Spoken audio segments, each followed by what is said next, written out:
It's time to introduce the starting. And Greg, these are two of the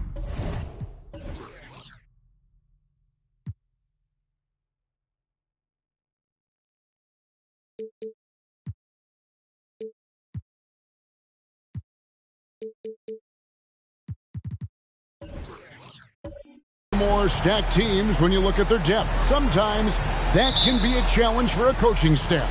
No doubt about it. Anytime you've got to divvy up minutes, somebody's going to be unhappy. But you need a deep roster if you want to contend. And now the New York Knicks starters. Malik Monk out there with Bridges. Then it's Fred VanVleet. Then there's Embiid. And it's Bane in at the two guard. And running with a full head of steam, but completely under control. Yeah, you think he's comfortable at that speed. He's done it so many times before. Just an absolute blur in transition, and that helps get the rhythm going. And it's Strus missing. Bridges passes to VanVleet. Now Bane. VanVleet deciding where to go with it. A three-pointer is right on target.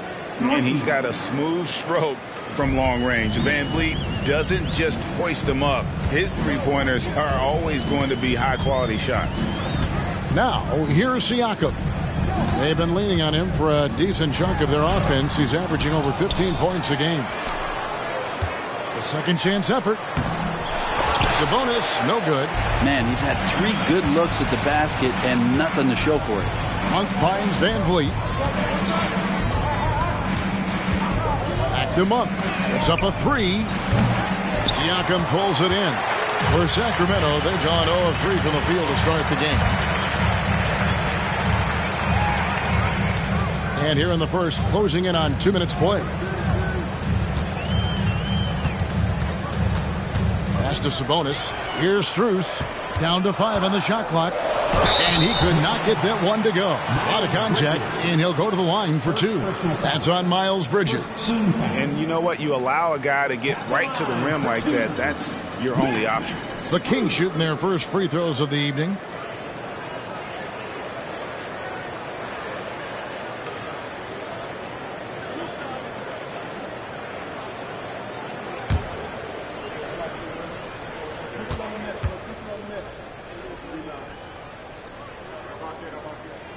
And he knocks down the first one.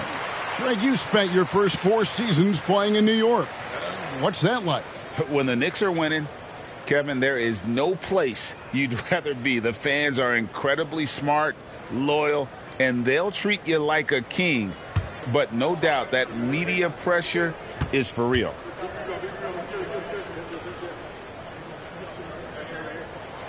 good on both. No one gets into the NBA easily, Brent. We know that. But Max Strus really had an uphill battle, didn't he? Yeah, no kidding. He went undrafted, did a stint in the G League, got injured, and then a training camp contract. But, man, has Max Strus overcome all of those challenges to be where he is today. And this is the beauty of Embiid's game. He has a shot from anywhere on the floor. Siakam outside. Pass to Sabonis. Kicks it to Henderson. Thompson in the corner. Hits it from three-point range. Yeah, raise your hand if you're surprised that Klay Thompson racked up 3 more points. Monk against Strus. Back to Monk. Beyond the arc. That falls. Great assist by Van Vliet. And early on, they've been nearly perfect from the floor. Just the one miss here on their first 5 attempts. The pass to Siakam. Over Monk. Thompson for the triple. It's rebounded by New York. And so far, the team just 1 of 5 in that rim shrinking. Payne for 3. It's not going to go for him. And so Henderson will bring it up for the Kings. Trailing by 5. Moving on after the tough loss they took at the hands of the Warriors. Yeah, what we saw in that game and what you see around the league is a questionable dependency on the triple. Well, you have to be able to use the three-point line in some way. It's just such a weapon. And in that game, it was just not there for him. And you do not want to be on the receiving end of that. Embiid throwing it down with some funk. Launches it. And that's good. Max Strus for 3. Strus has got 5 now. And that's exactly what he's looking for, draining the triple. Van Vliet passes to Embiid. Here's Payne. Henderson defending. And there's Payne. That's good on the assist by Embiid. This is as good as it gets for a first quarter in terms of shooting the basketball. Van Vliet against Henderson. Stolen by Van Vliet.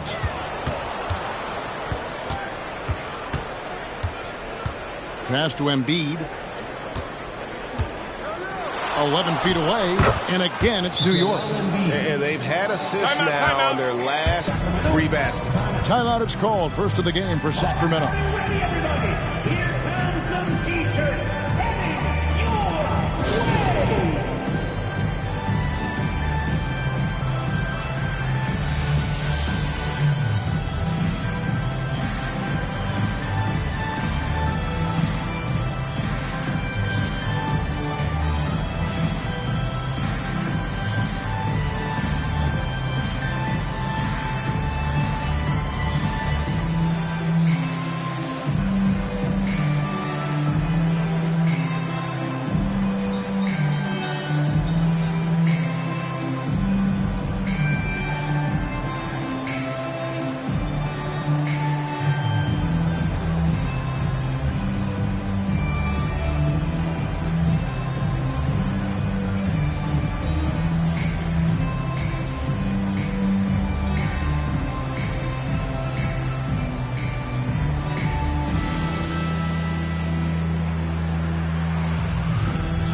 Walker's checked in for Scoot Henderson.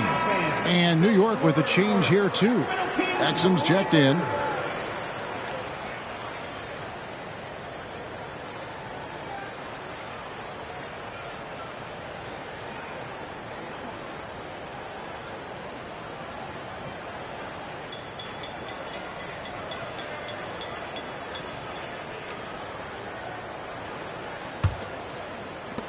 The Kings trail by 8.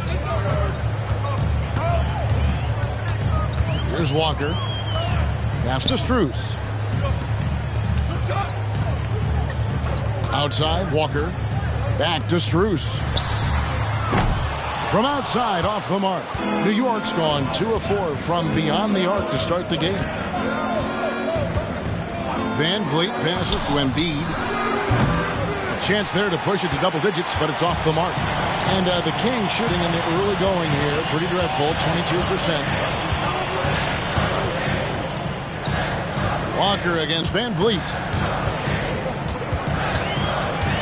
Lets it go with the 3. The Knicks pull it in. They come into this having outplayed Phoenix the last game. I thought they had a solid game plan coming into that one, and then they made good adjustments along the way. Well, the great thing about watching that game was that we saw it through their offense, and they showed a few different looks that they settled into and played well. And the basket is good, and he's got a chance here for one more at the line. So we'll see Kemba Walker go to the line here. Red Van Vliet picks one up. And guys, what do you think about the offensive approach we've seen so far for New York? Straight away, they've opened things up offensively with skillful passing, running smart plays, and just setting guys up for success.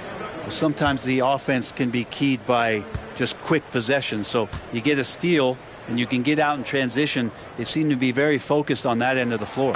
And at this point of the year, Greg, injuries starting to mount for some teams. And this is where your depth gets tested, your resolve, because it takes a strength in numbers and strong leadership to get through it. Yeah, the chemistry has been terrific. Really impressed with their offensive execution. Walker looking for an opening.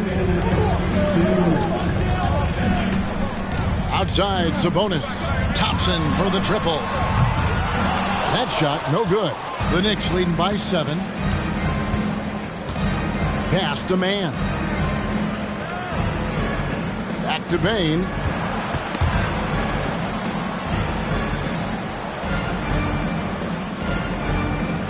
Here's Mann, guarded by Walker. 4 on the shot clock. Rebound by the Kings. I don't think the defense does enough out there to bother him. I think that one's all on him. Just a flat-out miss. Thompson outside. Jacks up a 3. And it's Joel Embiid with the rebound. And this quarter, he has clearly been off the mark.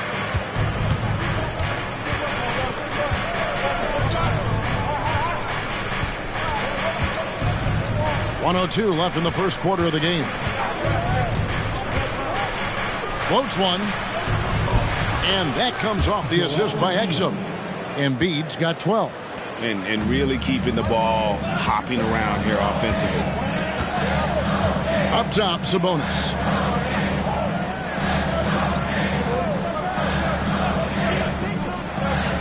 And the pass to Thompson. Now here's Walker. Low block shot on the way. He's off on that one. Well, that's a shot they want just about on every possession if they can get it. He doesn't make them all, but still very much a high percentage look. Passes it to Exum for the 3. Wow, drew the contact, and that 3 almost went in, so he'll go to the line for 3 free throws. And he's got his first free throw of the game. Dante Exum, 3 shots. 3 shots. 3 shots.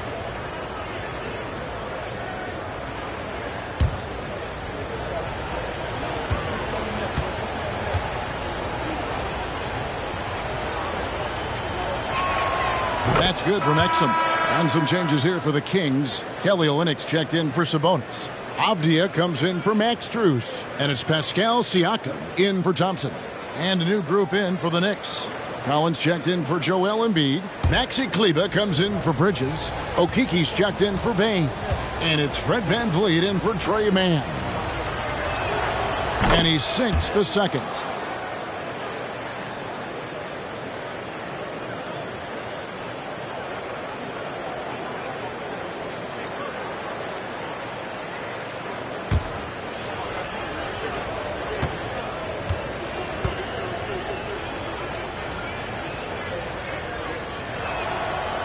And he can't make it. 3 for 3.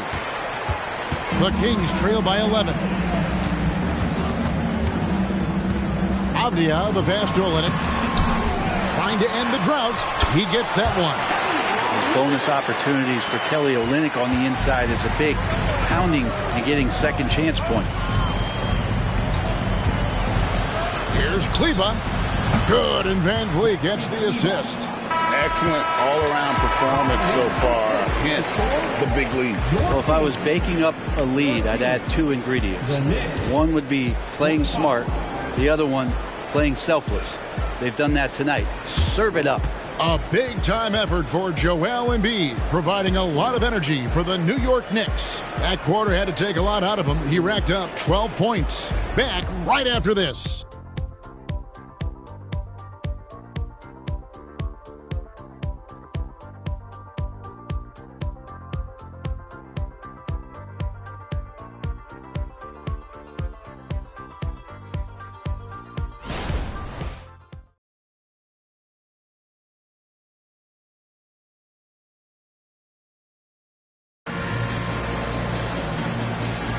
And welcome back to the second quarter of action. Plenty of basketball left to play, but this one has been one-sided so far. And guys, we've seen a confident-looking Knicks team out there today. In that first period, they showed a willingness to make the extra pass. There's so much unselfish play out there. The coaching staff has to be thrilled with that.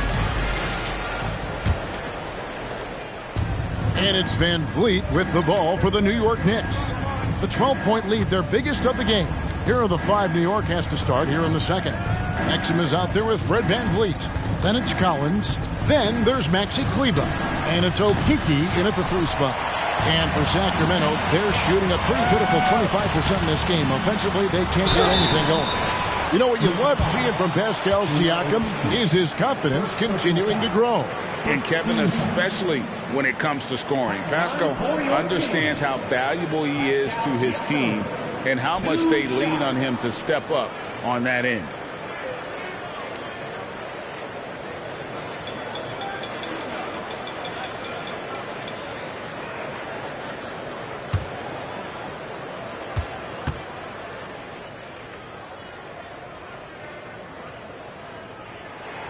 And the first one at the line is good. And we see players sometimes, Greg, after a change of venue, they change teams, suddenly taking the next step. What can key that leap? Kevin, it's not all just opportunity and fit. I think there can be a mental component as well. A fresh start can give you a blank canvas to try new things. So he picks up just one from the line that time. A big man who can score, rebound, and pass. This is why Siakam has become a huge piece of this team. How about that one? Able to maintain control and finish the play. So, Brent, after a 16-year playoff drought, the Kings made the cut before losing a very gritty first-round matchup. What an unbelievable series, Kevin, that was against the Golden State Warriors. I mean, taking them to 7. Ultimately, they came up short, but they've got a ton to be excited about moving forward. And for a team in the NBA's biggest market, Brent, amazing that it's been 5+ decades since the Knicks' last title. All right, that's unbelievable. I mean, they've been close a couple times, but that has not been in recent history, Kevin, as you know. Had a lot of great players, but man, it just shows you how hard it is to win in this league. 5 on the clock. And Walker kicks to Olynyk. A three-pointer, no good. New York leading by 14. Van Vliet wide open. Offline with his 3. I'm not sure how he finds himself in so much space there. He's kicking himself for whiffing a bit on that one. And the latest now from our sideline reporter, David Aldridge. David, it's all yours. Take it away. Thank you, Kevin. As ever, Joel Embiid has the pressure on him to be the franchise player. He said it's not an easy job. If it was easy, everybody would do it. When you're actually the best offensive player and the best defensive player, you got to make plays. You can't be perfect. All I can do is try to do my best every game. Kevin? Well said. His best DA is pretty great, isn't it? Thank you so much for the report. Now, Avdia, after Dante Exum's three-pointer that didn't go. Avdia, the pass to Siakam.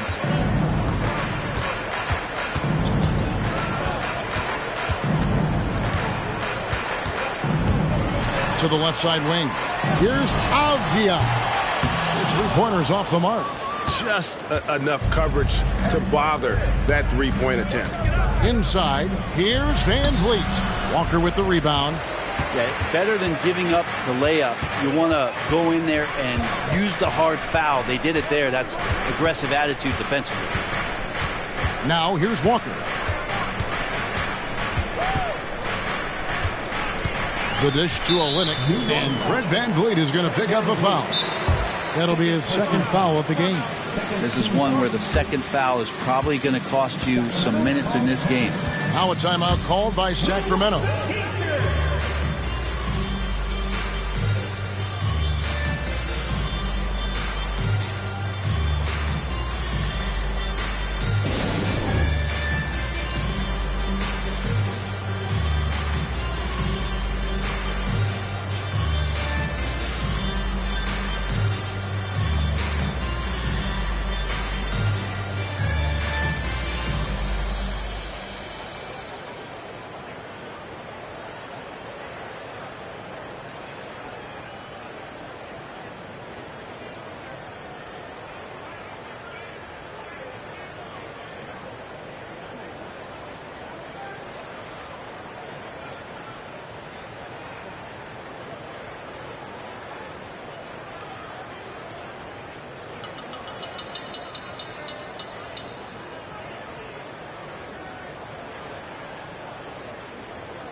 Some changes here for the Kings. Klay Thompson comes in for Lonnie Walker.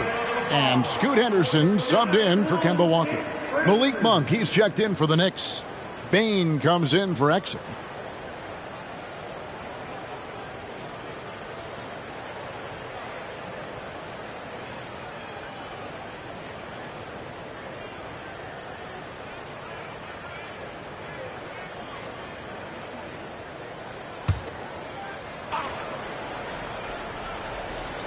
Quarter two and just under 2.5 minutes gone by. Shot clock at 6. And Thompson kicks to Siakam. Their offense stone cold. Another miss there. Bane finds Collins. That one goes. Count it. Collins has got his first bucket in this one. Assists like that have typified their effort today. Terrific ball movement. Henderson outside. Thompson a screen on Monk. Here's Siakam. Great D that time from Bane.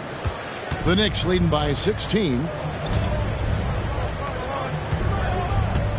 Here in the second quarter, just under 3.5 minutes played. Here's Van Vliet.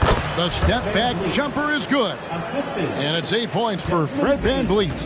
And Van Vliet has the stroke to shoot from anywhere, even mid-range, when he has to. Olynyk dishes to Thompson.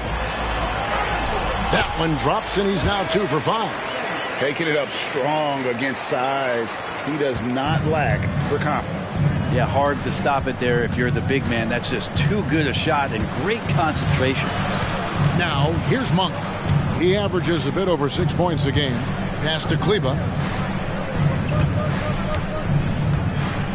Back to Monk.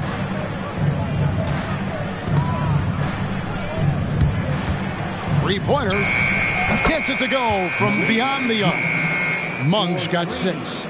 And Monk's just got a good feel for kind of how to exploit the defense, especially about how quickly he gets his shot off after getting the pass.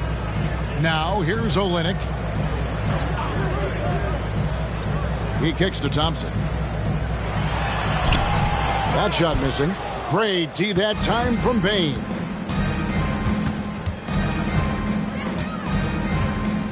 Pass to Kleba. Fires the 3. Siakam pulls it in. The Kings trail by 19. And there's the pass to Henderson. At the elbow, it's Avdia. Dishes it to Olynyk. Off target from outside. Here's New York. They've outscored him 10 points to 2 during this run. You know, Greg, for the Olympics, basketball is a shared family passion. Yeah, I mean, Kelly's father was a coach, but his mom was actually the first woman to be an NBA scorekeeper. So he was raised around the game. They've been struggling here on offense. Yeah, a bit of a dry spell for sure. Thompson for the triple. Collins grabs the miss. Collins has got his 4th rebound in this one. And you know what? He's just not on his game, no doubt about it. Their deficit isn't totally on him, but he has not been an asset for his team. Now, here's Kleba. A 21-point lead, the biggest in the game. Knocks down the 3-ball. Baines got his 2nd basket of the night. And it just seems that every pass they make is leading to a score. Just great ball movement. Timeout called by the Kings. Well, we've had this new playoff format since 2021, adding that play-in tournament. How do you like it? Well, I love it. You're just giving more high-level teams a chance at a swing for a championship. I mean, look what happened last year and how exciting that was for the NBA and the play-in tournament.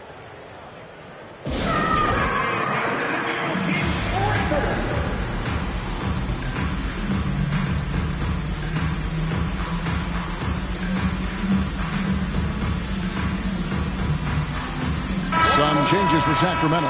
Sabonis, he's checked in for Olynyk, and Walker subbed in for Pascal Siakam. And then for New York, Joel Embiid, he's checked in for Zach Collins. And it's Trey Mann in for Fred VanVleet. Now here's Henderson. 11 points for him in that last game against Golden State. Kicks to Avdia.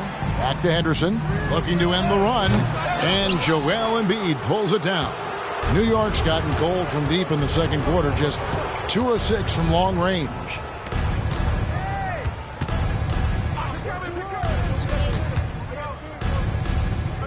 Outside, Bane. That's good, and that's Embiid with the assist. Bane's got 6 here in this quarter. Yeah, that's too good a look to give them from behind the arc. And it's Henderson with the ball for Sacramento. They'll take on the Thunder at Paycom Center after this one. That sets off a 5-game tour for him. Outside, Sabonis.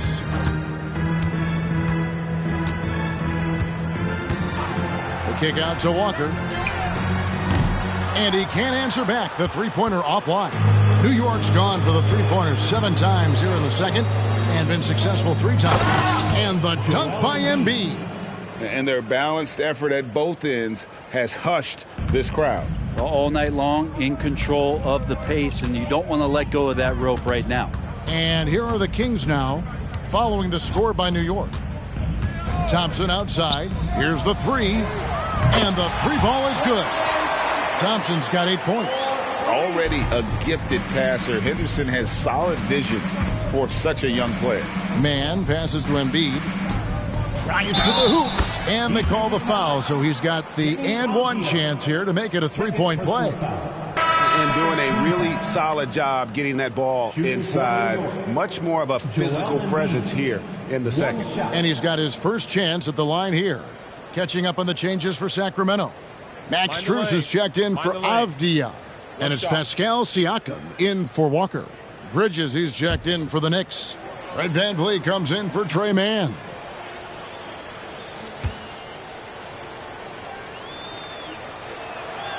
Better than most centers from the line. Embiid exceptional with his hands. 29 seconds left in the first half of the game. VanVleet against Henderson. To the paint. Here's Strus. It's rebounded by New York. Embiid's got 5 rebounds tonight. They have been board dominant in this game. That's definitely been a factor in crafting this huge lead. Bane with the screen on Henderson. 1 second left. And the last shot at the buzzer doesn't go in for him. And through the first half, a pretty lopsided affair. New York ahead, delivering the blowout. It's time now to go courtside as we send you over to David Aldridge from the sideline. David, take it away. Thanks, David. And we'll be back shortly following halftime to get the third quarter underway.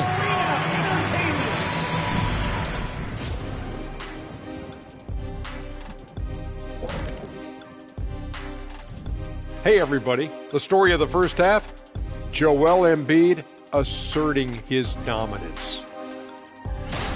Embiid, you guys, embarrassing defenders. An electric performance for him tonight. He put this team on his back. All the love to the big man. He's getting it done in every way tonight. Now let's change gears and talk a little bit about All-Star voting. It's the middle of All-Star voting. That'll do it for our show tonight. Thanks for joining us, and we'll send you back to Kevin Harlan for more hoops action.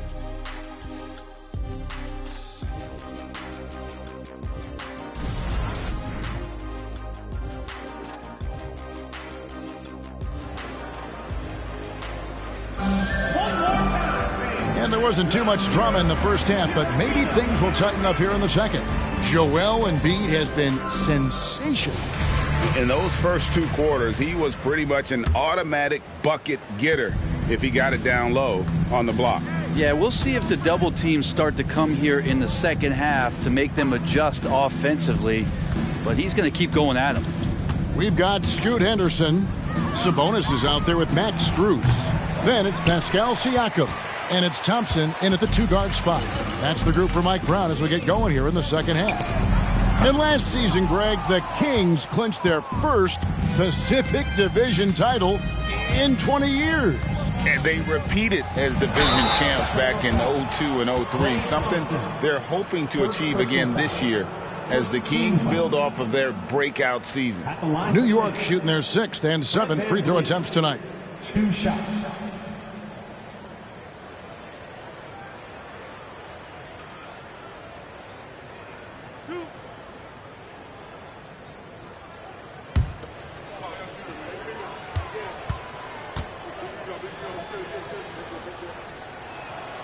Free throw good, Van Vliet.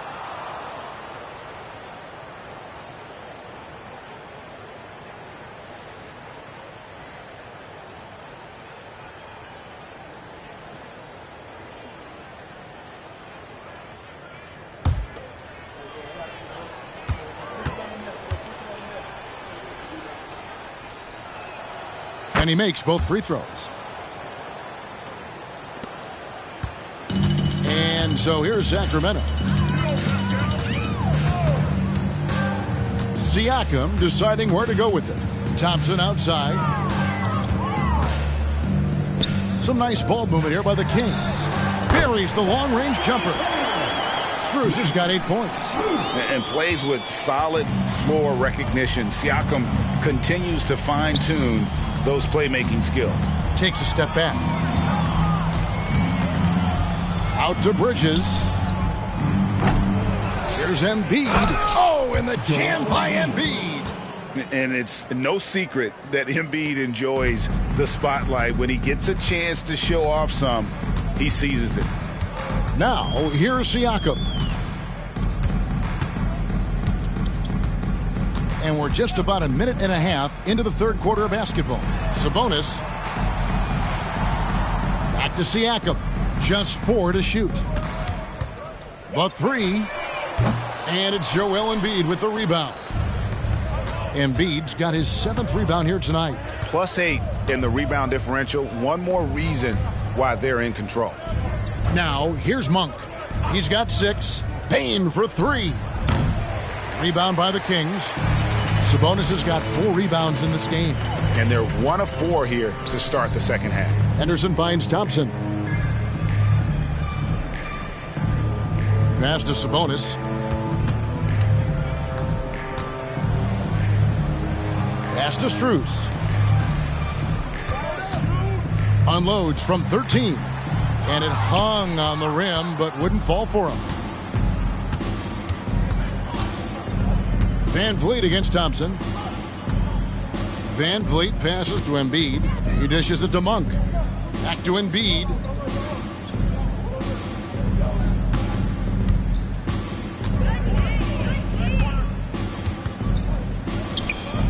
The putback, he hangs in there and cashes in on the second chance points. And talk about effort. Embiid staying with that one. Some tough offensive sets. They want to turn it around. Yeah, right now you just need a bucket to get some momentum. Here's Siakam. That's in, coming off the assist from Thompson. Well, recognizing the size mismatch and then turns it into an easy basket there. They've got to do a better job with defensive help. And you think about Klay Thompson's career, Brent, an incredibly resilient player. Look at all he's overcome. Now you think about those injury cards dealt out to Klay. Well, here's an ACL. Not only that, he gets the Achilles card. So he did it twice, and he continues to play at a high level. And let's head over to the sideline and catch up with David Aldridge. Thank you, Kevin. New York City remains a basketball mecca. NYC legend and former Knick Mark Jackson always talks up the basketball environment. He says, coming up in New York, it's all about the grit, the grind, the edge, the competitiveness, the swag, the confidence, the struggle, and the embracing of the bright lights. Kevin? Well, it's all there, and it is the biggest stage for sure. David, thanks. And it's Strus missing. New York's gotten off to a very slow start from three-point range in the second half. They're 0 for 4. Back to Van Vliet. Pass to Bain. Bridges outside. Here's Embiid. Knocks it down from 7 feet. Embiid's got 6 here in this quarter.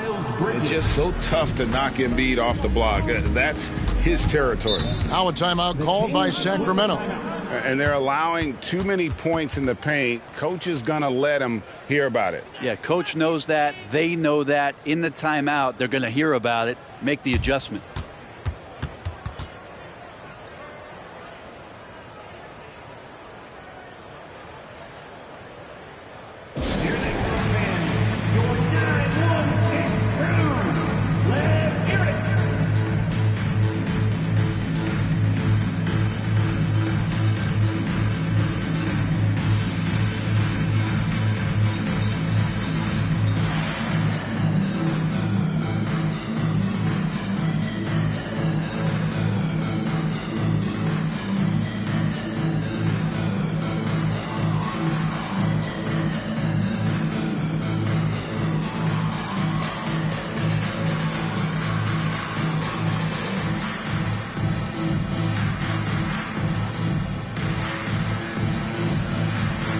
Sacramento making a switch here.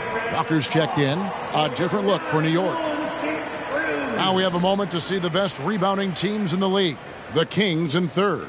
The Knicks fourth. And you know, anytime you get these two teams together, it's going to be physical. Both of them really go after it on the backboard. On defense, the Knicks. Siakam finds Walker. Here's Sabonis.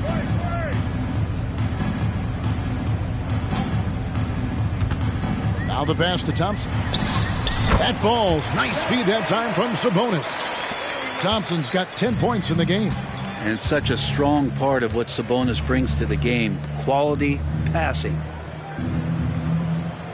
Passes it to Exum. Takes the 3. Wow, came this close to a 4-point play. He'll head to the line for 3 free throws. Second team foul. Yeah, you hate to give up a foul on a three-point attempt. And let's quickly check out the scoring breakdown here for the Knicks. Well, I've been impressed with the ball movement all game long. They're really looking to just make that extra pass.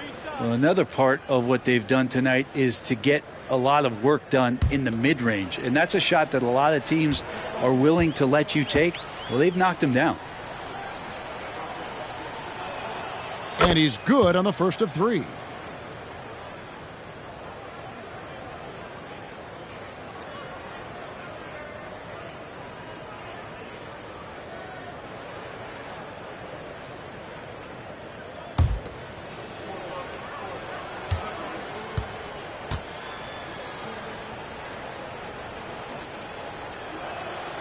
He hits the second from the line. We're still waiting for that first miss from the line this half.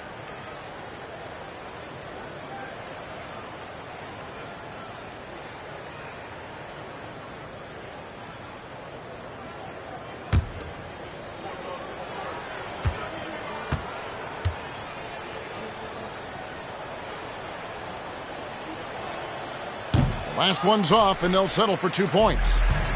And Siakam has got the ball here for Sacramento.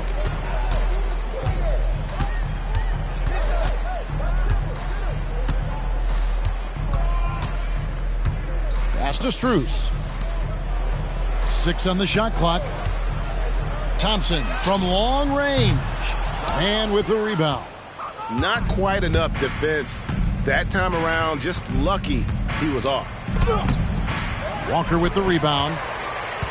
For Sacramento, they've gone 4 of 9 from the floor so far in the third.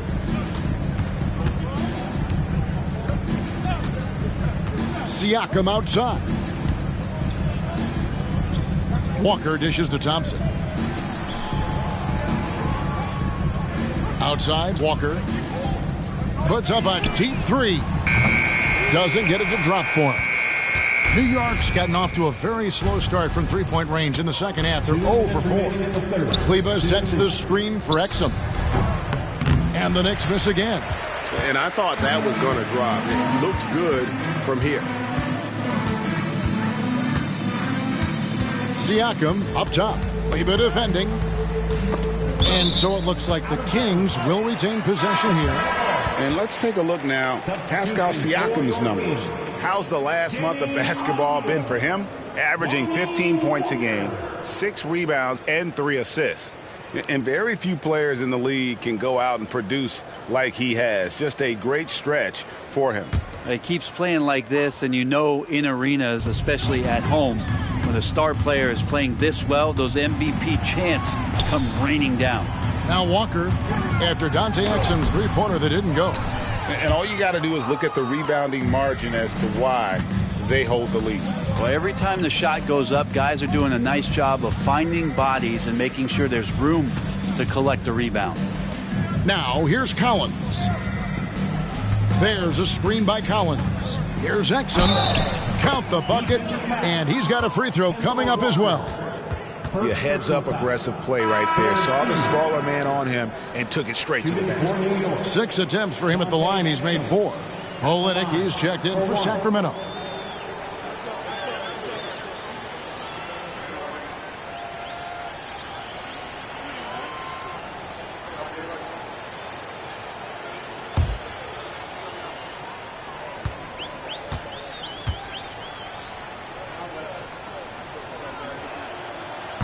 And the free throw, no good.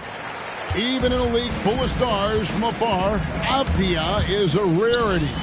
Denny, the only Israeli player in the league for the 2022-2023 season. Basketball, truly a global sport, and Denny has represented his country well. This guy is continuing to get better. And this is his second trip to the line in the game. Numbers this year at the line below 70, so when he's getting to the line, not nearly as effective as you'd like. 2 shots.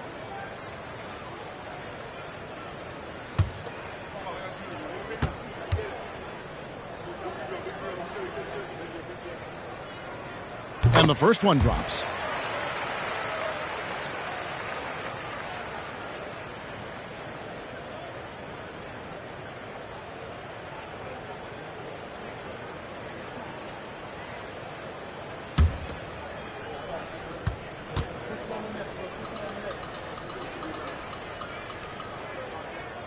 He doesn't get the second one. It's been a nice stretch for them offensively. I mean, the communication's great. The movement's been really good. This is solid team basketball. He had a nice open look right there. Okiki's got himself going there. His first points of the game on the deep ball.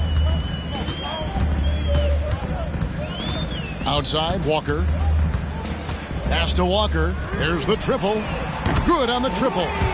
Mano y mano. This is where it can get a little personal. Yeah, again, you can't take this too far to make it too selfish, but that exchange, that's fun to watch. Here's Okiki. And it's off from three-point range. For Sacramento, they've gone 5 of 12 from the field since the third quarter got underway. Here's Avdia. Misses the 3. The Knicks shooting 55% from the floor. They're feeling very confident offensively. The pass to Collins. Just 1 second between the shot clock and game clock. Here's man, covered by Siakam. Man passes to Okiki. A three-pointer off the mark.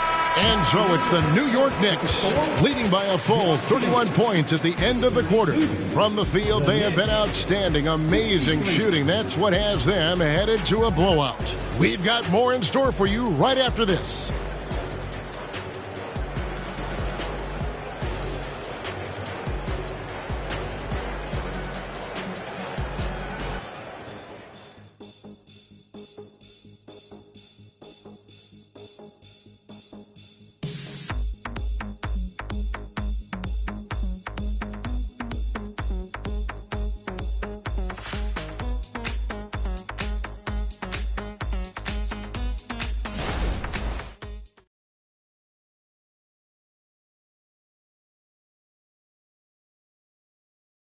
And while we can now, let's take a look at today's State Farm assist of the game. Yeah, an easy choice tonight. Look at the precision on this pass. Put it on a platter form. Well, there's a way to break down the defense with the handle, but you can do it with the pass. Prime example of that right there.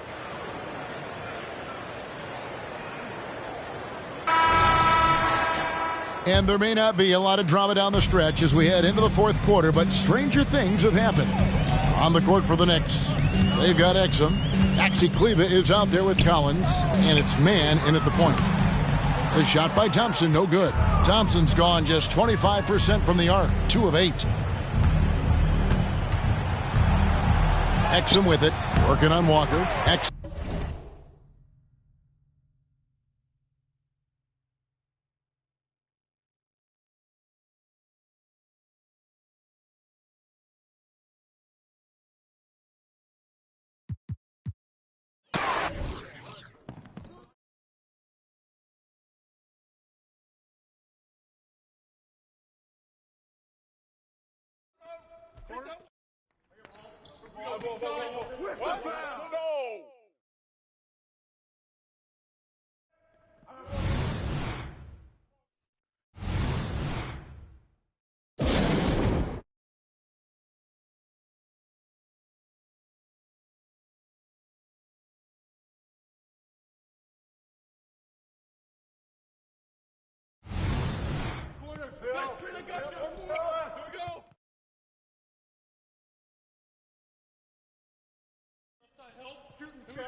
All day. Get ready to run. Oh, come.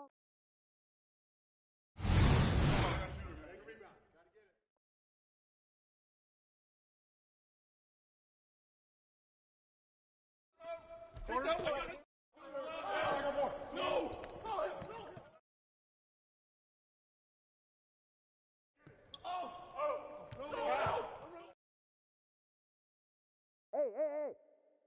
Get ready, get ready.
Hey, yo, D up on Pascal.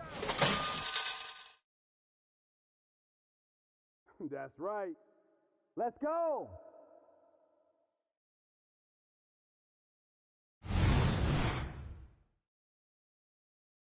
Oh, foul!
Milwaukee, Wisconsin.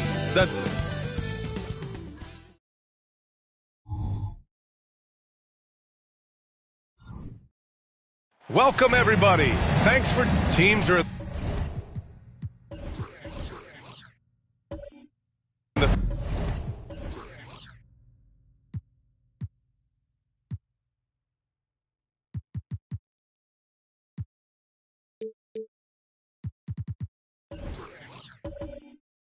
thick of it now.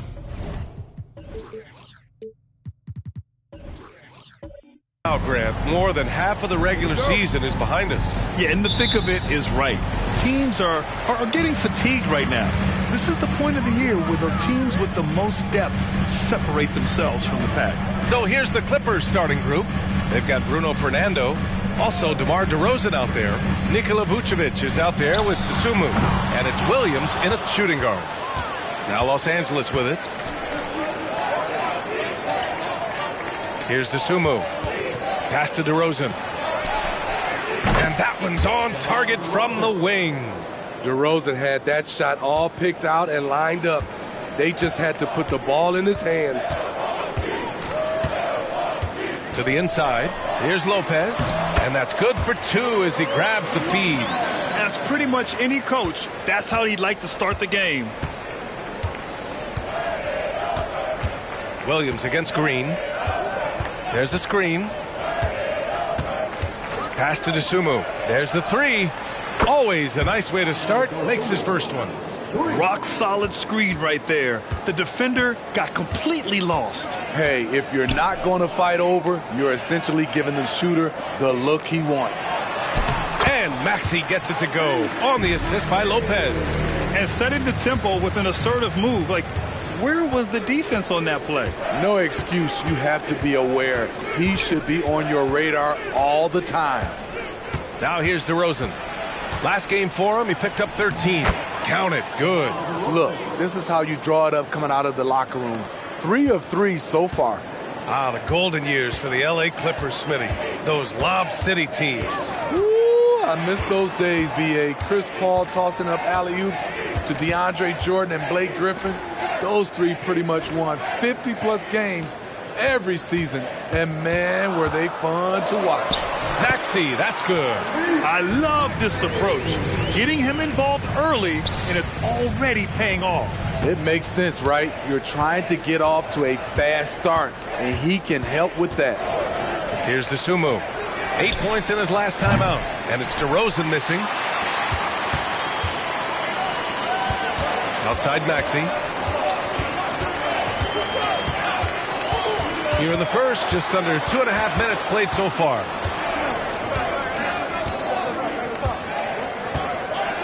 Just 5 on the clock. Buries it down low. Maxey's got his third basket on the night right there. They have really found a rhythm here early. 4 for 5 to start this game. Dosunmu, the pass to DeRozan. DeRozan can't get that one to fall. And Maxey's got the ball here for Milwaukee. They want to keep rolling here following a win against Minnesota. They really relied on the perimeter game in that one. Just consistent from distance all night. We talk a lot about shot selection, and we saw why. You want to avoid empty possessions. Here's Dosunmu. He's been productive, averaging just over 7 points a game. Throwing it down with authority. What a move by DeMar DeRozan. And first quarter, we're about 3.5 minutes in. For three, Maxey. Fernando grabs the miss. Los Angeles has gone 1 for 3 from beyond the arc. And there's a pick. Throws it up high. Over the last several years, DeRozan has made a more concerted effort to be a facilitator, and it's paid dividends. Here's Maxey. And it's Dosunmu with the rebound. That's the shot you hope for, right at the rim. Just couldn't capitalize. Here's DeRozan. He connects, and now he's 4 for 6 in today's game. He's given a great lift to this offense tonight. Very, very efficient. For Milwaukee, they've gone 4 of 8 and looking in control. And Maxey, here we go, laid it in with a nice touch off the window. Maxey's got 8 points. That's a well-timed, well-coordinated play. Comes right off the pick for the lay-in. Williams passes to DeRozan. Offensive board. Vucevic, and he banks in the layup. An absolute force on the offensive glass. Vooch works hard to impact the game any way he can. Maxey surveys.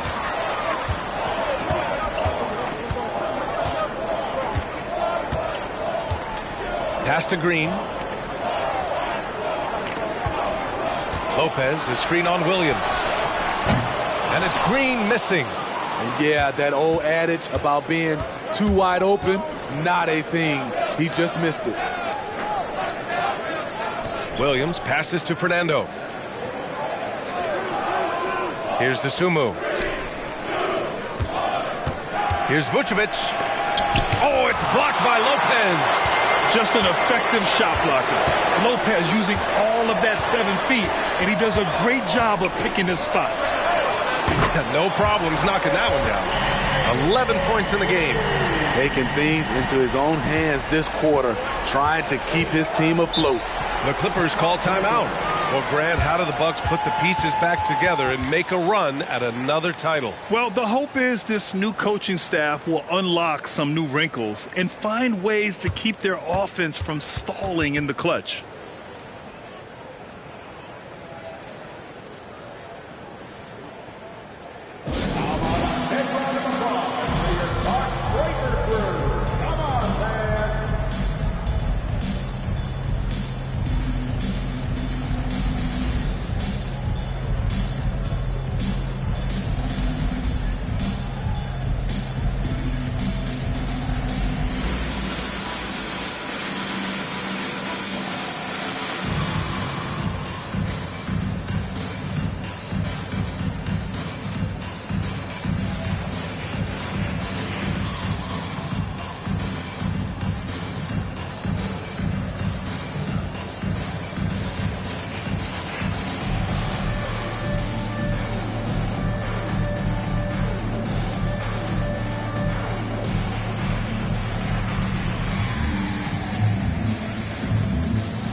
And a new group getting ready for the Clippers. Wagner's checked in for Vucevic. Tice comes in for Fernando. Caruso, he's checked in for DeRozan. And D'Angelo Russell subbed in for Dosunmu.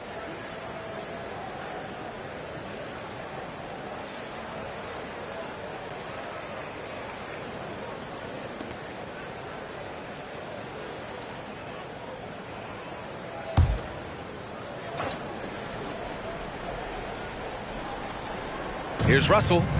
9 points in his last outing. There's Tice with a 3. It's Hayes with the rebound.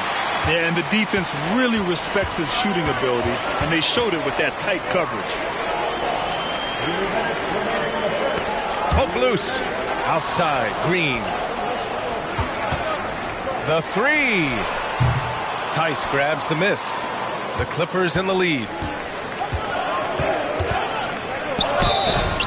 And so he draws the foul, headed to the line to shoot a pair. Well, Smitty is a ball handler. D'Angelo Russell is a pretty complete player offensively. Yes, he is, B.A. He's very smart with the ball, and he knows how to create shots for others and himself.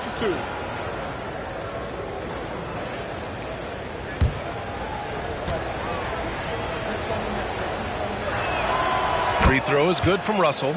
Yeah, so talented. There's very little Russell can't do. It's just about the consistency, but the talent is all there.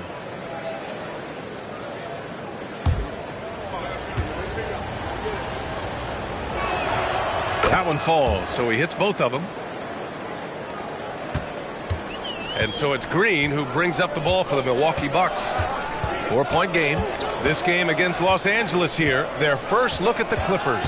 And they were able to come away with wins in both games last season.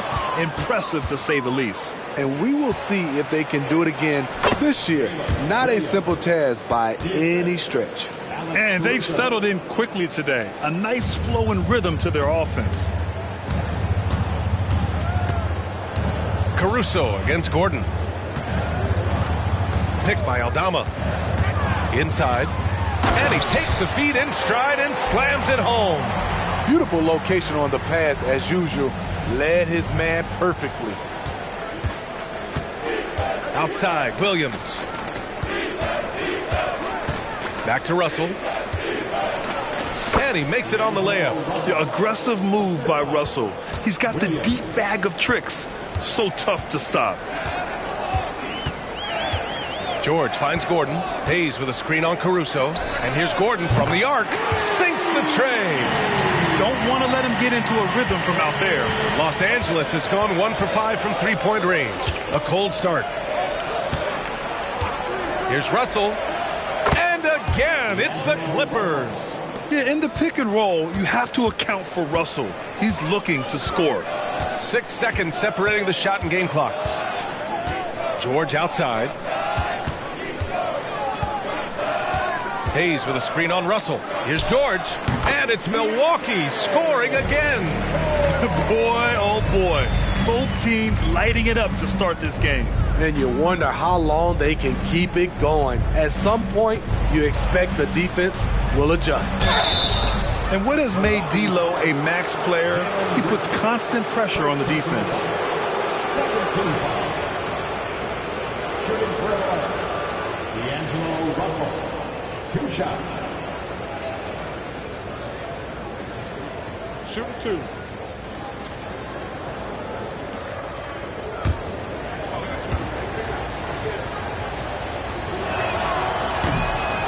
That one's off. So both teams making some changes here.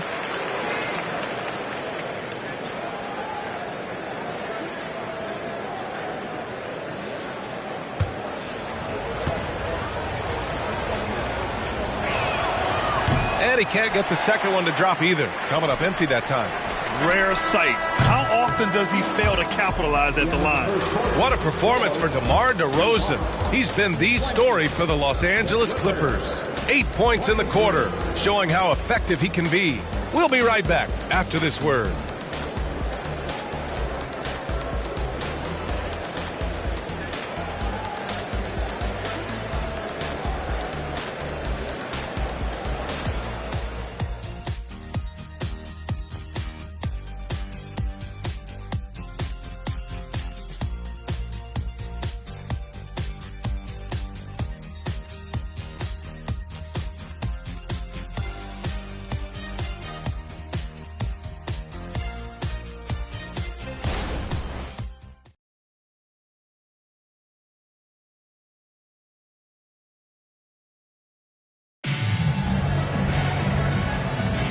And this has been a fairly close game through the first quarter. We'll see what happens here in the second. And a chance for a moment to check out the scoring breakdown for the Clippers. They're unselfish. They're passing the ball well, setting up teammates, playing team basketball, and they're focused. Man, they're just having their way, bullying the other team in the painted area, imposing their will down there whenever they want. And for the Clippers, their shooting has been spectacular. 67%. Just incredible. They've got Jackson Hayes. Eric Gordon is out there with Santi Aldama. Then there's George. And it's Maxey in at the point guard position. That's the group for Milwaukee right now. Now here's Gordon.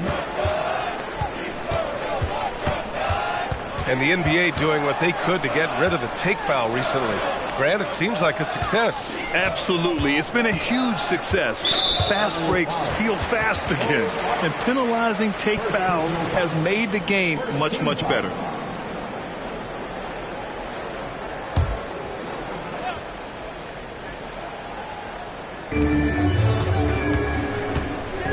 Caruso against George. Pass to Gordon. Shot clock at 5.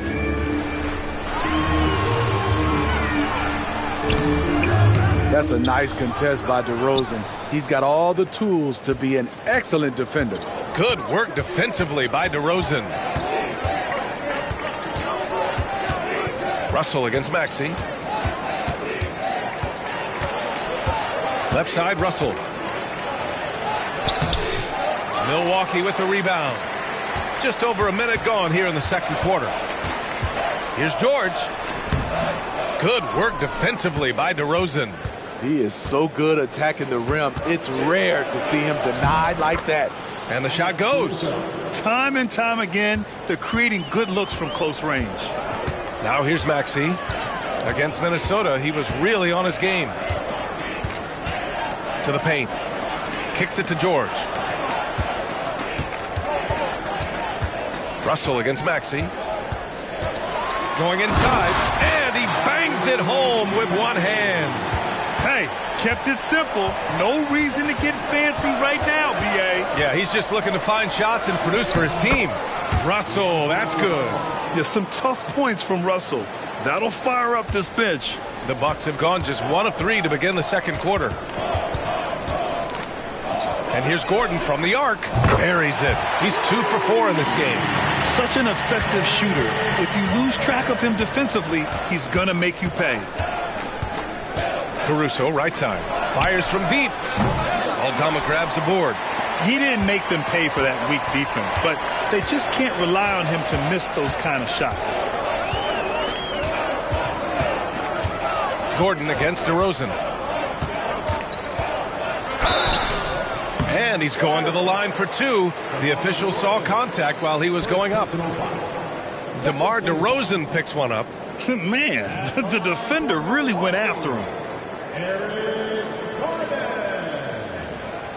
Two shots.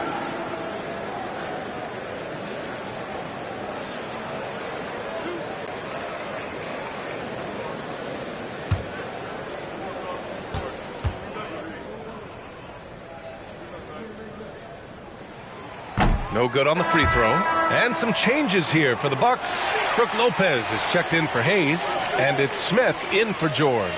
Nikola Vucevic is checked in for Los Angeles. Dosunmu comes in for Russell.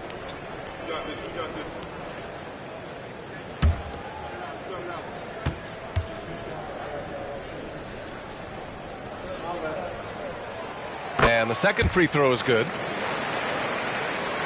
Here in quarter 2, we've played a little over 2.5 minutes now. DeRozan looks it over. Pass to Vucevic.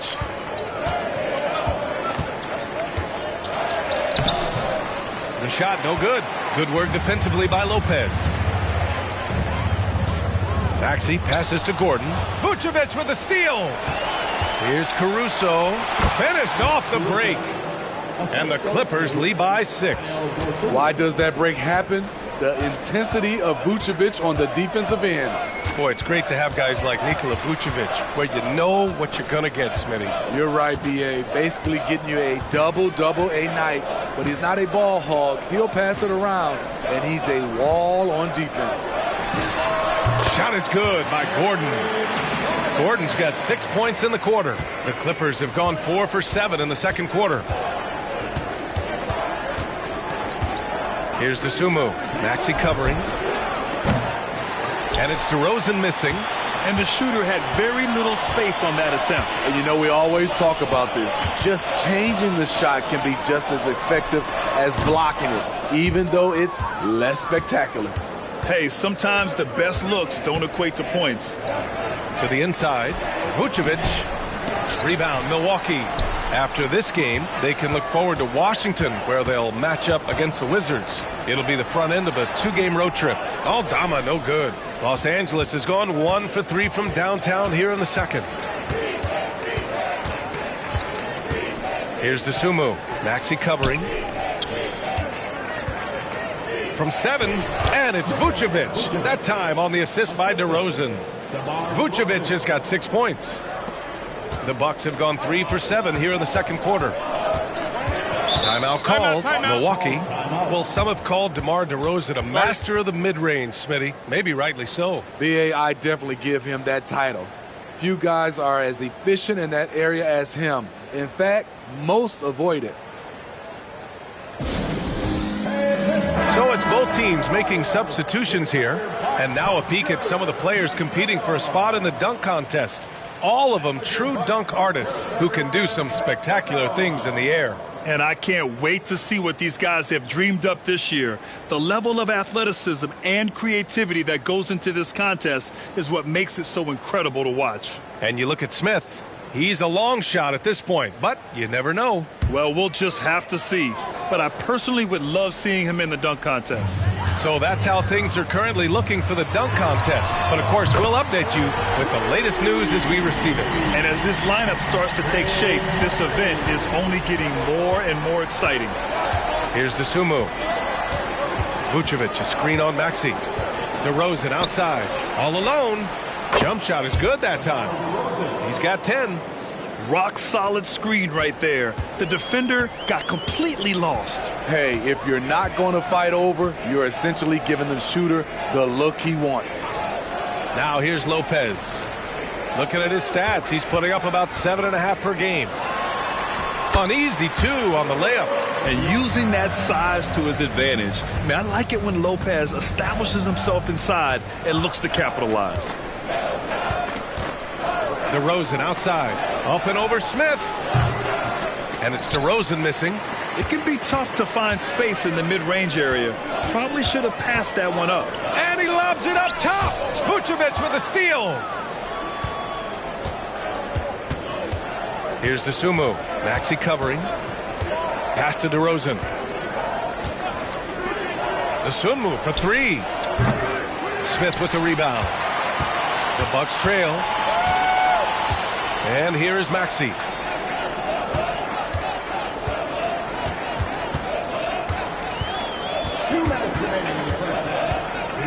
Back to Smith. Out to the right wing. Outside Maxey. Clock at 6. Lets it go from deep. And another three for Milwaukee. He's really finding his rhythm here. I mean, smart move to keep feeding him the ball. Let him decide whether to shoot it, whether to pass it. He's your catalyst right now. George, he's checked in for Tyrese Maxey. And the Clippers making a change here as well. Caruso's checked in.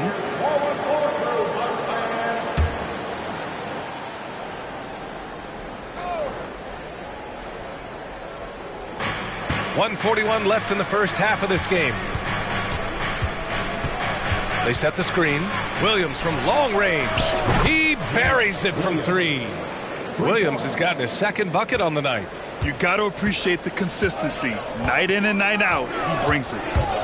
For three, George bearing his second of 3 attempts. This defense is getting spaced out. 3 of the last 5 buckets have come from way beyond the arc. Caruso finds Williams. 1:05 left to play in the first half. Pass to Dosunmu. Here's Fernando. Down to 5 on the shot clock. The Clippers got to hurry. Late clock here. Dosunmu can't hit. The Bucks have gone 7 for 11 in the second quarter. Smith passes to George. Now here's Lopez. Here's Green from the arc. And it's cleared by Vucevic. I mean, he's trying to shoot his way out of what's becoming a prolonged cold streak. You know, to me, this is when you want to focus on creating for others. Give someone else a chance. It's called a teammate. Caruso misses. And so George will bring it up for the Milwaukee Bucks. Pass to Green.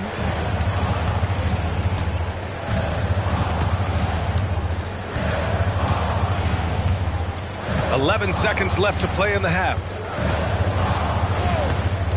Lopez, the screen on Williams. And here's Lopez.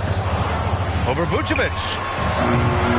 I like how Vuce uses his size on defense, creating some strong coverage.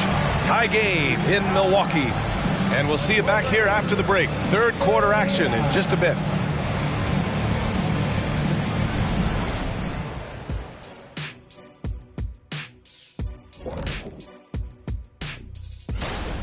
Some guys are taking the first open three they see. In fact, it doesn't even have to be an open three. That's why their field goal percentage is in. All right, and now one of Appreciate you joining us.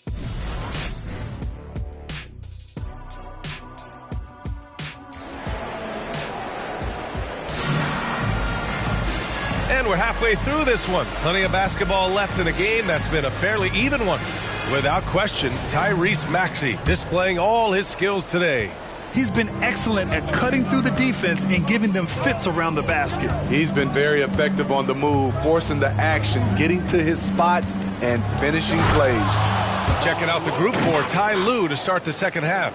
DeMar DeRozan is out there with Bruno Fernando. Then there's Ayo Dosunmu. Then there's Nikola Vucevic. And it's Williams in at the 2-guard. Yep, that one goes. You can really see their confidence growing as this game has gone on. They have reason to believe now. Yeah, the reason is they tied it up.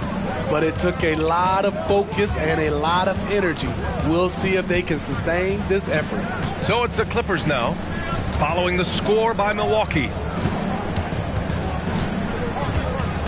Vucevic, a screen on Smith from the high post. And it's DeRozan missing. Milwaukee has gotten 6 of 13 shots to go from outside the arc. Pass to Maxey. For the lead. And that's 2 points on the layup. Maxey's got 20 points. Assertive move. You can tell the game's heating up a bit. Green against Williams. The open shot, DeRozan gets some space and parries the jumper. Right now, DeMar is in the zone, commanding the ball every time down the floor. Maxey passes to Green. Maxey with a screen on Williams. And here's Green from the arc. And out of bounds, Los Angeles will have it. And here's a look at some numbers for DeMar DeRozan. And he's taken a small step back offensively. He really hasn't been the same this month as he was earlier on. He's lacking the intensity he had. He needs a new mindset and stop being passive and play with more aggressiveness. Dosunmu, the pass to DeRozan. Up and over Smith. DeRozan can't get that one to fall. For Milwaukee, they've got 2 of 3 from the floor in this third quarter. Pass to Maxey. And we're just about 2 minutes into the final half of play now. Here's Lopez. Here's the 3.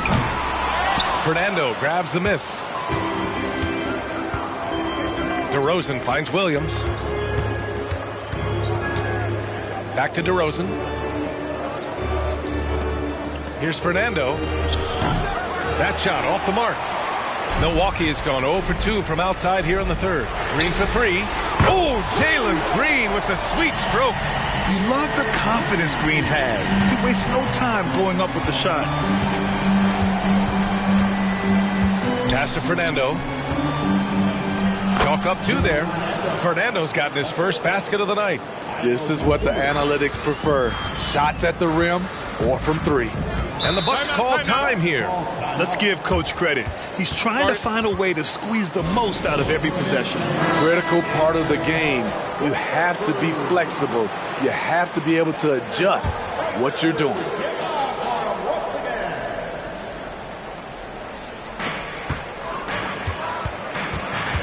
Outside, Green. Wow, Green with the flush. I'll tell you what, I mean, he is a creative, explosive finisher at the rim. Green loves putting on a show. Williams passes to DeRozan. Counted from distance. DeRozan's got 17. And he finally gets involved from beyond the arc. His first 3 of the game comes here in the second quarter. Williams against Green. Pass to Lopez. And that one's good. And Green with the assist. He's got 6. Smart move with the ball by Green. He didn't like what the play got him, so he gives it away.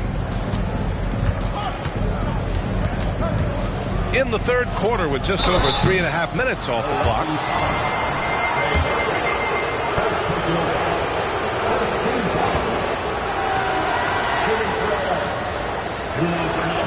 And the first one at the line is good. Aldama's checked in for the Bucks.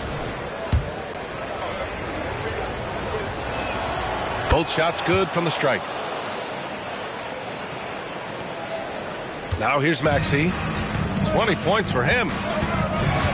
Outside, Green.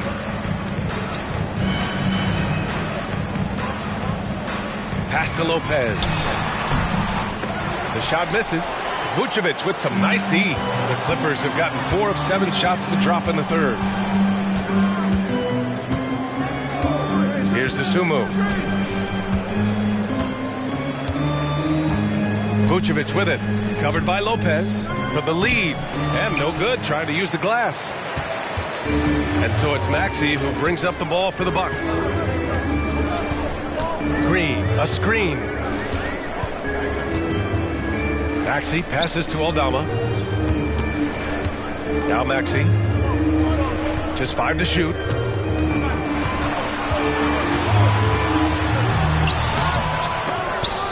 Fernando grabs the miss. Fernando's got 4 rebounds now. Dosunmu, the pass to DeRozan.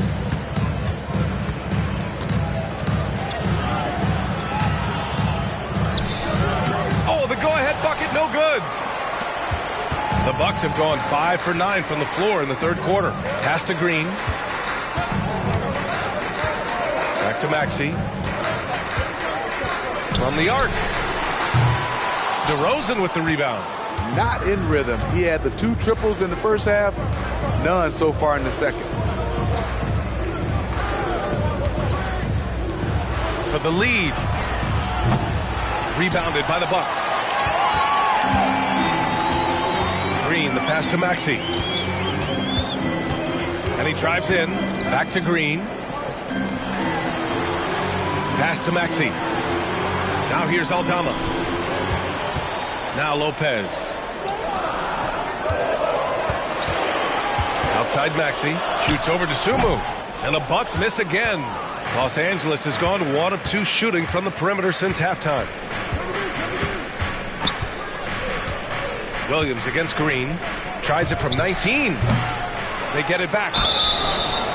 And looking at the last month's worth of action, here's a list of the best rebounding small forwards in the NBA. Jabari Smith third. And these guys may not be the tallest or strongest players on the floor, but that hasn't limited their ability to mix it up and dominate on the glass. This group, they all play big, and the numbers they're able to put up on the glass makes them so valuable.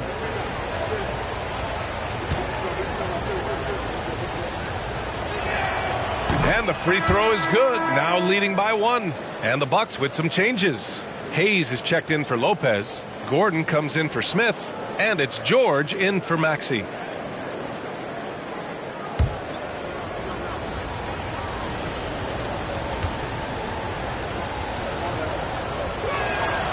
And so he makes both from the line. And man, looking good from the line so far this half. Milwaukee has gone 7 for 17 from three-point range so far in this matchup. To the middle.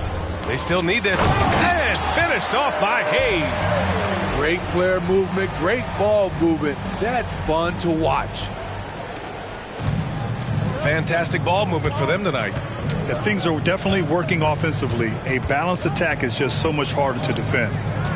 Now here's Russell. Give him 8 points now. Can't give Alex these openings because he will fly up and dunk it. The Bucks have gotten 6 of their first 12 shots to drop in this third. Gordon, the pass to George. We've got 1:13 left in the third quarter here. Pass to Gordon. 5 to shoot. George, a screen on Caruso. George outside for the lead. Caruso grabs the board. The Clippers in the lead. Outside Russell. Williams, a screen on Gordon. Russell from outside. Aldama grabs the board. The Bucks shooting the rock at a 46% rate since the start of the third. And there's the lob. A growing aspect of George's game. He's working to become a strong facilitator. The Clippers shooting a disappointing 38%.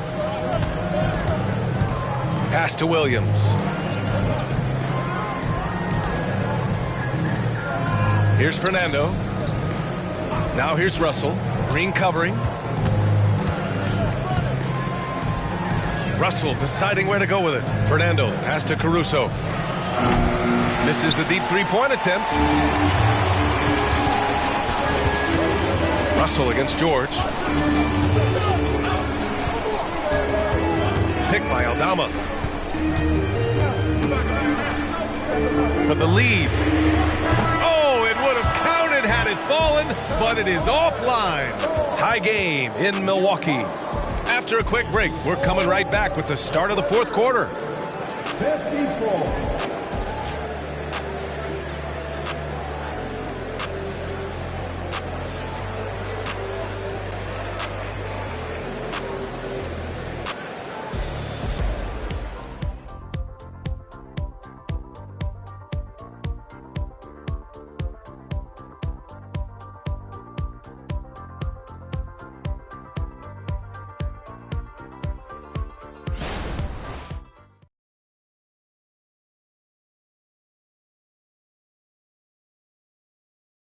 And now let's listen in to Ty Lue in the huddle. Keep attacking, all right? Now, come on, be aggressive, all right? Let's move the ball, let's swing the ball, move body, drive and kick, all right? Staying focused on the task at hand. Coach Lue urging his guys on. Yeah, all about focus and how you execute. When this team is playing together, they're dangerous. And with these teams locked in a very close contest, this fourth quarter promises to be a good one. Hayes is out there with Santi Aldama. Then there's George. Then there's Eric Gordon. And it's Maxey in at the one spot. That's the 5 on the floor for the Bucks. Just a gutsy play by George inside, finding the close-range look. Russell to pass to Tice. Here's Caruso, guarded by Aldama. Caruso against George. And that one goes in as he's fouled. It'll be 3 points if he converts the free throw. Well, Smitty, one of the league's stingiest wing defenders, Alex Caruso, and his motor makes him a fan favorite. BA, sometimes a player comes around and he just vibes with the fans. Caruso has been that guy in every city.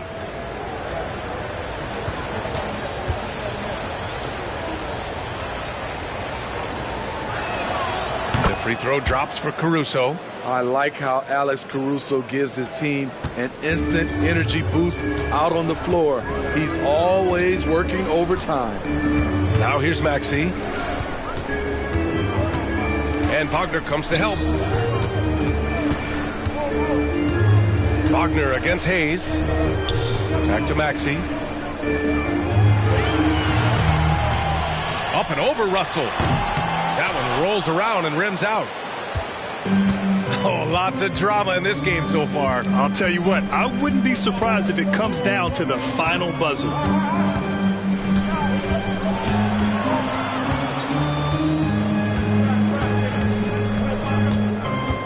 Tice, a screen on Maxey. The 3 from Russell. Nails it from 3. A volume three-point shooter. The coaching staff encourages Russell to fire away. Gordon against DeRozan. Goes back up. Pass to Hayes. He tries for 3. On target from range. They are passing the ball around tremendously right now. Russell against Maxey. And here's Tice. And a deep 3 from Russell. Oh, and that shot misses everything. Air ball on the 3. And here's George. Pass to Maxey.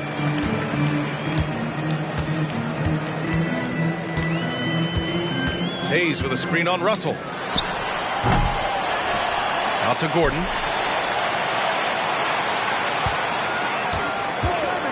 The 3. Rebound by the Clippers. A little over 2.5 minutes have passed here in the fourth. Pass to DeRozan from outside the arc. Aldama grabs the board. Aldama's got 4 rebounds in the game. Gordon outside. For 3, George. Oh, my. Came close to a 4-point play. He'll head to the line for 3 free throws. And for a rookie, George is physically mature. He doesn't mind the contact at all. All right, guys, what do you think about the offensive approach we've seen so far for Los Angeles? Smart ball handling from them in this one, passing around to get ahead of the defense and putting it in the hands of ready shooters. Another thing they're doing well tonight is shooting from long distance. All game long, they've been finding openings at the perimeter. And there's no question George can fill it up. For him, it's about focusing on shooting good percentages. Smith, he's checked in for Gordon. And a switch here also for the Clippers. Desumu's checked in. And that one drops, so now they lead by 1.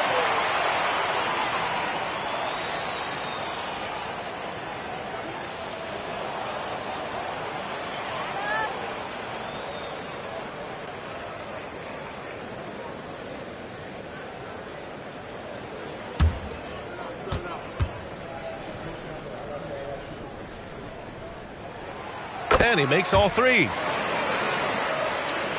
Third minute of action now gone here in the 4th.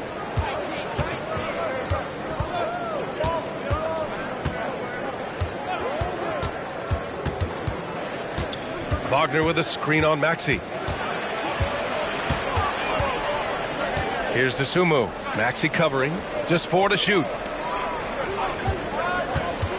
And it's Caruso on the tape. He drains it as the shot clock ticks down. What a turnaround for him since the half. More aggressive and more effective. Maxey passes to Smith. Kicks it to George. Takes the 3. Gets the 3 ball to go. George has got 8 points in the quarter. And the shooting skill across the board for this rookie is what makes Keontae George so difficult to defend. Pass to Caruso. Takes a 3. Rebound, Milwaukee. Aldama's got his 5th rebound in this one. This has been a close game in a lot of ways, but they do have an edge on the boards. No good from outside. Los Angeles has gone only 1 of 4 from the perimeter here in this 4th quarter. Here's Caruso. He's got a piece of it. Now George. Pass to Maxey. Smith inside. Defended by DeRozan. A nice shot by Smith. And when Smith is playing like that, aggressive, oh my, Chapari is a special player. Now here's DeRozan. Ooh, stolen by Smith. And there's a whistle. He'll head to the line to shoot 2. Well, that was clearly a foul. And a look at how the offensive approach has been going so far for the Bucks. They've been lights out from three-point land in this one. The defense hasn't been effective at stopping them, so they have just stuck with the game plan. Well, in addition, I love their passing. I mean, they're buying into that team concept. That's hard to get out of your young guys.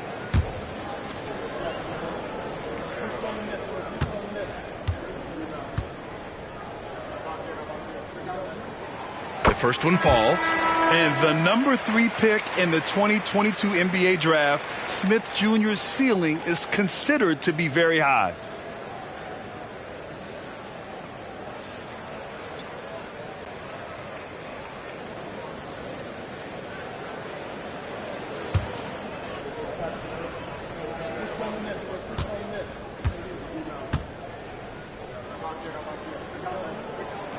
And that one goes in. 2 from the line that time. Time called here. Los Angeles decides to talk it over. Without question, Tyrese Maxey displaying all his skills today. This guy is killing you, and so far I haven't seen a good adjustment defensively.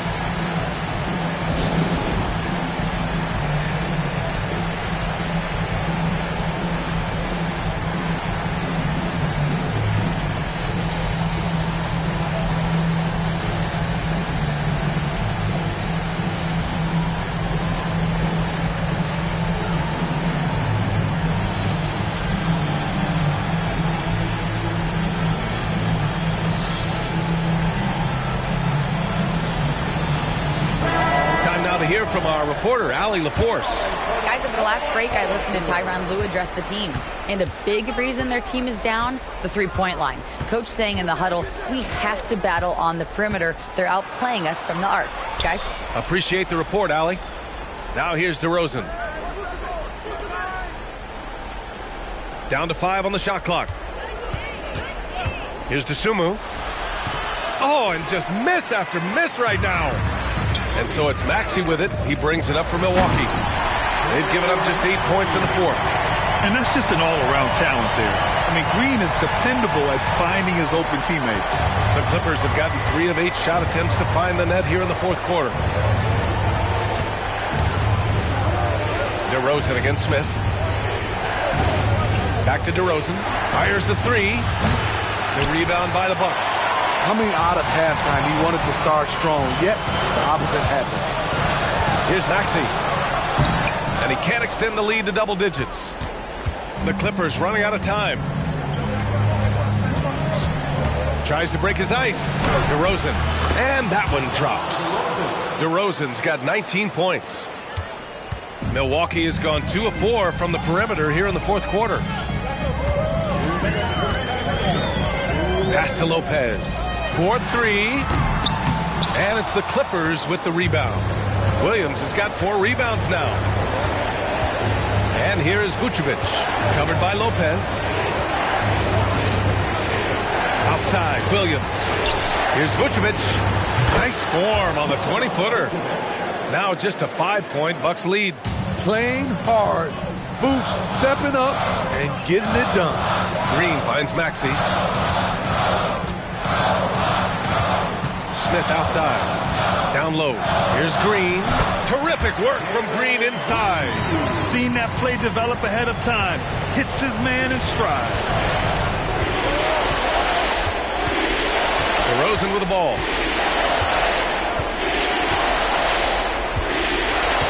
Vucevic, a screen on Smith. Oh, a clear foul there on the missed shot. So he'll get a pair at the line. That's on Brook Lopez.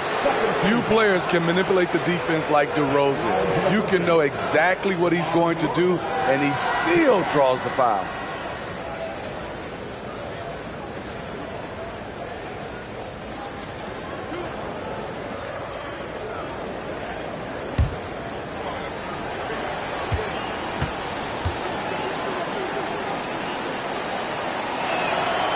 The first one drops, and that trims the lead to 6. There's a humbleness to DeRozan's game that's hard not to love. He knows what he does well and just zeroes in on being the best.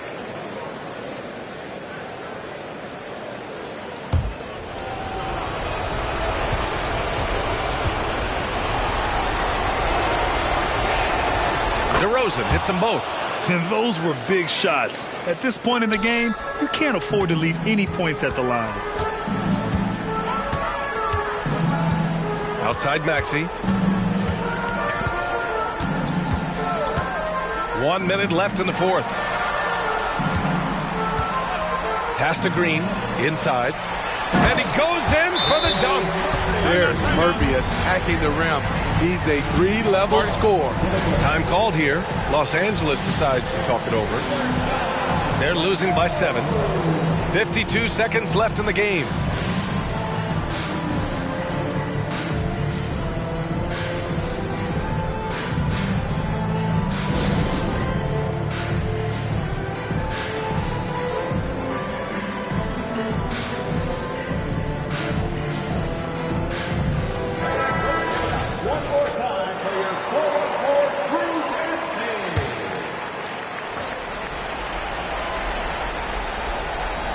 Dosunmu, the pass to DeRozan. To the inside. And it's good. Oh, and that cuts the lead to just 5. You want the ball in Vooch's hands. So calm and collected under the spotlight.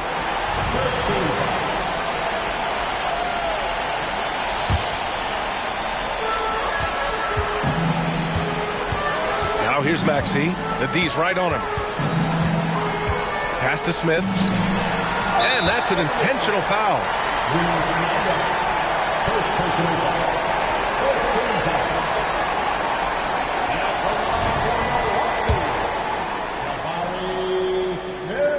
He hits the first one, and that increases the lead to 6.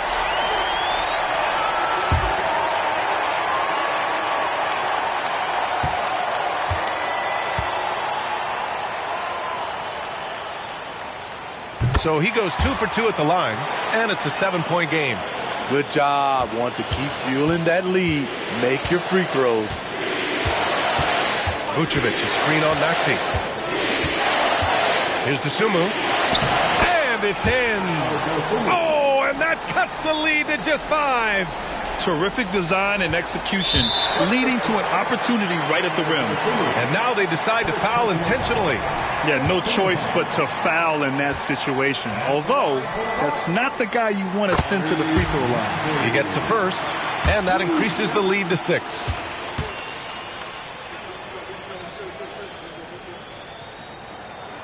So he gets them both, and it's a 7-point game. Timeout called, the Clippers. They're behind by 7. We've got 22 seconds left in the final quarter. All right, guys, what's your take? They just haven't put it all together tonight. They are left picking up the remains of their game plan. Better luck next time.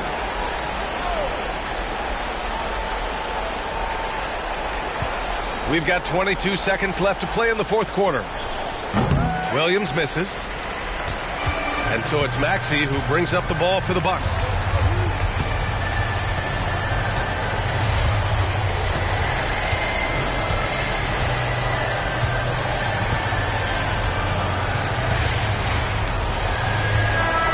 And so it's Milwaukee with the W. Boy, they didn't make it easy on their fans or themselves. But at the end of the day, everyone on their side is happy. Yeah, happy indeed. The momentum shifted away from them a few times, especially early on. But give these guys credit for sticking with the game plan and finishing the job. And that's going to do it tonight, folks, for our broadcast. For Steve Smith, Grant Hill, and Allie LaForce, I'm Brian Anderson. Thank you for watching this 2K Sports coverage of the...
Check out the fashion style of the Bucks as they enter the building. Bring out the red carpet. Hi, everyone. Time to get into it. And this may be...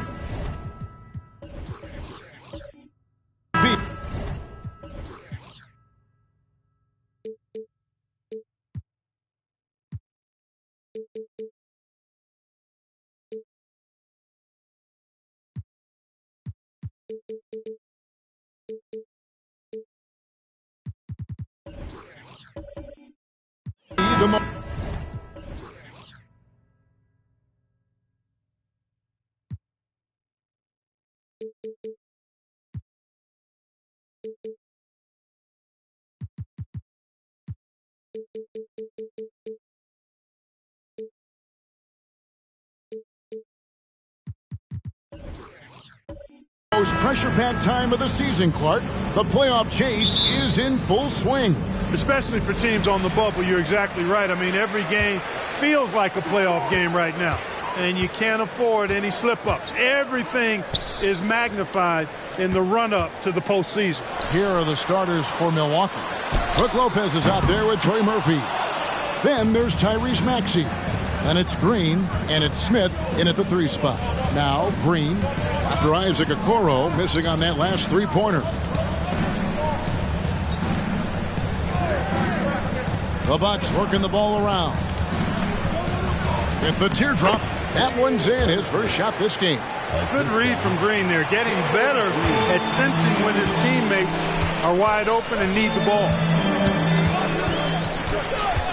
Poole, the pass to Okoro. Driving the lane. Fires from deep. And that's good. Jordan Poole for 3. And they don't want to get in a habit of giving him open looks from 3. First quarter still, but not who you want to leave open. Now here's Green. His scoring average sitting at 15 points a game right now. That's a pretty sizable contribution. Once he takes flight, Green can make some incredible moves in the air. Here's Poole. Passes it to Okoro. To the middle. Smith against Wembanyama. Smith with some nice D. Here's Milwaukee now. They come into this having outplayed the Clippers last game. Yeah, I felt like they attacked, but with a purpose. They knew what they wanted to accomplish coming in. Well, it really showed the trust they have in one another. I love how they got after it, and you could feel that they were playing for each other. Man, you look at the hype surrounding Wembanyama. Greg, it's unreal. One of the best prospect profiles really since LeBron. Almost unfair to try and live up to the expectations, but he's got the tools to be one of the best to ever play. The first free throw is good.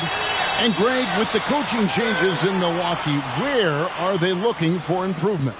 Oh, Kevin, they've been dominant in the regular season, but the playoffs require adjustments. That chess match is where they hope to improve. And both free throws good for Wembanyama. You know, here we are, Greg, looking at Victor Wembanyama. I mean, can he get any taller? Wow. Well, he's already 7'4", Kevin. But yes, what's amazing is that I still think he's grown, which is scary for the rest of the league. Wizards have gone 1 of 3 from the field to start this one so far. We're just about 2 minutes into the first quarter. Lopez kicks to Okoro. The Wizards with another miss. Just 1 of 4 from the floor, not the start they were looking for here. Outside, Green. Inside. Launches it. Rebound, Washington. Barnes, right side. Pass to Poole. Wembanyama sets a screen for Poole.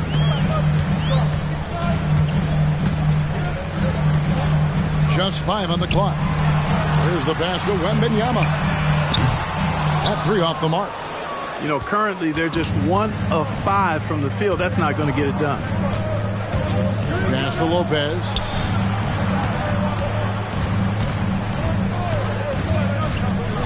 Passes it to Maxey.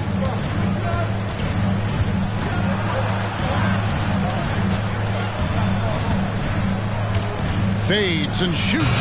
Barnes grabs the miss. Not sure what the D was doing there. Clearly a breakdown. You can ill afford to give a guy like him that good a look. Pass to Poole. This one for 3. Hits the three-point bomb. Poole's got 6. Boy, he is looking confident. Love how they're using him so far. And you know what? They're going to keep using him. I mean, he'll be the centerpiece of their offense today. You can bank on that. To end the cold streak. Lopez passes to Maxey. And there's the whistle. 3-second violation. Only 5 games left in the season. Let's quickly take a look at how the playoff field is going to stack up out east. You look at the Bucks. It hasn't been a great season for them. We may see some changes in the offseason. And checking out Washington. They're at the bottom of the conference.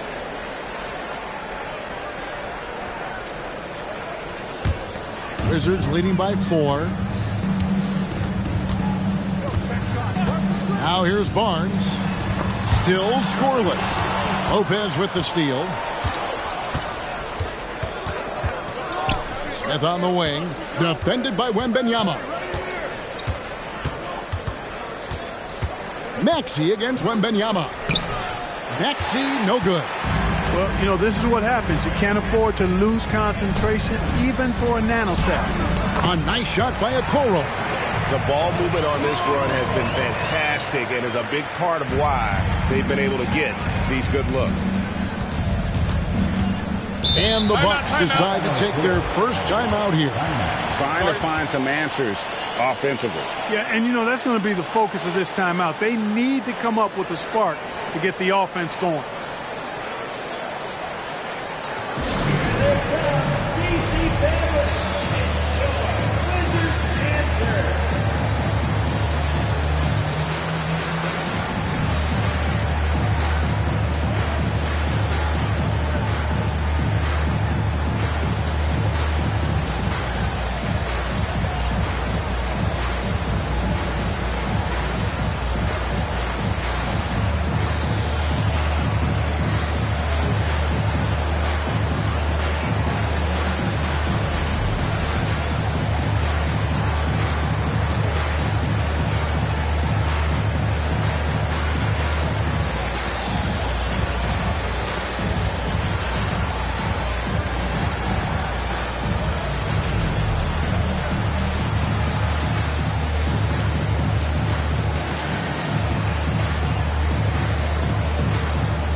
And how about a look now at the first-year block leaders in the NBA? Here are the top rookie intimidators. Victor Wembanyama is second. And that ability to send shots away at the rim, so highly valued, it takes guts to put yourself in harm's way and contest those finishers. Well, he does such a good job of positioning himself, so you have a hard time getting shots over him. One of the best of all rookies denying the rim. Here's Maxey. He's coming off a 22-point game against the Clippers. Green up on top for 3. Smith. And the rebound goes to Lopez. Now the Wizards with it. They've gone on a 10-2 run, not allowing much.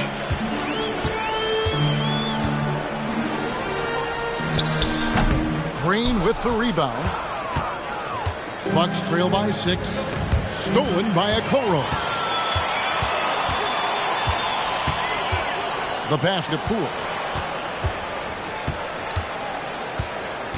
Wembanyama, a screen on Green.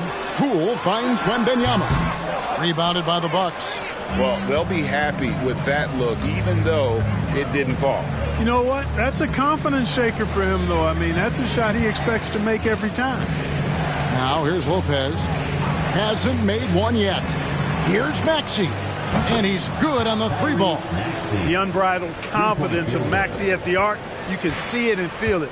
He knows how good he is. Wembanyama, a screen on Maxey. And here's Poole for 3. The kick out to Barnes. Pass to Lopez. 4 on the clock. Here's Poole. Lets the 3 fly. Sinks the triple. Poole's got 9.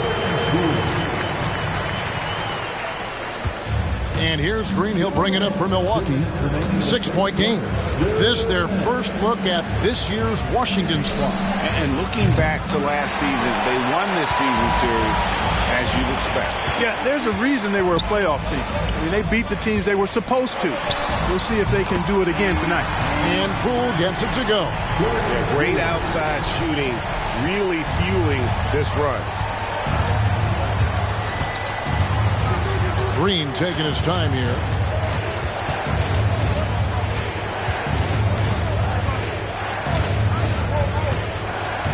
We've got 1:23 left to play here in the first. Shot clock at 5. Pulls it from 20. And the rebound goes to Lopez. That's exactly how you have to defend him. He's a guy that the D needs to be aware of at all times.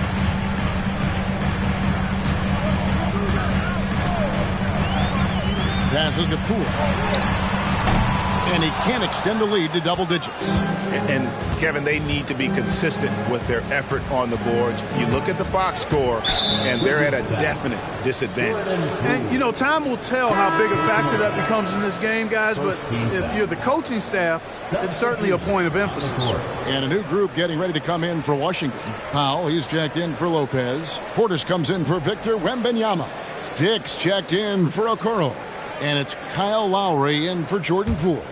Big group substitution here for Milwaukee. Hayes, he's checked in for Lopez. Santi Aldama comes in for Trey Murphy. Eric Gordon, he's checked in for Jabari Smith. And Georgia subbed in for Maxey.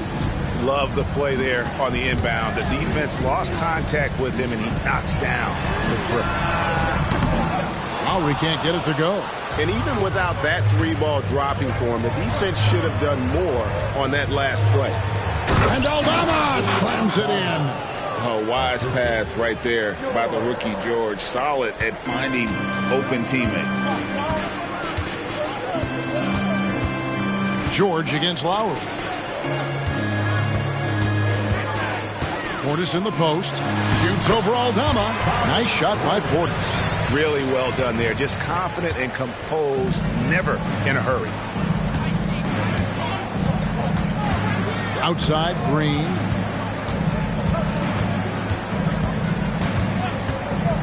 Takes the three. And again, Milwaukee with the triple. When you try to check Green in pick and roll action, you've got to stop him first. And so it's Jordan Poole making highlights for the Wizards. He nailed it from long range in that quarter. Winds up with a total of 4 3-pointers in the period. And don't go away. We'll be right back.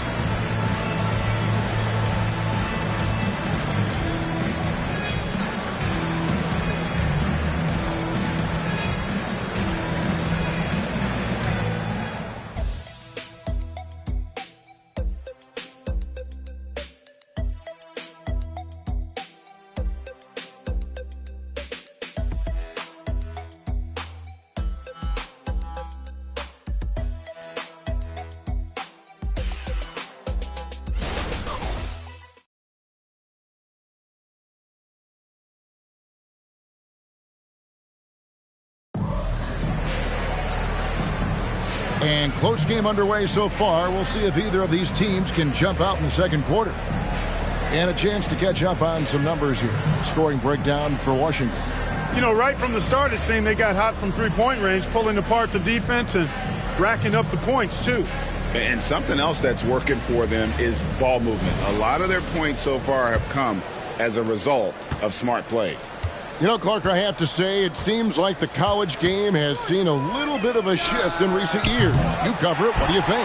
Yeah, I agree with that. I mean, the game, much like the pro game, has become a little more perimeter-centric. The three-point shot has been a huge part of the game's evolution. And so you see more teams playing to space the floor and take advantage of the three-point shot. Not nearly as much back to the basket post play. So I do think the game has changed. And not necessarily good or bad. I think it's just different. So with Smith sitting on the bench, here's the 5 for Doc Rivers right now. We've got Santi Aldama. Tyrese Maxey out there with George. Then there's Hayes. And it's Gordon in at the 3 spot. Greg, this Keontae George is explosive.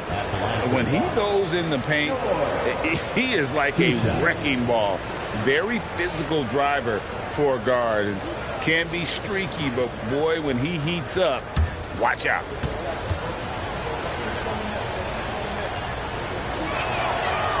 No good on that one. Name a type of shot Keontae George can hit it. More than capable of scoring at all 3 levels.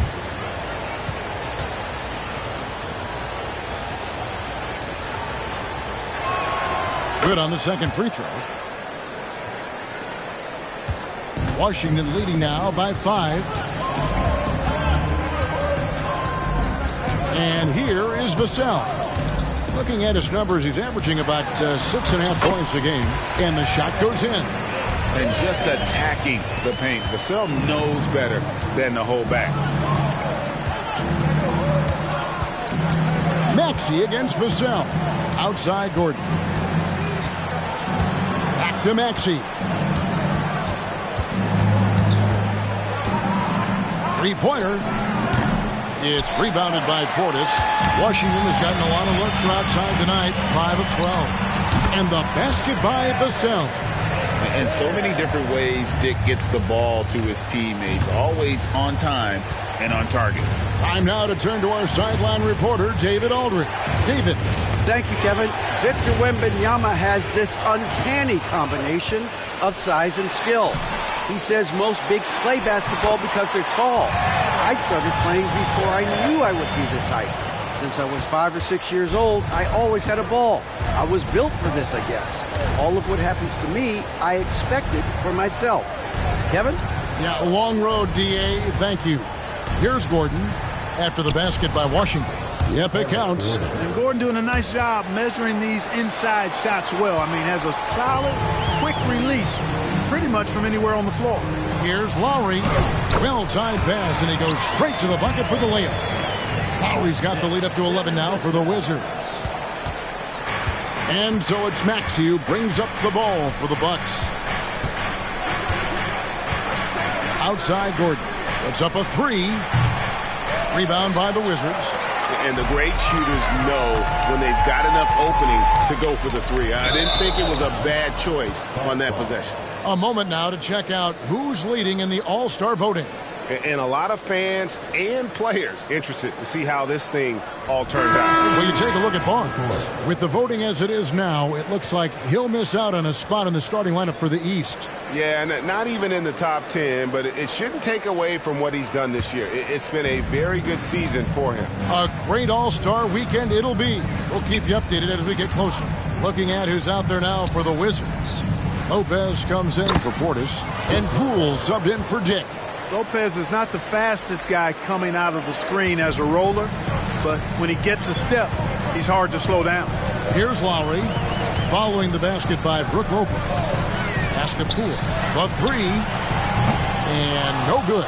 Definitely a situation you want to make sure you don't give him too good of a look. Maxey kicks to George. Nice ball movement by Milwaukee. Smith on the wing. 6 to shoot. To the inside. Maxey. The shot will not fall. Good defense by Poole. Wizards leading by 9. Closing in on 4 minutes played here in the second quarter. The pass to Wembanyama. That falls. Nice feed that time from Kyle Lowry.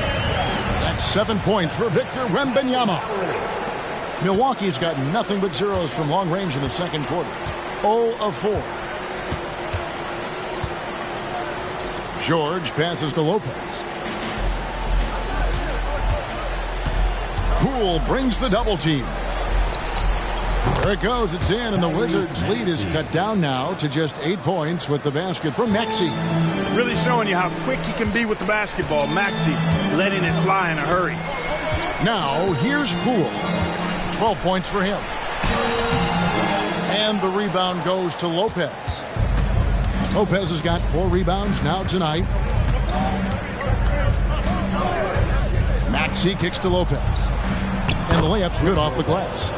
Lopez has got his second basket. That's how you run the pick and roll. Maxey capping it off with the perfect pass. So timeout called here. The first for Washington. Start.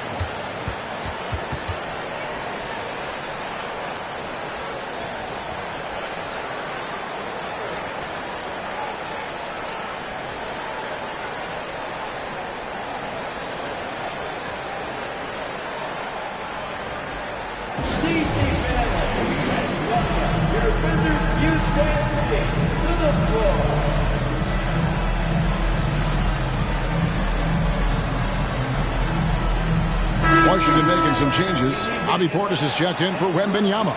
Scotty Barnes comes in for Devin Vassell. And it's a Okoro in for Kyle Lowry. And then for Milwaukee, Trey Murphy comes in for Santi Aldama. And it's Green in for Maxey. Now here's Barnes. Scoreless thus far. With the pause in the action, let's bring you the list of teams that have been lighting it up over the last 10 games. Fifth best, the Bucks. Yeah, what an impressive run for this club. Everybody seems to be in a rhythm in terms of scoring, and they are putting up some big numbers. Bucks trail by 6. Outside, Green. No good with the triple. A slight advantage for them in the rebound department, but that oftentimes is all it takes. Especially when you're scoring the ball at a decent clip the way they have. I mean, they've done exactly what's necessary to take the lead. And Smith with the stuff. Beating the defense in transition. Smith showing how a little extra effort goes a long way. Now here's Barnes. Guarded closely. And a wide open look for Portis. Good, and it's Barnes picking up the assist. And the Wizards lead by 6. Outside, Green.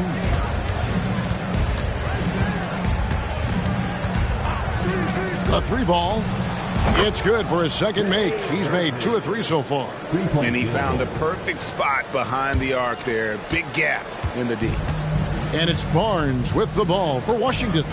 Something I like about Jalen Green, that ability to go vertical and just adjust midair. We call that great body control, partner, and you've seen guys over your time around the league where that's a special gift, and it really can make it hard for defenders. Green is excellent using that body and athleticism. Outside, Green. Fader on the way. Rebound, Washington. You know, the right thing there to try to fade away with the D all over him, but that is a difficult shot to sink. Here's Milwaukee now. They're on a 14-6 run. George with the screen on Lopez. Jacks up a 3, and another 3 for Milwaukee. Yeah, they're relying on their three-point shooting and getting pretty good results. George against Poole for the 3. Green with the rebound. The shooting numbers just aren't there yet in the quarter. He kicks it to George. Lopez against Lopez.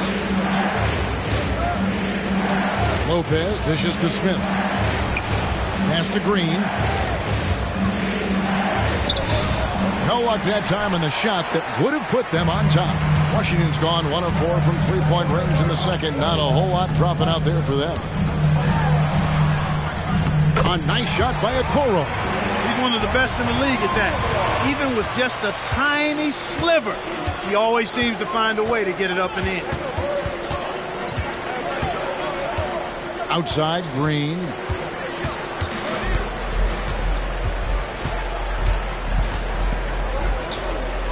Kicks it to George. From deep. Not going to go that time. And that'll do it for the first half. A competitive game so far. It's the Wizards up 2. And now we'll send it over to David Aldridge, who is standing by courtside. David. Thanks very much with Doc Rivers. Doc, a back-and-forth affair so far. How do you pick it up in the second half? Well, they were just a more physical team. I mean, they blew up all our act. Thank you, David. And we'll be back for the third quarter of action following halftime.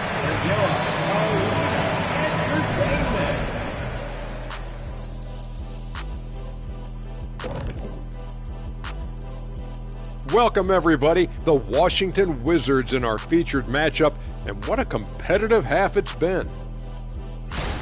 Well, they've done a decent job of boxing out, sealing the boards. They're quick to the ball, and they look hungry. They've obviously made rebounding a priority coming into this one. Mission accomplished so far. And with All-Star Weekend approaching, Thanks for spending halftime with us. Time to get it back out to Kevin Harlan for the start of the third quarter.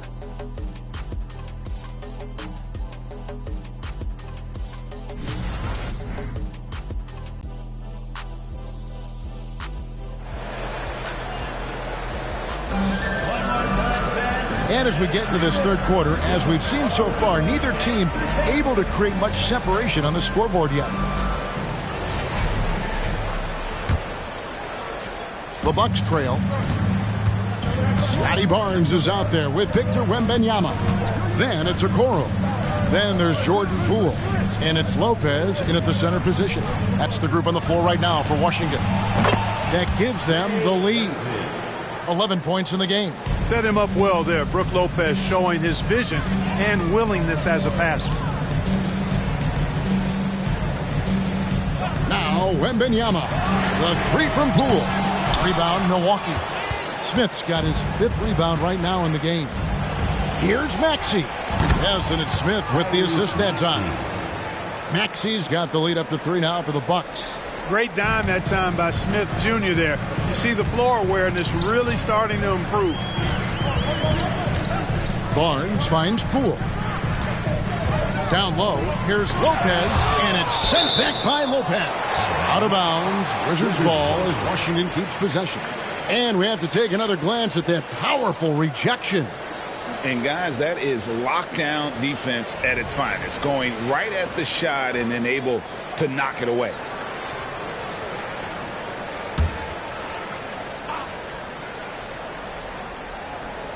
Second half rolling along now, about a minute play here. They have yet to hit a shot, a real slow start here in the second half.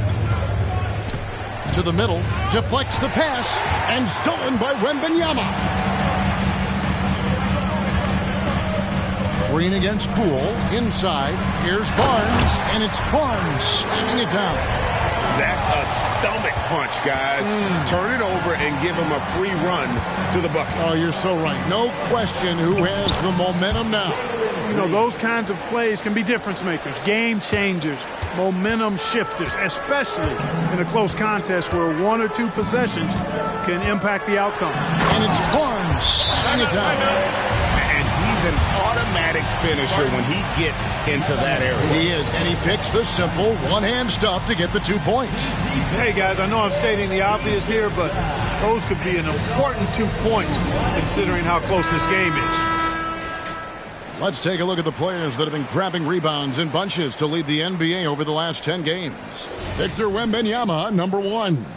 When it comes to rebounding, it's been a stupendous stretch for him. He's been using his body and strength so effectively. Lopez outside. Back to Maxey. And a lot of contact on that one, so he'll shoot 2 here. And hard not to love a young guy like Tyrese Maxey, who has such a great attitude. Boy, I love the way he plays, Greg. He's effervescent in his approach. Plays with great speed and pace and fearlessness. He's got a readiness to him and a workmanlike approach that bodes well for him the rest of his career. I think he's a potential all-star, and he delivers in just about any situation he's put in.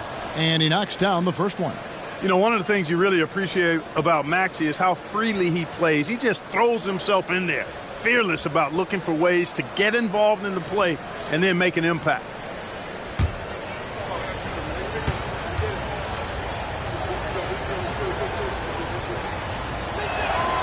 Maxey hits them both. And that's the norm for him. He's pretty much automatic when he's at the line. Wizards trail by 3. Wembanyama, a screen on Maxey. They double team Wembanyama. And it goes out of bounds. That one is off Smith. And check out the numbers for Green. His last 10 games, he's getting around 16 points a game, 4 assists, and 2 rebounds. Even though his numbers have been more than solid, I think he'll want to step his game up to another level. Yeah, and you know, on paper, those numbers are terrific. Most players would be thrilled with those numbers, but as good as they are, I know this guy expects more of himself. Shot clock at 3. And a wide open look for Wembanyama. Basket is good. The assist from Barnes. Barnes has got 3 assists now in this one. Lopez, a screen on Barnes. Maxey, and the Bucks miss again. Yeah, but they're 3 of 4 to start the second half. Wembanyama passes to Poole.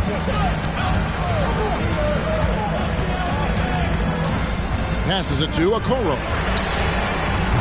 And no good. Had a chance to take the lead there. And so it's Smith with it. He'll bring it up for Milwaukee. Maxey against Barnes. Maxey into the lane. And slam dunk by Maxey.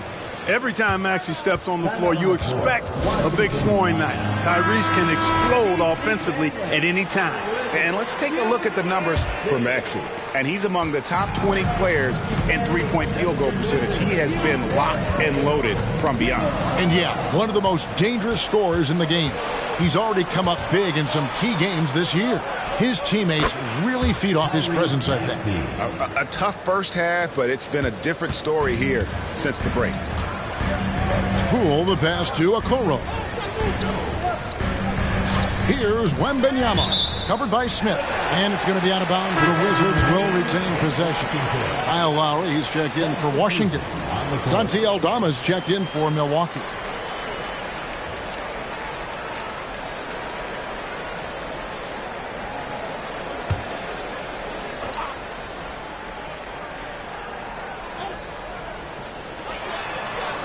Outside Lowry. Poole the pass to Lopez. Shot clock at 6. Here's Wembanyama. Rebound by Smith. Milwaukee leading by 4. Pass to Maxey. Three-pointer. That one, no good. He had 6 points from long range in the first half, but nothing's falling here since. The 3 from Poole. And another miss by Washington. It's almost like he's trying to make things hard on himself. You know, he's just got to slow the game down, try to get some easy ones. And he hits it and gets hacked on the play. A 3-point possibility if he can convert the free throw. Maxey makes things happen with his hard work and determination as a scorer. And a closer look here at the scoring breakdown for the Bucks. I'm in love with how they're moving the basketball all game long, and also their ability to move without the ball. That style just makes it so difficult to defend. They've also found a lot of shots at the arc in this one and allowing their good shooters to tee it up. Lowry with the ball. And looking at his production, he averages a little more than 7 points a game. High post Lopez. And the pass to Poole. Wembanyama, right side. Just 5 to shoot. Lowry for 3. Oh, and he almost had a 4-point play right there. He'll go to the line with a chance for 3. Oh, such a crafty player. Lowry excels at using his body to draw contact. For Washington, they have had 2 chances at the line already, making them both. And they've had really good numbers all season from the free throw line. Guys, that says a lot about the poise of this team. I mean, they've been so calm, cool, and consistent at the stripe this year. I mean, that's impressive.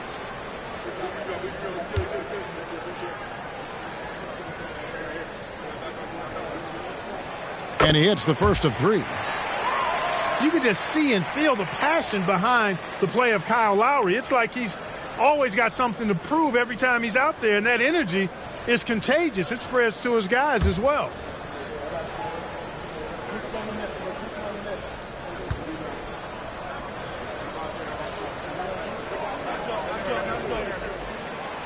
He's off on the second.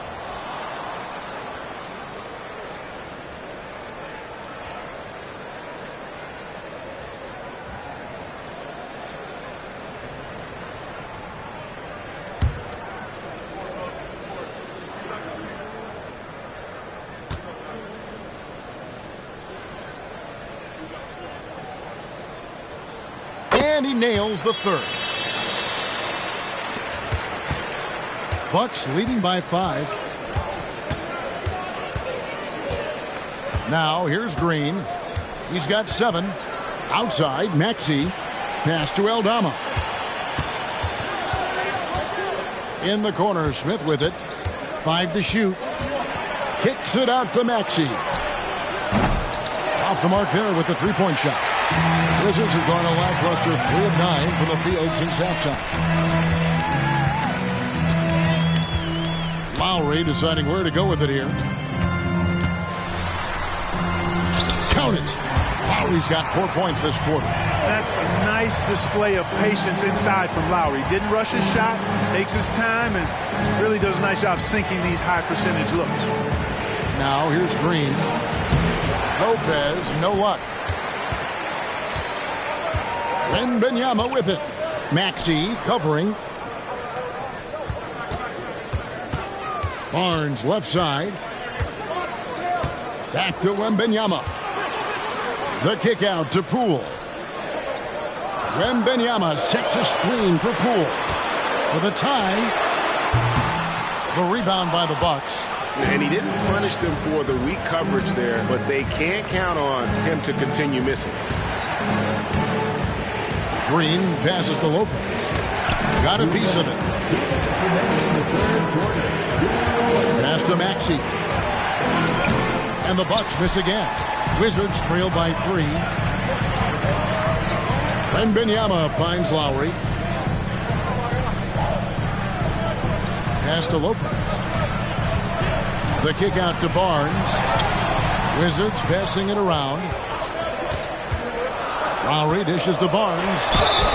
And that'll be 2 free throws coming up. Officials on the call with the foul. That one on Maxey.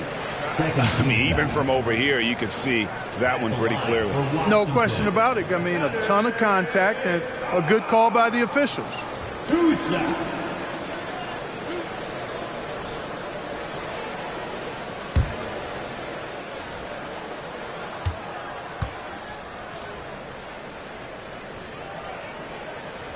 That's good from Barnes. Washington making some changes. Dwight Powell's checked in for Lopez. Portis comes in for Victor Wembanyama. And Dick subbed in for Jordan Poole. The Bucks also changing it up. Jackson Hayes, he's checked in for Lopez. Gordon comes in for Smith. And Georgia subbed in for Maxey. Barnes hits them both. And so it's Milwaukee with it. They lead by 1. Feeds it to George. And Barnes sends it back. Lowry against George. Barnes outside. 1:12 left in the third quarter. Clock at 4.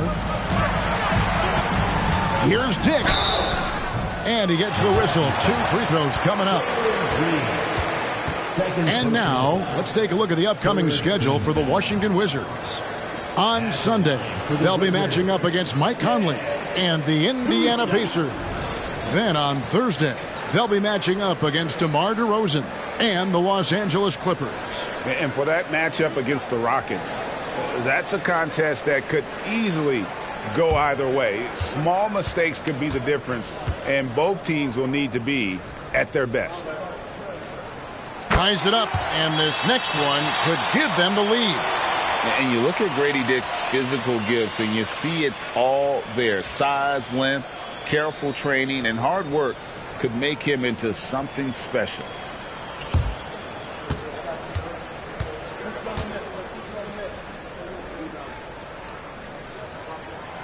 So he makes 1 of 2 as the second one misses. You can tell that miss at the line might stick with him for a while. Always hurts to miss a chance to take the lead.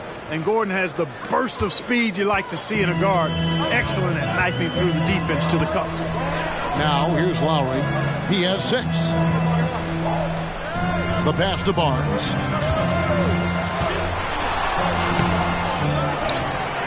Outside Portis for the lead. Basket is good. The assist from Barnes.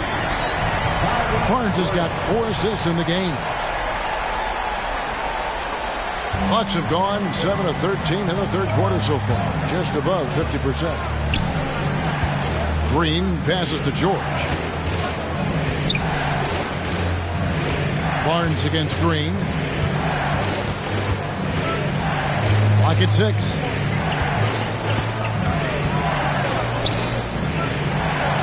And Barnes sends it back. And out of bounds as the Wizards gain possession.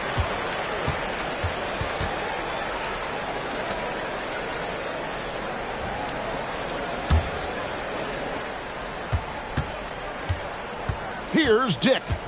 He averages about 5 points a game. Portis a screen on Green with 1 on the clock. And we just finished the third quarter, and we've got a tight ball game here. Wizards lead by 1. We'll be back shortly, live from Washington. 51.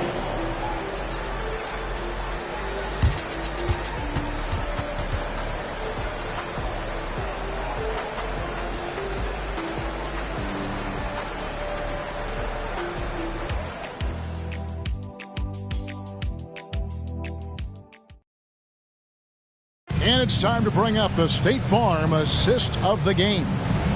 And I'm glad this was the pick because I love this pass. Such a great dish. That's what I call court vision. Yeah, and with the accuracy to go along with that vision. I mean, he put the ball in the absolute perfect spot. That's how you orchestrate it. And with 3 quarters behind us, we start the fourth quarter in what is still anybody's ball game.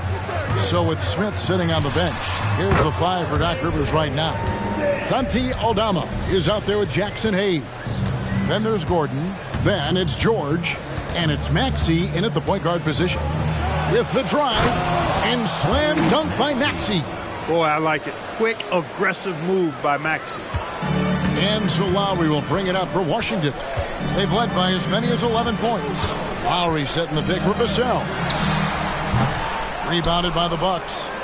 Aldama's got 4 rebounds now tonight. Eric Gordon on the wing. Lowry covering. And here's Hayes. Pass to Maxey. Shot clock at 5. To the left wing. Here's Aldama. No good from outside. The Wizards with the lead. To the inside. Portis. And Portis throws it down. Hey, I feel bad for those rims because Portis has no mercy on them, throwing it down with force. Here's Maxey. A special move before the shot. Maxey's got 15 points in just the second half.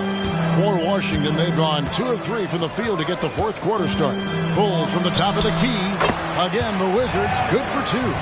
He has created some terrific opportunities for himself and really made the most of them. Maxey against Vassell. And the foul called on Victor Wembanyama. That is his first foul of the game. Wizards making a switch here. Poole's checked in. And Milwaukee with a change here too. Jabari Smith, he's checked in for Gordon. Here's Smith. Passes it to Aldama. Back to Smith. Maxey against Poole. 7-foot shot. And that'll be 2 free throws coming up. Officials on the call with the foul. Jordan Poole picks one up. Checking in at about 200 pounds, Maxey is much stronger than he appears. And a moment here to take a look at the scoring breakdown for the Wizards. Well, you know, they've been tremendous, I think, when it comes to sharing the basketball. You know, getting guys involved on the plays and creating offensive opportunities for everybody. Equal opportunity offense is fun to watch. And something else that stands out is how efficient they've been from the mid-range, making the most of their opportunities. And not a single free throw attempt in that first half, but he has been far more active since the break and drawn some fouls.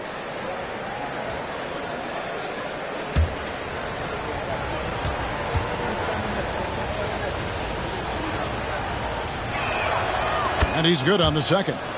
Only down 2 now, but that miss might come back to haunt you. If they don't get a stop, it's back to a 2-possession game. Wembanyama, a screen on Maxey. Shoots it up. Rebounded by the Bucks. Smith's got 9 rebounds in the game. Getting it done. Dishes it to Hayes. Smith. Great positioning on the putback. Smith's got it all tied up now for Milwaukee. Yeah, 3 consecutive field goals have come right at the rim. The D had better start buckling now. Wembanyama up top over Smith. Wembanyama, no good. For Milwaukee, they've gone 3 of 5 here in the fourth quarter. Pretty good numbers coming out of the break. George finds Hayes. Here's Maxey. And he drops in the layup off the glass. 24 points for Tyrese Maxey. Not just a perimeter threat now. Maxey very adept at converting in close, too. Poole the pass to Wembanyama.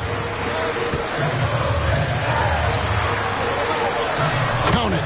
Coming off a big game, his confidence couldn't be higher, and coach knows it. Showing no signs of slowing or cooling down. They're going to ride him as far as he can take him. Now here's George. Pass to Hayes. Outside, Maxey uses the glass to finish the layup. Maxey's got 26. Wow, he is lighting it up here in the second half.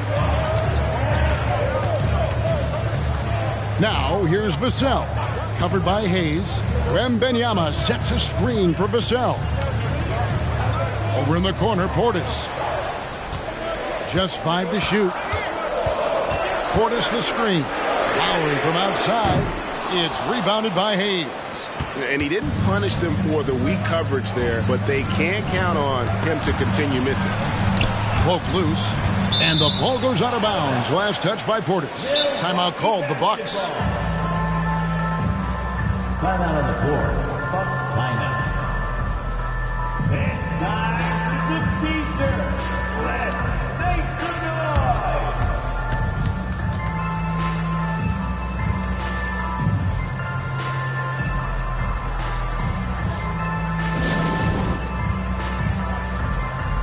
For the Wizards, Lopez, he's checked in for Bobby Portis.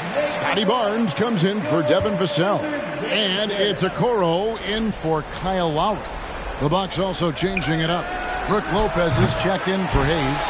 Trey Murphy comes in for Santi Aldama. And Jalen Green subbed in for George. With a short break in the action, gives us a chance now to send it over to David Aldridge. Hey, Kevin, during the last break, I heard Doc Rivers talking with his team. Now, they told the team, we're winning this game with our defense. All we need is a couple of stops. Keep your focus. We'll see if they can close it out. Kevin? Thank you, David. Green, no luck. Not his best game, but they're still getting it done collectively. Okoro kicks to Poole. And there's the pass to Wembanyama. Over Maxey. The Wizards with another miss. Milwaukee in the lead. To the paint. Goes back up.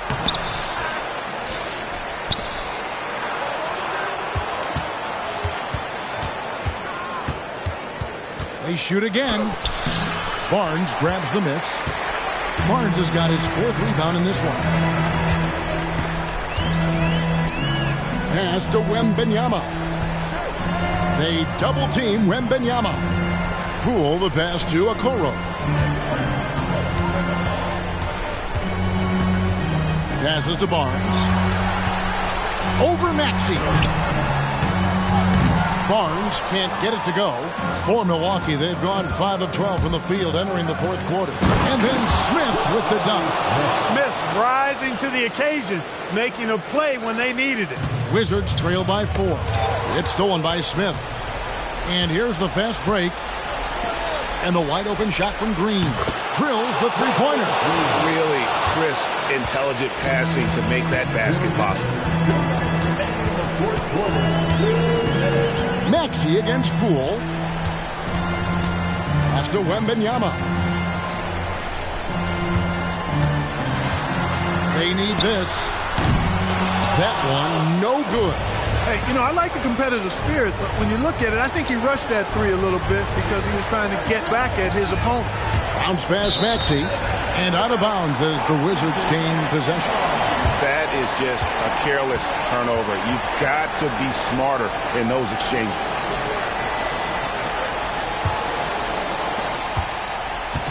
And so Poole will bring it up for the Washington Wizards. They trail by 7.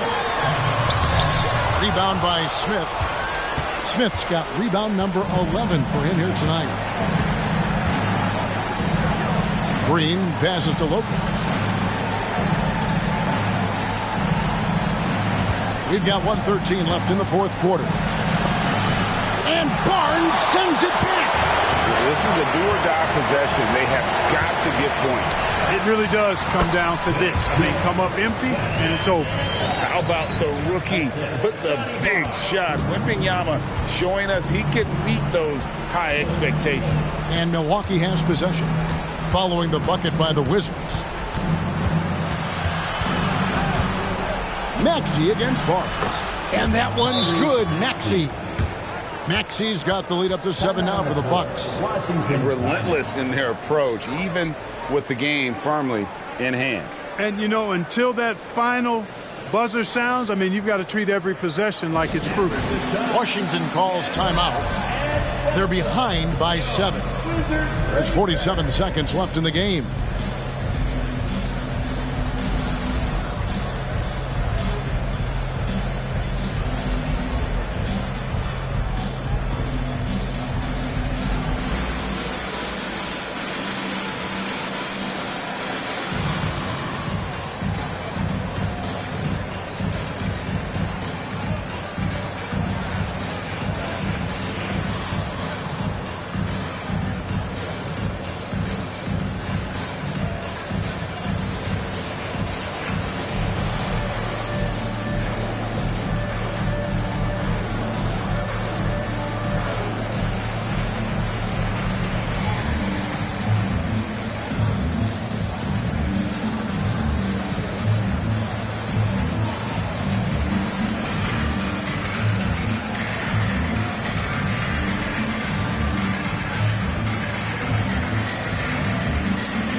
There's 47 seconds left here in the fourth quarter.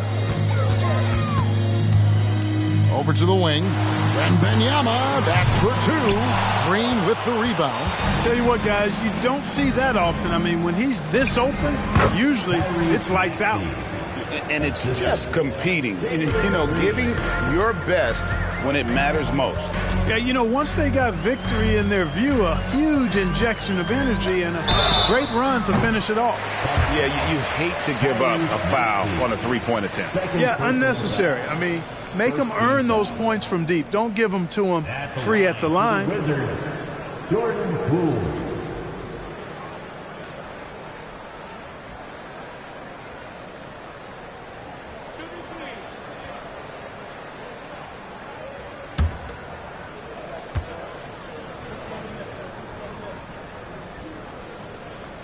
He makes the first of 3, and that brings them within 8.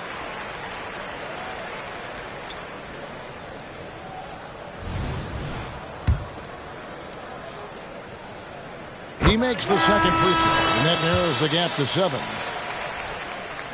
And so he's good on all 3 free throws, and that trims the lead to 6.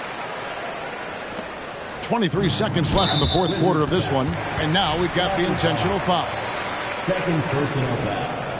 Third team foul. There's 21 seconds left in the fourth quarter, and so they foul intentionally. Personal foul. Fourth team foul. It's the first, and that makes it a 7-point lead. Well, Jalen Green is a product of G League Ignite, and clearly showing other folks there's a new path for potential lottery picks to take. Craziest fans, let's hear ya. Here's Wembanyama. It counts. Oh, and that cuts the lead to just 5. How do you like that? I mean, the rookie stepping up big time. And that's an intentional foul. You have to foul, but I'm sure they would have liked to foul someone different. They didn't really have another option. I mean, I thought they did a nice job getting it in his hands and making sure he was the guy who'd go to the line. And he is unable to get the second one. No time to waste on this possession. Got to go right up with it and then foul immediately. Poole, no good. And he commits the intentional foul. Starting foul. Third personal foul. Team is in the penalty. So the first one drops, and that makes it a 7-point lead. I think he's the prototypical 4 in the modern game. Jabari Smith has that excellent three-point stroke, and he can defend multiple positions. Off target from three-point range. And so the Bucks take the win. A solid win on the... Thank you, David. And that about wraps it up. For Greg Anthony, Clark...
Oh, say does.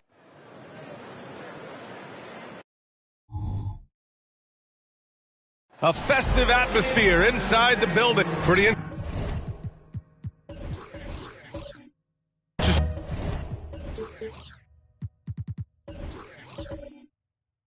back.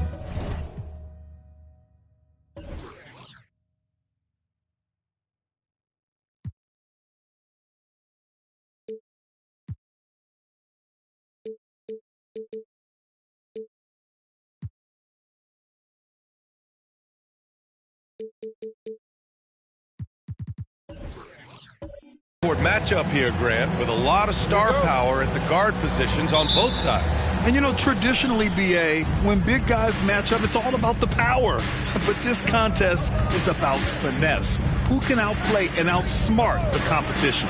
Now let's check out the starters for the Detroit Pistons. They've got DeAndre Hunter. Yusuf Nurkic is out there with Jonas Valanciunas. Then there's DeJounte Murray, and it's Brunson in a two-guard. Drummond to screen on Hunter. And stolen by Brunson. Pass to Murray. Three-pointer. And the Pistons, another three. The beauty of Jalen Brunson, you can play him at the 1 or the 2, but we know he's always going to put the pass on time and on target. Drummond to screen on Murray. Harden, the pass to Drummond. Good. About a minute played here so far in the first. Murray scanning the floor.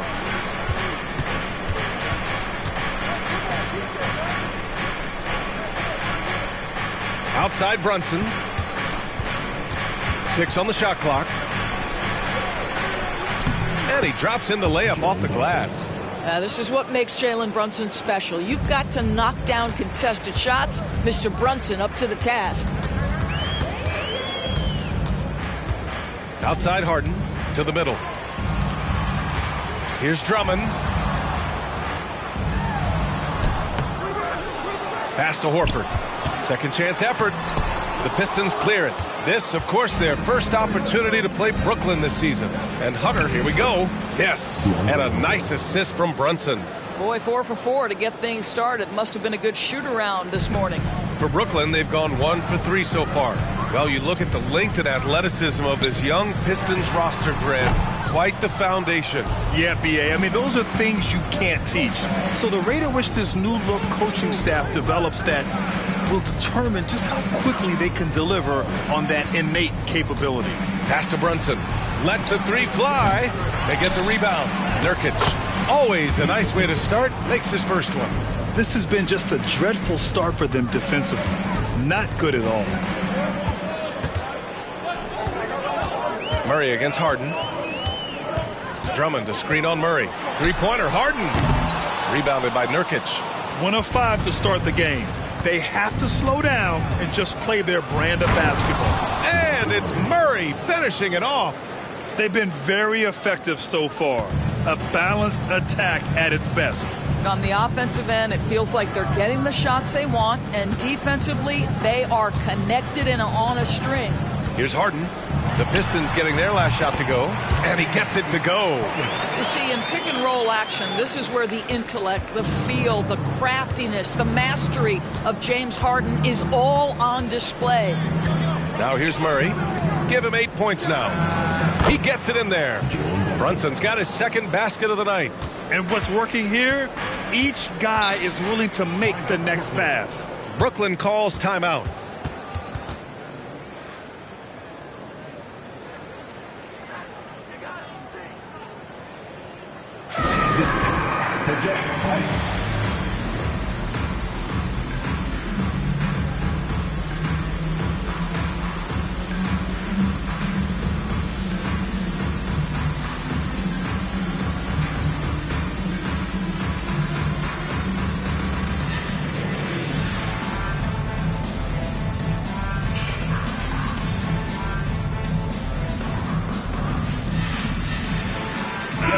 He's checked in for Horford.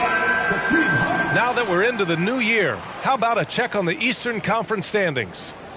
You take a look at Brooklyn. They're currently in 4th place and trying their best to get a better seeding. And checking out the Pistons, behind 2 games. I think for the Nets, they've stayed within arm's length of the conference leaders. That in itself is an accomplishment at this point in the season. Yeah, even so, though, I'm sure they're not satisfied just being near the top of the standings. They're going to be looking to make a major push as the season winds down.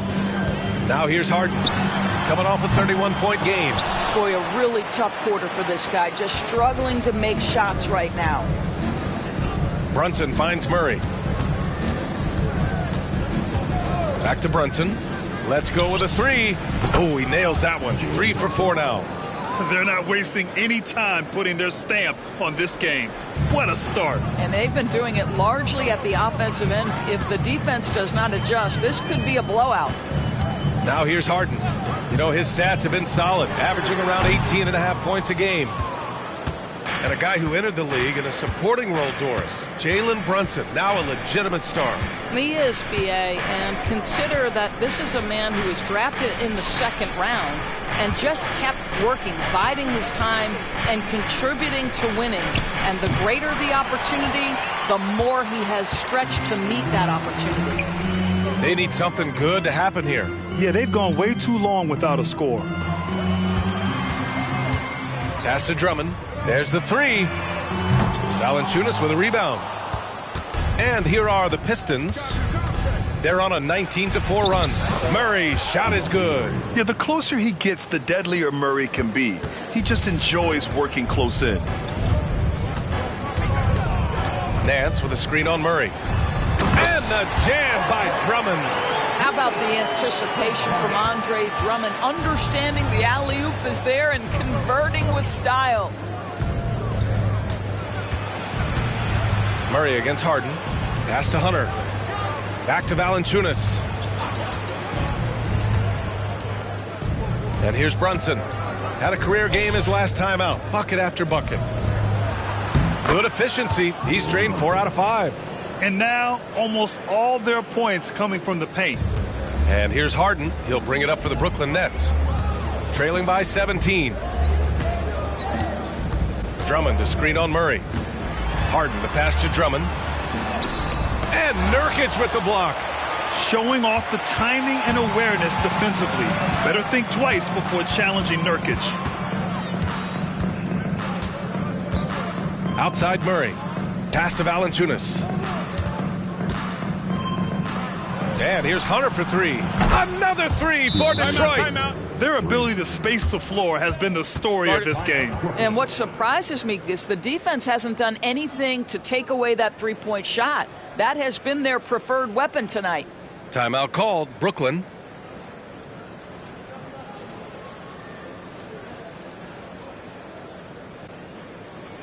Here we go, fans. Get on your feet. Get loud. It's time for team hype.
The Nets making a switch here.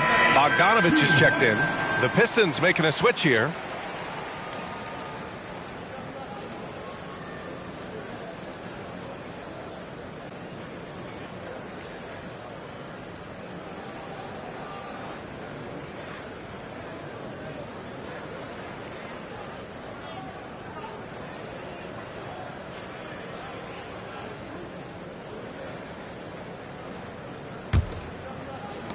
And so it's Brooklyn with it. Outside Harden. First quarter. Pass to George. It's good. Off the assist from Harden. Boy, nice job by Paul George to make himself available. Gets to his spot and gets it off quickly. After joining forces in 2019, Kevin Durant and Kyrie Irving only ended up playing 74 games together in Brooklyn. And think about it. Those 74 games were spread over the course of 3 years. Whether it was injuries, off-the-court drama, you name it, it limited their time together. And now the Nets are focused on rebuilding. That was not a successful pairing. It's been an ugly quarter for him. Trying to shoot his way out of it. Might be time to work on the playmaking skills. You know, not the smartest play a defender can make there. All right, a look at how the points have been generated so far. A scoring breakdown for the Pistons. Yeah, their early focus on outside scoring has paid off. They're finding plenty of points from three-point land. And they've also shown dominance in the paint so far tonight, really putting the work in down low.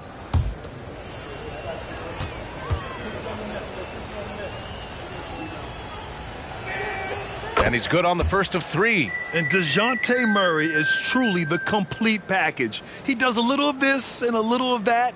Anything you need out there, he can make it happen.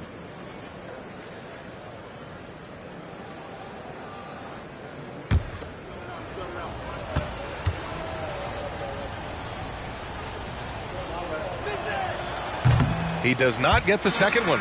Well, Greg, given the proud history of the Pistons, the teens were an especially rough decade for them. Yeah, I mean, nothing much went right for them. But I'll say this for Detroit fans, they never give up on their team. It's as faithful a fan base as you'll find.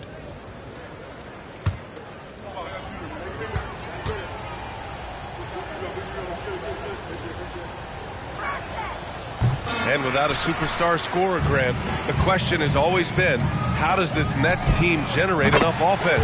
Yeah, well, hero ball is not going to work. I mean, they've got to push the pace and trust one another and go from good shot to great shot.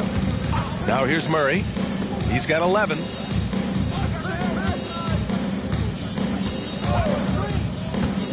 Spins. Shot clock at 6. Doesn't go for him. Brooklyn's gone 1 for 5 from three-point range. A cold start. Here's Porter. Ooh, and he took a hard foul on the shot. So he'll head to the line to shoot a pair. Bojan Bogdanović picks one up. Willing to sacrifice his body. Porter Jr. on the attack draws the whistle.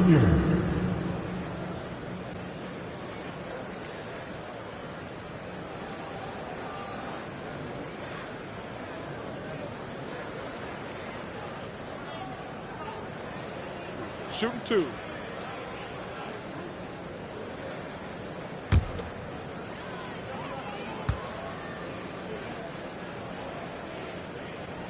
That's good from Porter. An exceptionally skilled player. You hope Michael Porter Jr. stays healthy. I mean, his potential is limitless. Jones, he's checked in for the Pistons.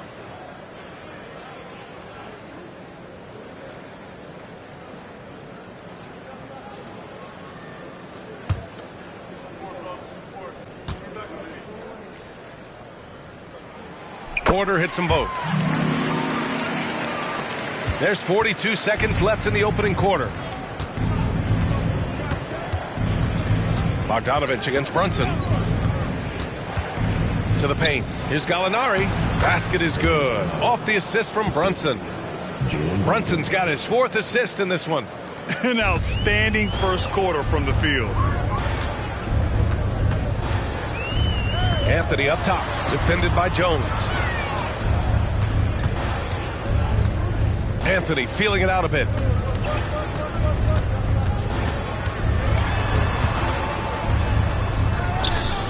Detroit with a rebound. They defeated Washington in their last game. And the main takeaway was their accuracy from beyond the arc. An impressive performance indeed. And that explains their three-point percentage. They had more than a few players giving the defense absolute fits from range. Shooting 2.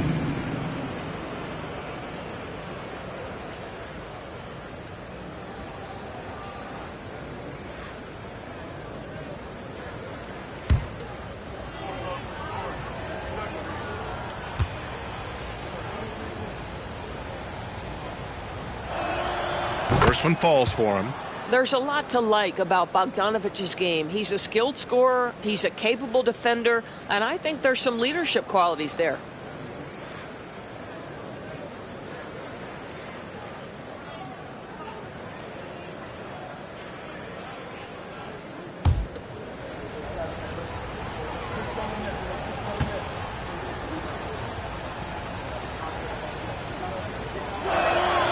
And so Bogdanović nails them both.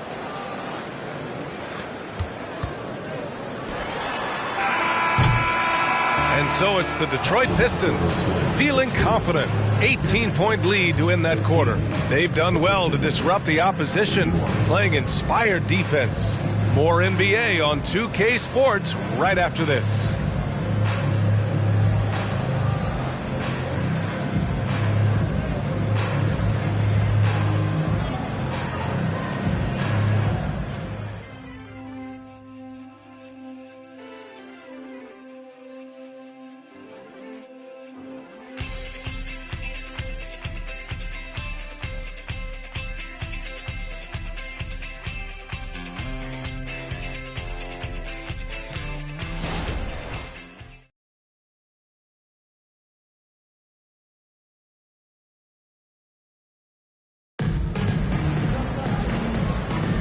And so far through one quarter, it's been a lopsided game.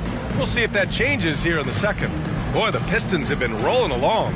It's all about the strong inside-out game in the first period.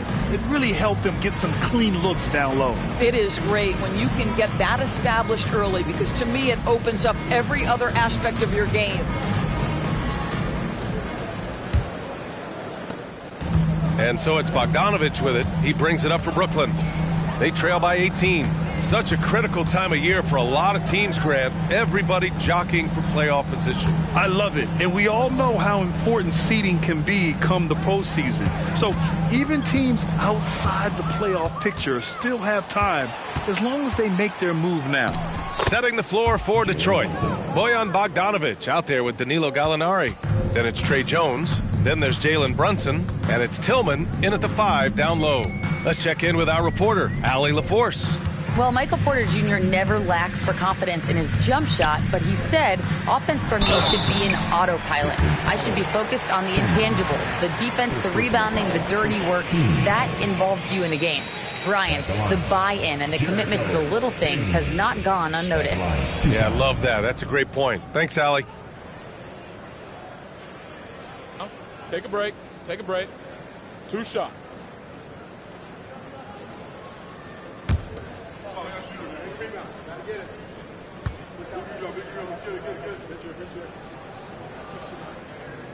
That free throw, no good. Horford, he's checked in for Brooklyn.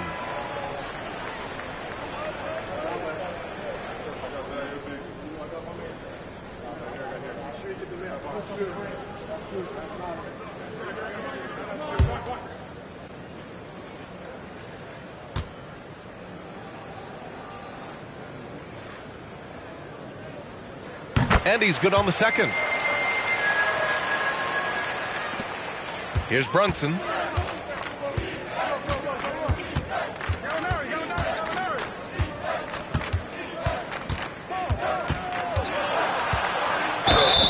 Oh, and he got fouled on his way up. He'll head to the line to shoot 2. First personal foul.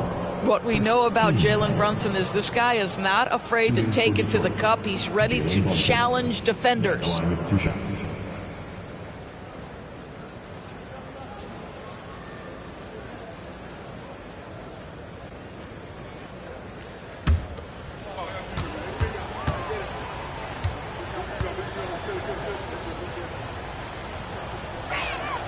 First free throw is good. Boy, the maturation of Brunson is really special. This guy, phenomenal as scorer and facilitator. Nance, he's checked in for Sims.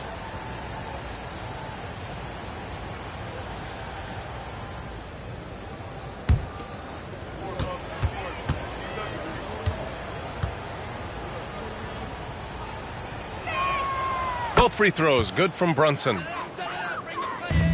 And Brooklyn's shooting just 31% in today's game. Not great. And Jalen Brunson gets the whistle that time. That's his first foul of the game. 15 seconds.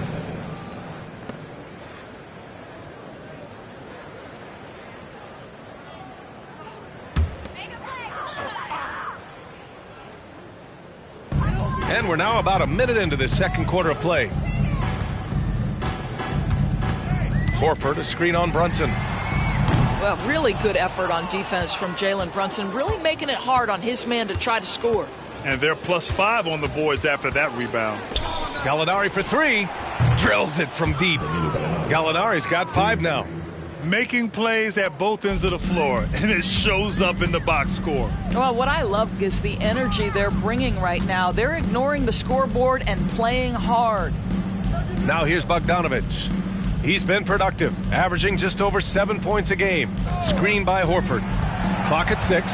Outside for Porter. And they come right back with their own three-pointer. He's got 5. Yeah, we're seeing the competitive spirit of Porter Jr. as he responds with the 3 of his own. Here's Tillman. And that one is hammered home. With the explosive leaping ability, he's able to play center despite being undersized. Outside Bogdanovic. To the right side. And a foul called on the way up. So he'll take 2 from the free throw line. It's on Danilo Gallinari. Well, who says this isn't a contact sport? Larry Nance taking the initiative to draw the foul. Nice.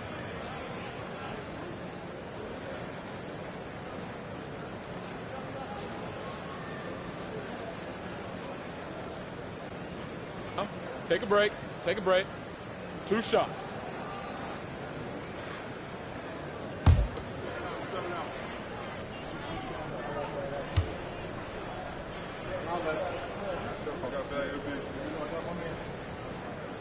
That free throw misses. Well, Grant, you've been the up-and-comer, but you've also played the role of the veteran. What's the key to that latter stage? You know, B.A., your contributions as a veteran are felt just as much with your leadership as they are with your numbers. So sharing what you've learned with those younger players on the way up is so important. And the Nets making a change here. Harden's checked in.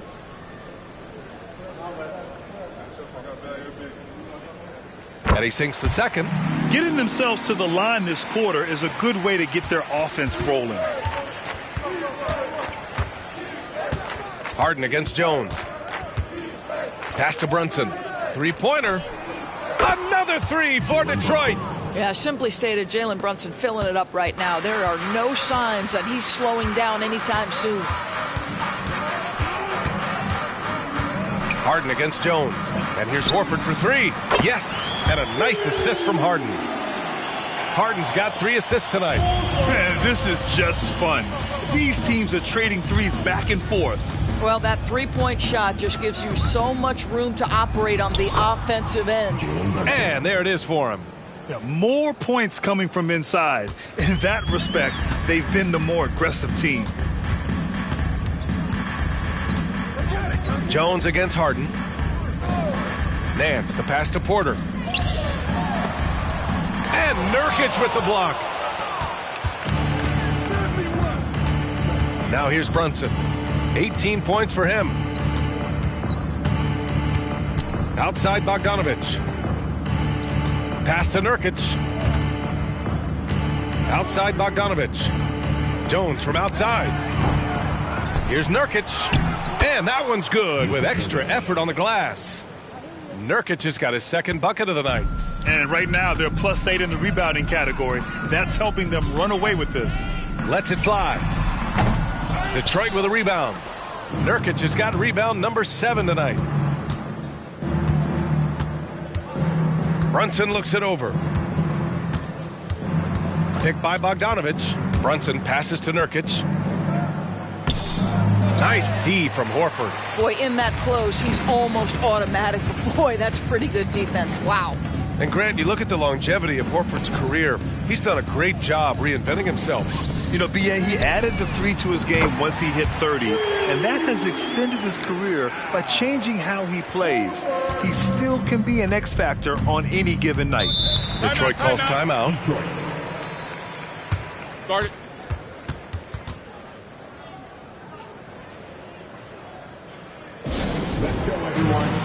Sims, he's checked in for Brooklyn. Paul George comes in for Michael Porter. Valanciunas, he's checked in for Detroit. DeJounte Murray comes in for Jones.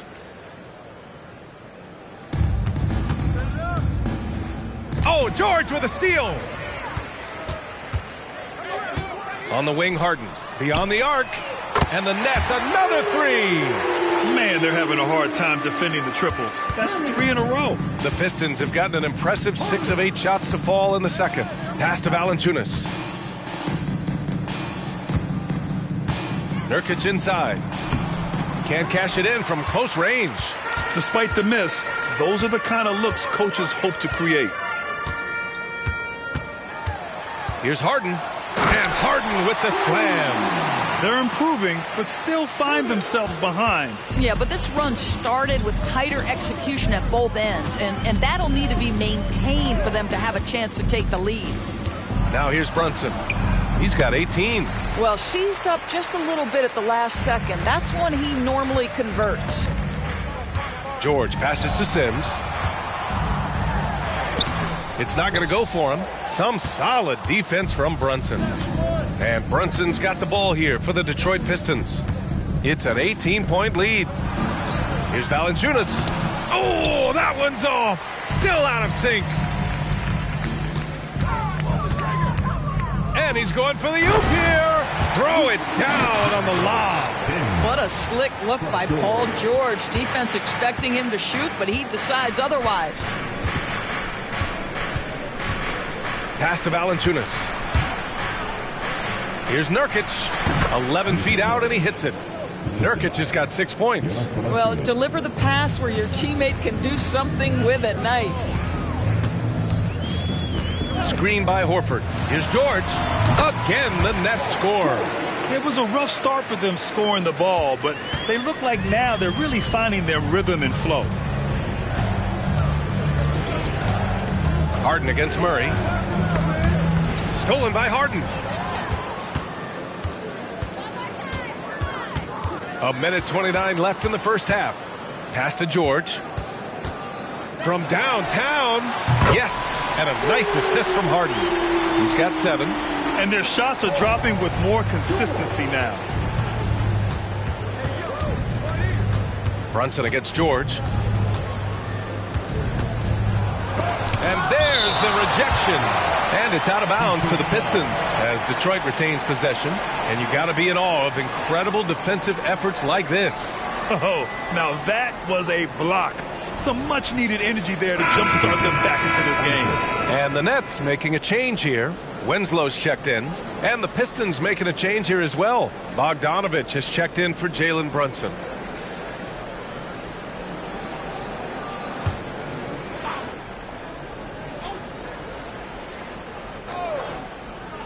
Here's Murray.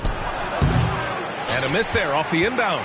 Analytics already don't favor the mid-range jumper, let alone against exceptional defense. Harden finds Horford. Now here's George. The 3 is up. Valanciunas with a rebound. Valanciunas has got 4 rebounds now. To the middle. And the dunk by Valanciunas. Look, to steal a line from you up high and down hard, Jonas Valanciunas. Go ahead, big fella. George for 3. Rebounded by the Pistons. Nurkic has got rebound number 8 now. 6-second difference between the shot clock and game clock. Valanciunas with a screen on Harden. Down low. Oh, stolen by Harden.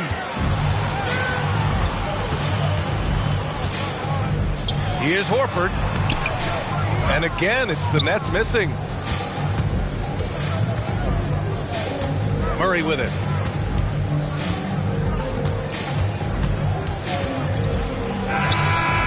Oh, he got it up in time, but it wouldn't fall for him. And we finished off one half of play.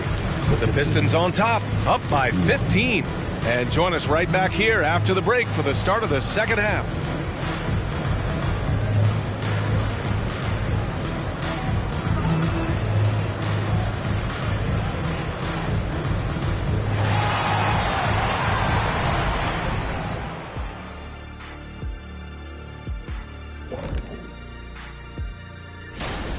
Right now, they're scoring the ball with ease. Good decision-making, kind of punishing the defense for overplaying certain guys. And the next order of business, seeing. Appreciate you joining us.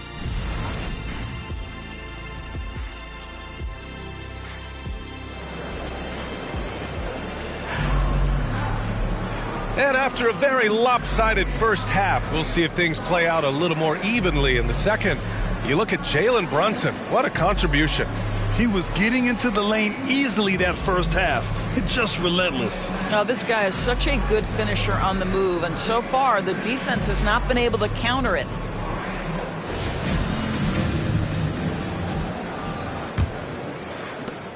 Brooklyn has gone 6 of 14 from the perimeter tonight. Al Horford out there with Michael Porter. Then it's Andre Drummond. Then it's James Harden.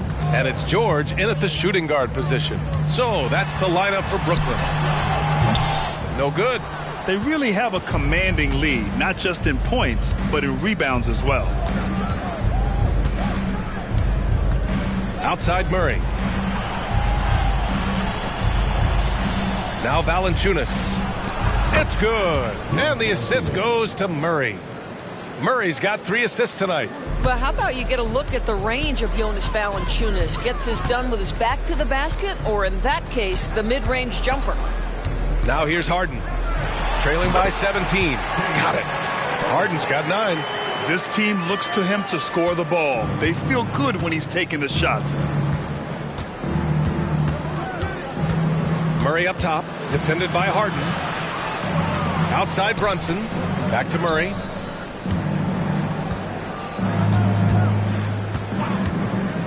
Just 5 to shoot. Uses the glass to finish the layup. 13 points in the game. And just totally relentless, only increasing the intensity level. One thing I enjoy is watching players who don't pay attention to the score. You lock in on the moment and play the right way. And his fantastic performance from the last game has carried over to tonight. No, I think that's the one thing every player is searching for. Consistency. They're giving this guy a chance to carry the offense once again. He's got a great defensive mind. He gets good position and affects the release. And he did it without fouling, and that's become an art, changing shots without making contact. Drummond to screen on Hunter. Some room here for George. Again, the net score. Strong performance from him, but he may need to do even more if they're going to win this game. You know, over his career, Paul George has racked up more than his fair share of accolades, Grant. Well, he's a fixture at All-Star Weekend, that's for sure. Now, he's made the All-Defensive Team more than a few times. He's had an outstanding career. And from the sideline, let's catch up with Allie.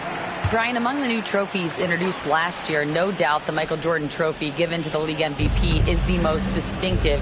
And while its design elements honor aspects of Jordan's great career, he asked that the trophy not be fashioned in his likeness. Instead, Brian, the hope is for each recipient to be able to see themselves in the award. All right, Allie, love that. Thanks. Now here's Harden. 12 points for him. Pass to George.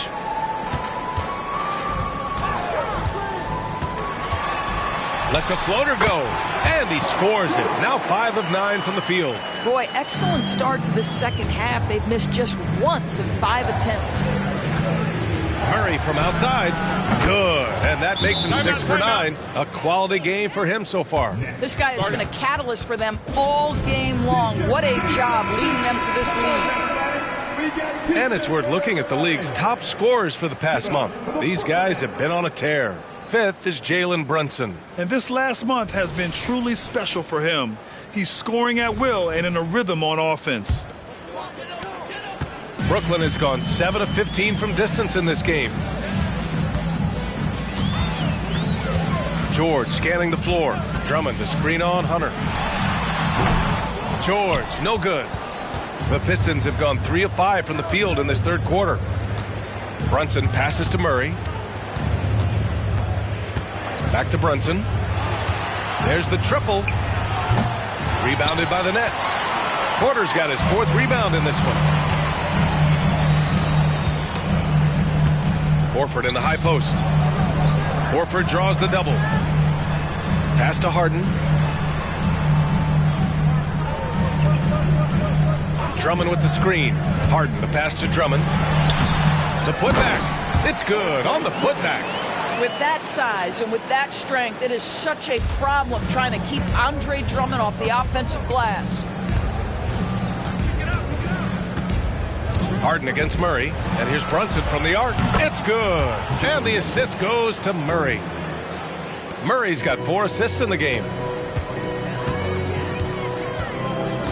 Outside Harden.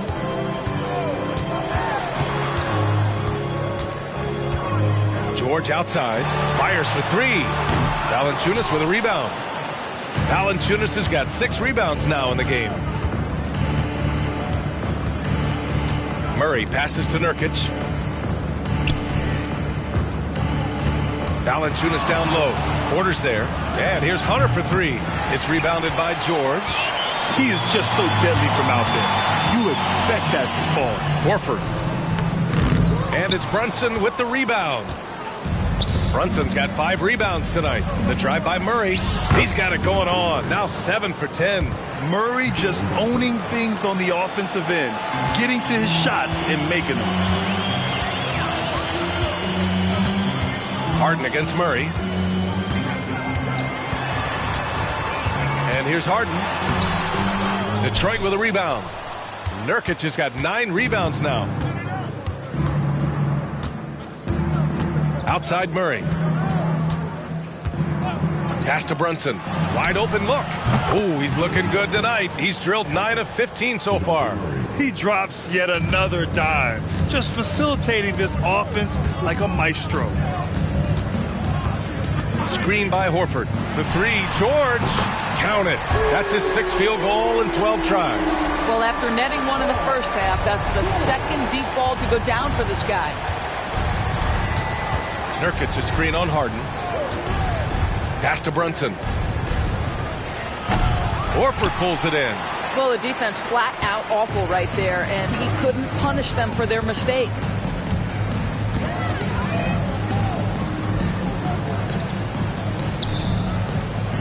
Porter looks it over. Back to Horford. Here's George. Out to Horford. Launches a three. The Pistons clear it. The Lakers will be traveling in to face them after this one. It'll be a quick stopover at home before they have to get back out on the road.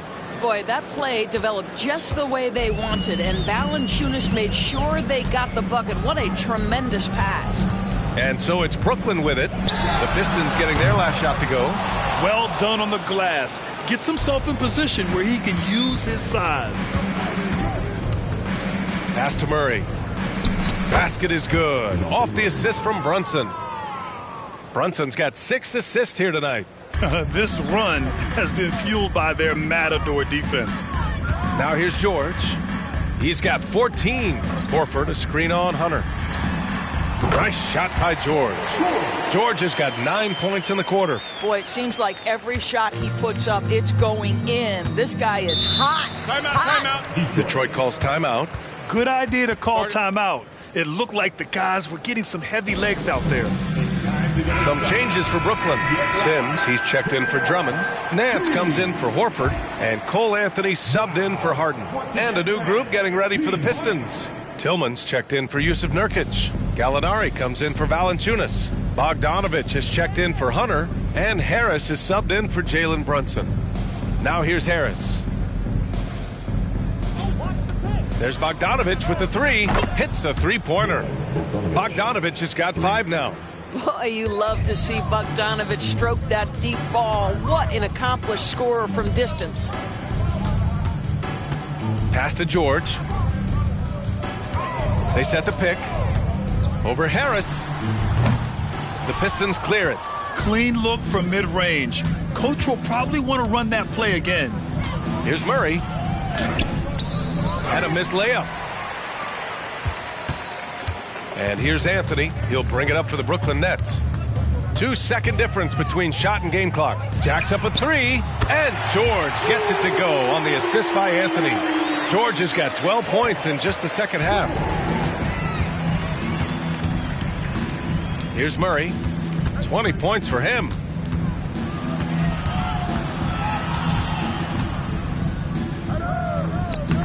Ooh, solid defense from Anthony. And so it's Detroit, leading by 17 at the end of the period, building this lead up in large part because of how well they're shooting it. We'll be back in a moment.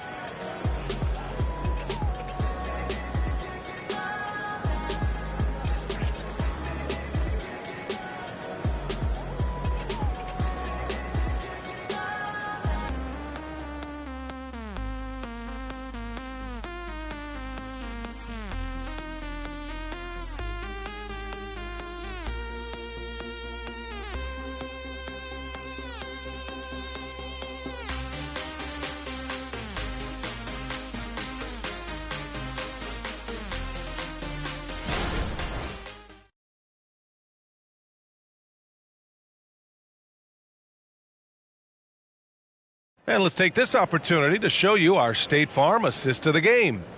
And just a selfless decision from your two-guard, showing his ability to get his teammates good looks. How about the secondary playmaking you are getting? Great to have that from the shooting guard spot.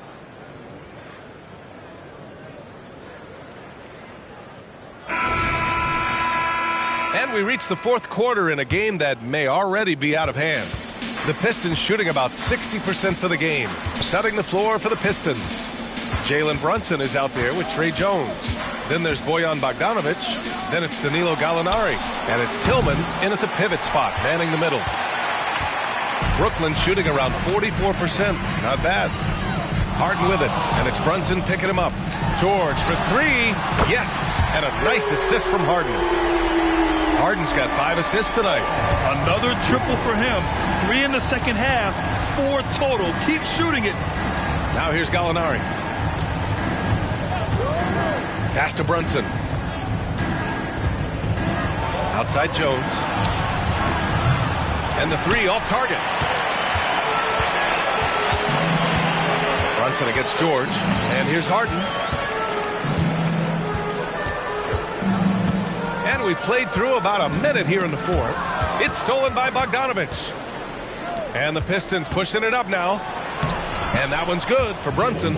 Brunson's got 9 points here in the second half. If Jalen Brunson is out in transition, you know his first thought is, I'm going to score. Harden, the pass to Nance. George outside from behind the arc. Gallinari pulls it in. Detroit has gone 0 for 2 from outside here in the fourth quarter. Bogdanovich against Bogdanovich. On the wing, Jones. Good on the shot. Jones has got his first bucket in this one. Looks like we're starting to see a pattern here. Not afraid to get in the paint and get wet. Timeout called, the Nets. There's just a lot of wide open lanes to the rim here. That'll drive your coach nuts. Well, poor rotations, poor communication. There's a lot to figure out right now.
Winslow's checked in for Brooklyn.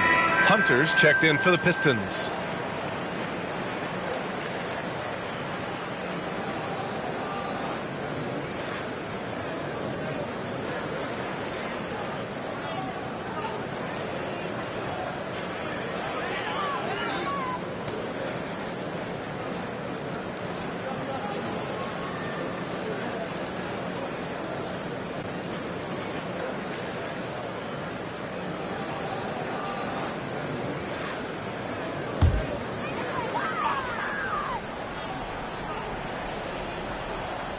Here's Bogdanovich. Pass to Horford. Up top, Harden. Yes! Great play by Horford to set him up. Yeah, the mechanics of James Harden's shooting are just so defined and on point. He gets the ball, and he's ready to shoot right away. And the call will be against James Harden. That'll be a second foul of the game. Drummond's checked in for Nance. Now into the lineup for your Knicks. Number 44, Andre Drummond.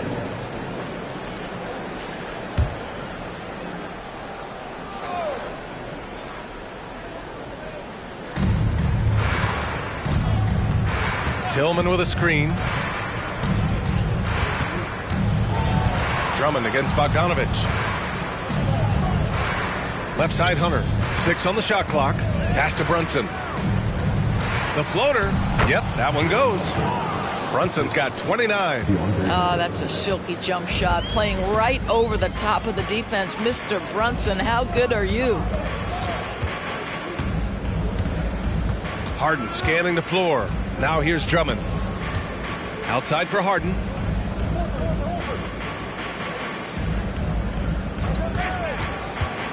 There's the drive. And Then Harden with the jam. Well, with that frame and that power, James Harden leaves no doubt. Harden against Jones. Here's Tillman.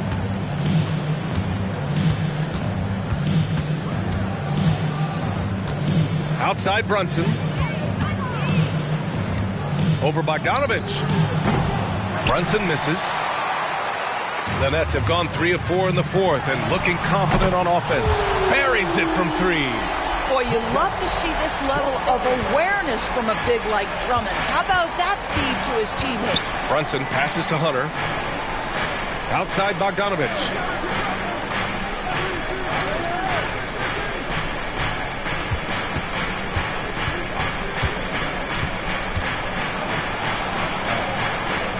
Back to Brunson. The 3 ball. Knocks down the long J. Brunson's got 7 points for the quarter. Well, you love that they've been able to rely on him time and time again. You love the effort here late. And the officials will call the illegal screen here. Boy, and on a night where he's been so smart handling the ball, that's his first big mistake. The screener was leaning a bit right there. His feet may not have been planted. Pretty obvious call by the officials. You know, he's just leaning a little bit. You try to get away with it, but boy, the official all over it. Nurkic is checked in for Detroit. DeJounte Murray comes in for Jones. And the Pistons call time here.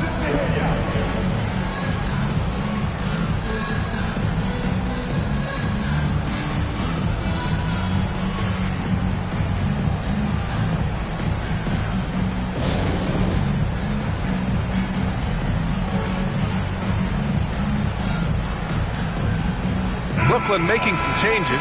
Al Horford's checked in for Nance. And it's James Harden in for Anthony. And the Pistons making a change here as well. Valanciunas is checked in.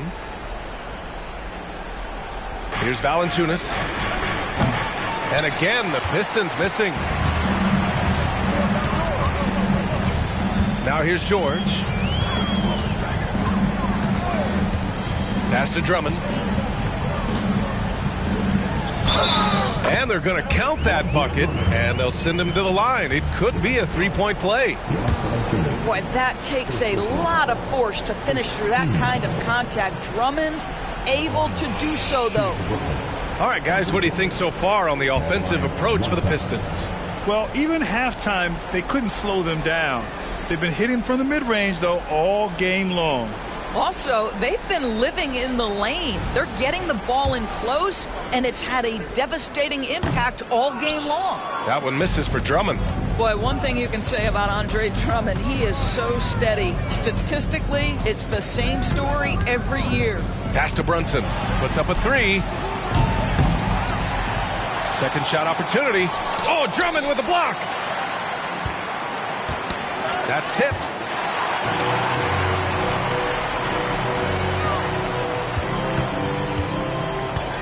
Harden against Murray. Harden drawing the double team. Drummond for 3. That one's off. He's 4 for 9. The rebounding differential is a major story in this game. Here's Murray.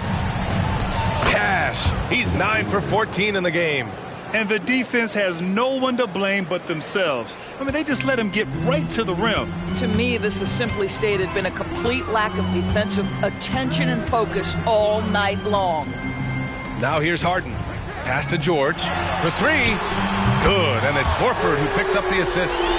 George has got 18 points now here in the second half. Are you kidding me? Just look at what Paul George is doing to the defense over and over. My goodness. Here's Valanciunas. Hunter on the wing. Up and over Porter. The kick to Hunter. From deep. Porter pulls it in. Porter's got rebound number 5 here tonight. George for 3. Valanciunas with a rebound. Valanciunas has got double-digit rebounds now in the game. Murray finds Nurkic. 1:52 left in the game. Here's Brunson. Ooh, nice D from George. For the Nets, this one not looking good. Harden with it. Pass to George. Outside Porter. Fires the three. Out to Horford. The three is up. Hey, Horford from range. Coming down the stretch, they've leaned on the perimeter game. Boy, the three-point arc has been a major factor in what they've done here tonight. You love the aggressiveness. Now Brunson. There's the double team with Horford. Here's Valanciunas. The three. Drops in the three. And the Pistons lead by 13. And they just continue to attack, even late in the game, while they're up big. And as a result, they may be facing just a little bit less resistance right now. They are having their way. Three-pointer, Harden. It's good. Set up beautifully by George. Well, they needed this run way earlier. At some point, it's too little, too late.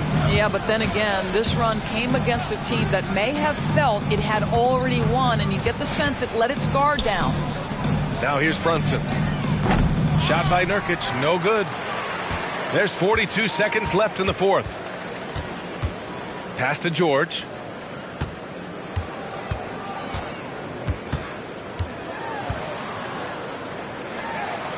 Oh, he gets it to fall, and that makes it just a single-digit deficit. The defense must push Paul George further out. This guy's so adept at finding ways to score inside. Outside Murray. And here's Brunson. This one for three. Knocks it down from distance. Brunson's got 35 in the game. And they knew it wasn't going to be easy to win on the road, but they've controlled the pace on this one. And sometimes when everyone's rooting against you, it seems to bring the unit closer together. It certainly did tonight. Man, this is just fun. These teams are trading threes back and forth. Well, that three-point shot just gives you so much room to operate on the offensive end. And so it's Detroit with the W. They have to feel good about this performance. It's one they can be proud of. Very true. I mean, when you're out on the road, the wins can feel a little sweeter. This one has to feel extra special. And that about wraps it up. For Doris Burke, Allie LaForce, and Grant Hill, and all of our crew, this is Brian Anderson thanking you for watching this 2K Sports presentation of the NBA. And as we leave, we give you our New Balance Player of the Game, Jalen Brunson.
Coming right up, the Nuggets taking on the Warriors.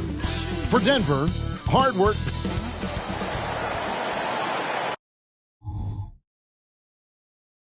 Welcome to 2K Sports for another conference.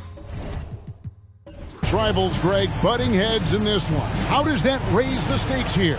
Well, both teams want this one bad, and a chance to prove they're the dominant squad. I think it's going to get pretty heated at some point here tonight. Now Golden State's starting five.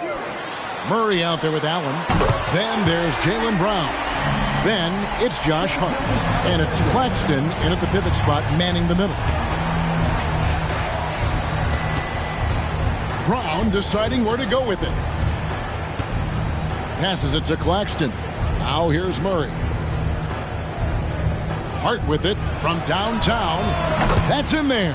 Murray with the assist. And an eye for an eye. Both teams working to stretch the floor. This is today's NBA. Hey, we see this kind of exchange more often than not.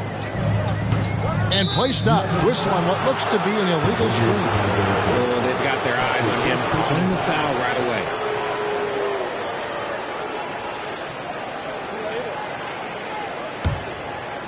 And it's the Warriors' ball. Now Murray. They know he's going to give him a lift with his scoring. He's averaging 16 points a game.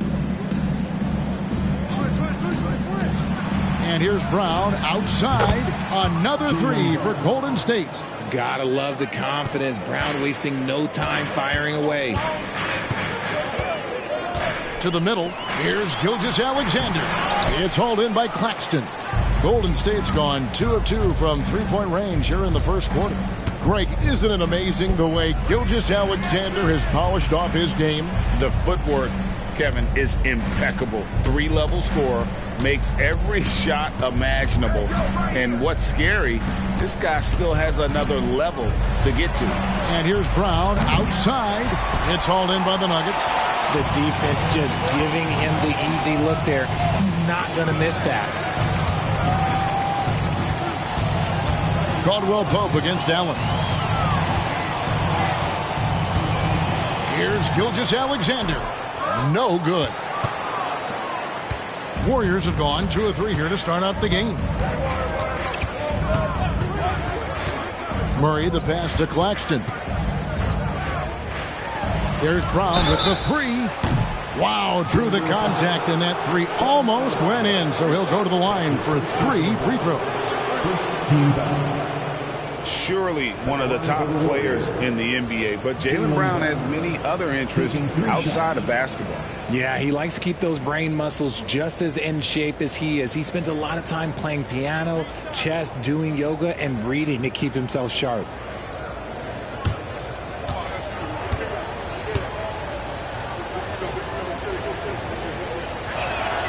And he's good on the first of 3.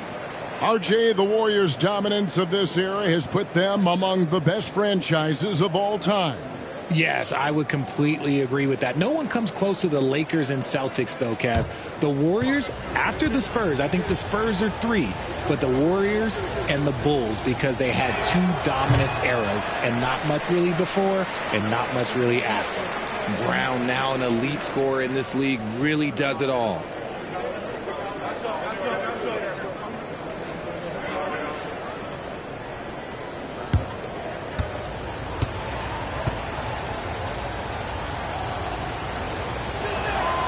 And he nails the third. Nuggets have gone 1 of 3 for the field to start this one so far. Murray against Gilgeous-Alexander. Shot to stop the run. Connects from three-point range. Gilgeous-Alexander's got his second bucket tonight. Liking the vision there from Caldwell Pope, looking to get his guys going when they're open. Now the pass to Brown. And the Warriors miss again. And here's Caldwell Pope. He brings it up for the Nuggets. Trailing by 2, fresh from a win against Portland. And you've got to love a team that can maintain its composure on the road. Take good shots and knock them down with confidence. They took the air out of the crowd again and again with big shots. They never let the fans become a factor. Claxton with the bucket. Used the pick to perfection and got all the way to the rim. The Nuggets have gone 3 of 5 shooting the ball so far. Gilgeous-Alexander against Murray. Adebayo down low. And a wide open look for Gilgeous-Alexander. That one falls coming off Adebayo's feet. This quarter has been all his. I suggest they keep the ball in his hands. Murray finds Hart. Pass to Brown. For 3, Murray. It's hauled in by Bam Adebayo. And I think that one could have easily have fallen for him. Back to Gilgeous-Alexander. Wide open, couldn't capitalize. They say it's a make-or-miss league, and there's sometimes that you miss. And out of bounds as the Nuggets gain possession. Let's check out the standings in the Western Conference and see how the playoff race is shaping up. You look at Denver. They've been in peak form as we've watched them play some tremendous basketball with an eye toward the postseason. And, of course, Golden State. Not really any threat right now as their record showing a lot more losses. And, well, for the Warriors, they had the kind of hot and cold start that we've kind of come to expect. Nothing that would indicate they're in for any kind of a breakout season. They do look like they're the same kind of team they were last year. Good, but not special. Murray kicks to Brown. It's Allen on the wing. Pass to Murray. 6 on the shot clock. It's Hart on the wing. Here's Brown. Good D by Gilgeous-Alexander. Denver's gone 3 of 4 on three-pointers in the first quarter, doing well from long range. Back to Gordon. Caldwell Pope finds Brown. Kicks it out to Gordon. Takes a 3. That's in, coming off an assist from Adebayo. And the coaching staff wants Gordon to keep taking those. It's only going to help him get better. Warriors trail by 4. Allen passes to Claxton. The dish to Murray. Here he goes. And it's Denver with the rebound. They're getting their first look of the season at the Warriors in this one. And they swept the season series against this group last season. Pretty impressive stuff. And here's Gilgeous-Alexander outside. Another 3 for Denver. The ball movement on this run has been fantastic and is a big part of why they've been able to get these good looks. And the Warriors decide to take their first time out here.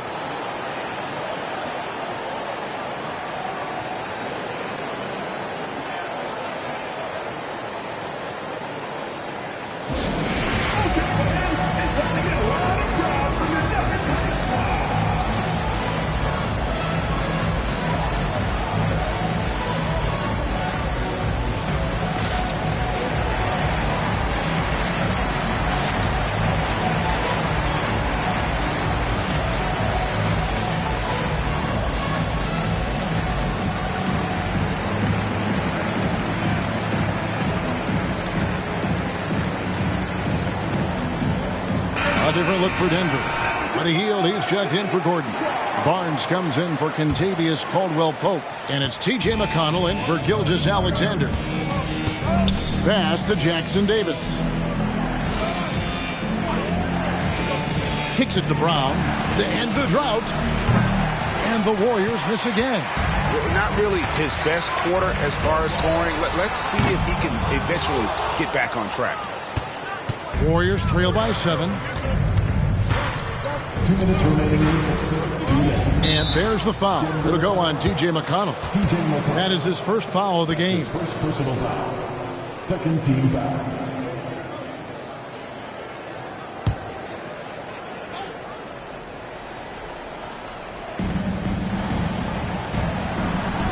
Here's Sohan. He's guarded by Adebayo.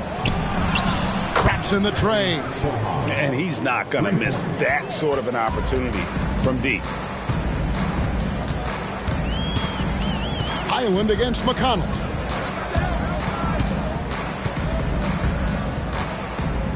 Brown right side. Highland against Barnes. Highland passes to Brown. There's a good screen. And it's off from three-point range. Just an ugly show for him offensively. Yep, no way to describe it, just ugly, and that hasn't helped. And he gets it to go. He just makes it look so easy on offense. Like, who takes pleasure in torturing defenses? He does.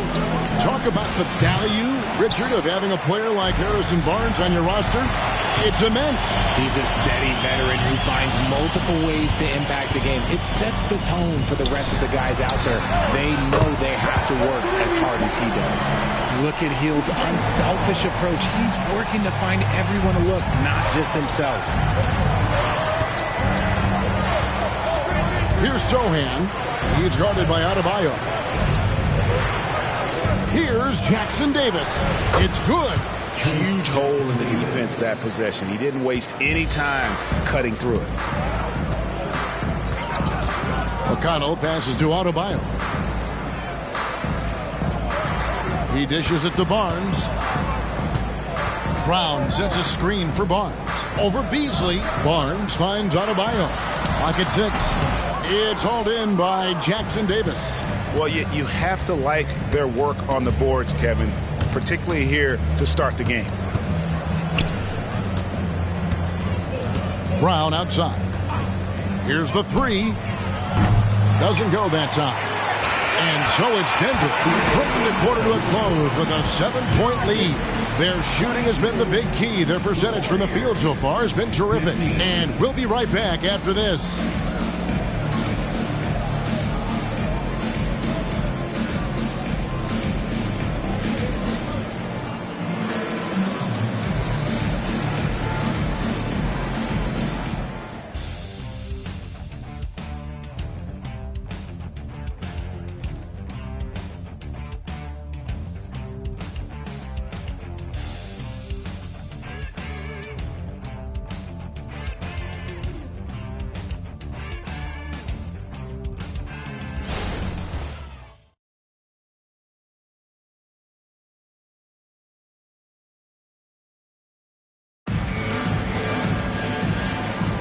And hope you've enjoyed the broadcast so far. Halfway through the first half in this one. And a chance for just a second to check out the scoring breakdown for the Nuggets.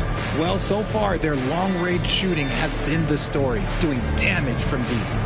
And I've really liked how they've moved the ball tonight. Because of this selfless approach, they are piling up the assists. Here's Murray. No scoring in this one. So on the floor for Golden State to begin this second quarter. They've got Jamal Murray. Also Malik Beasley out there. And it's Sohan in at the 4 slot. And it's blocked by Gilgeous-Alexander. And with an update from the sideline, let's check in with David Aldridge. Thank you, Kevin. Now, some people play with a chip on their shoulder, feeling they don't get enough recognition. I can tell you that's not Nikola Jokic. Nuggets coach Michael Malone said he's not going to bed at night wondering why no one's talking about it. He doesn't care. He's reading his books on horses. We're winning games, and he's happy. If he's happy, I'm happy. Kevin, I'm happy too. You've always been happy, D.A. Hey, thanks. That was good stuff. Appreciate the report. I like how Hield meets the defense with energy inside, pushing his shot through the foul and getting it in the air. This is his first trip to the line tonight.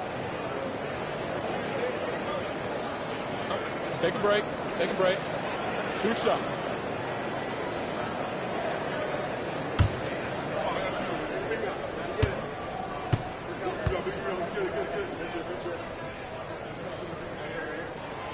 That free throw, no good. Greg, there has been some talk of having overtime played to a target score. Can you make the case for that? I mean, yeah. I mean, more certainty on how long the broadcast will go, right, Kevin? And protecting players from the heavy minute loads that can result from those games that go into multiple overtimes. So I like that idea. Guys like Buddy Hield, knockdown shooters, they are in high demand around the league. Murray for 3. And the Warriors miss again. And with the success they've had rebounding the basketball, they're right where you'd expect them to be, firmly in the driver's seat. Here's Gilgeous-Alexander. And another one in the scoring column for him. He's 7 of 10 from the field. And this is SGA's role. He's out here to score and score often. Murray for 3. It's hauled in by the Nuggets.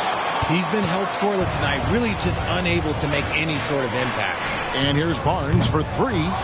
Can't get it to fall, and he's missed the second after making his first. And so it's Murray with it. He brings it up for the Warriors. A 12-point game. When this game is done, they'll be off to Miami to take on the Heat. That will be their second of this 5-game road trip. To the right side. Here's Holmes. Can't hit that one. Gotta applaud the defensive effort. It's not easy to stop him getting in the lane like that. Here's Gilgeous-Alexander. Whistle blows. Basket is good. So a chance here for a 3-point play. He has been a key factor for them offensively, scoring with consistency. First trip to the free throw line for him tonight. Gotta admire what he's been able to do at the free throw line this season. How about over 90%? Pitching up on the changes for Denver. Gordon comes in for Hield, and it's Caldwell Pope in for Harrison Barnes. That's good from Gilgeous-Alexander. And this guy just does everything. Scores, passes, good rebounder. Just an all-around terrific basketball player. Murray finds Beasley. To end the run. That's in there. Murray with the assist. Beasley's got himself going with the triple, his first basket of the game. The Nuggets leading by 12. Caldwell Pope feeling out of it.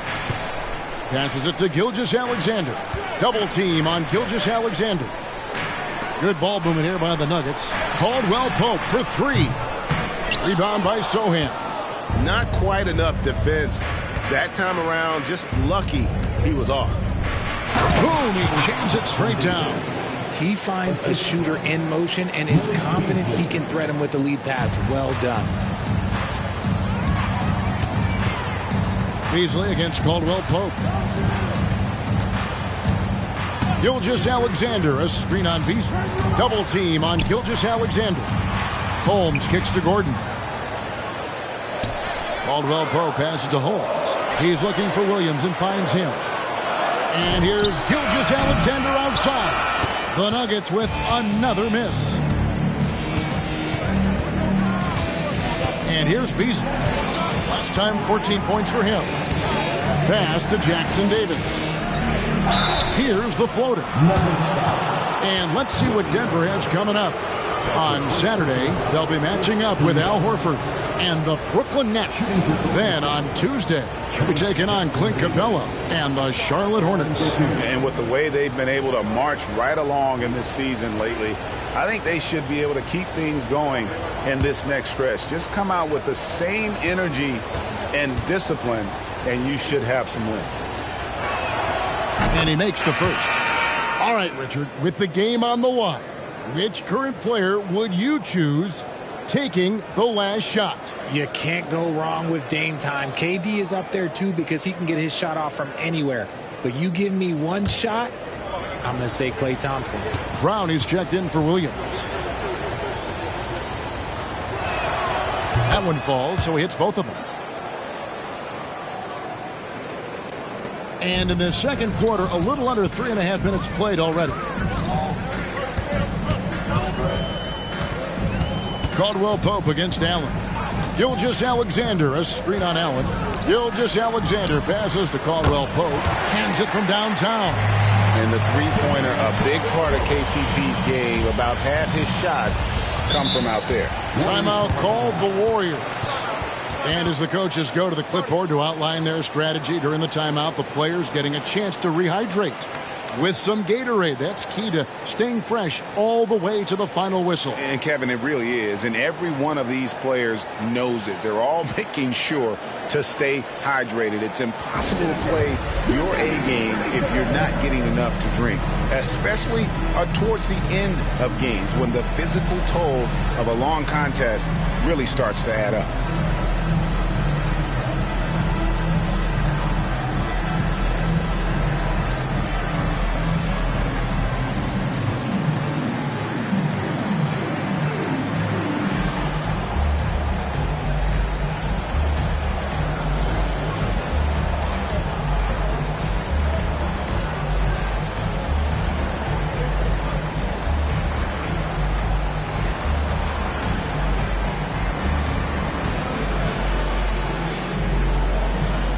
Nicholas Claxton's checked in for the Warriors.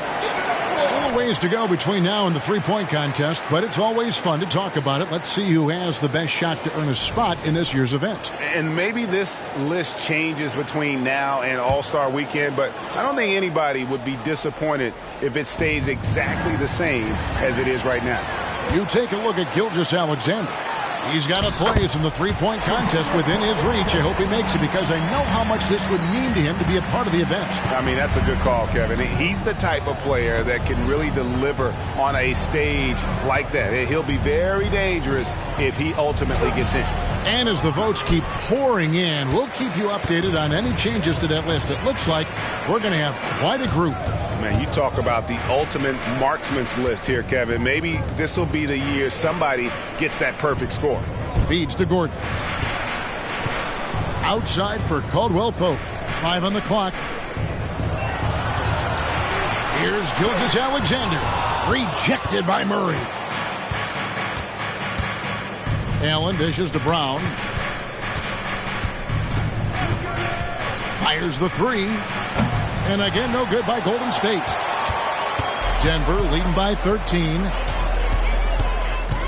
Here's Caldwell Pope. And that one clearly a foul. Gets the whistle and 2 shots coming up. And always a smooth athlete. KCP doing a better job of drawing contact. For Denver, they have shot 2 of 3 from the free throw line tonight. And they've had really good numbers all season from the free throw line. Shooting 2.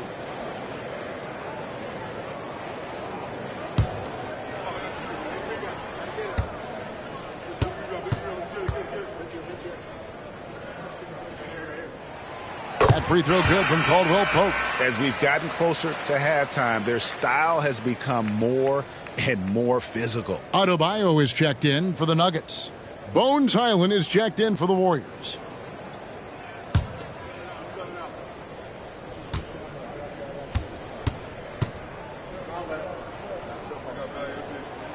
And Caldwell Pope drops them both. For a star like him, you get lots of opportunities at the line, and he's great at cashing them in. They need a bucket in a big way here to regain some confidence. There's the pick. To the inside. Claxton. And the bucket is good. 3-point play chance here for him. Great job of screening there. Nice job to take it to the rim and get the finish. And one thing you know about Claxton, he's not going to waste his opportunity. Yeah, he's one of the most efficient scorers in this league, and he's all about getting quality, high percentage shots, Greg. He doesn't force shots that aren't there for him.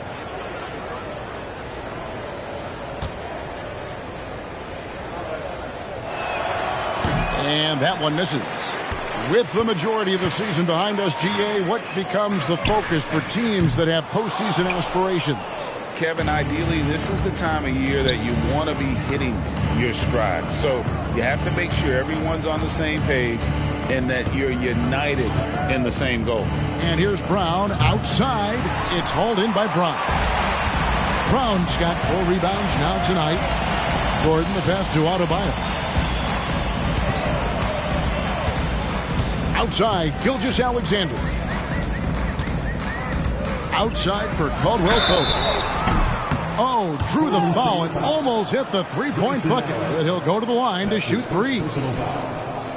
Yeah, much improved foul shooter. KCP also starting to get to the line at a higher rate. 3 shots.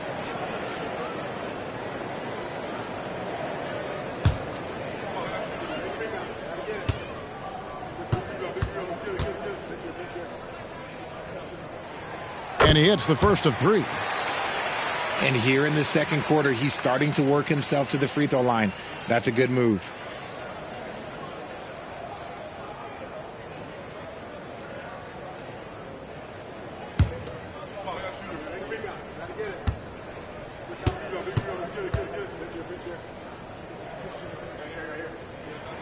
And the second free throw, good.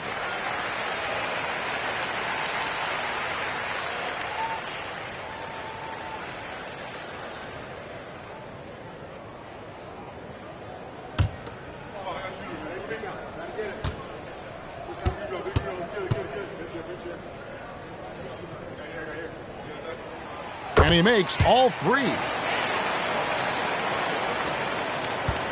Brown with it. He has 5.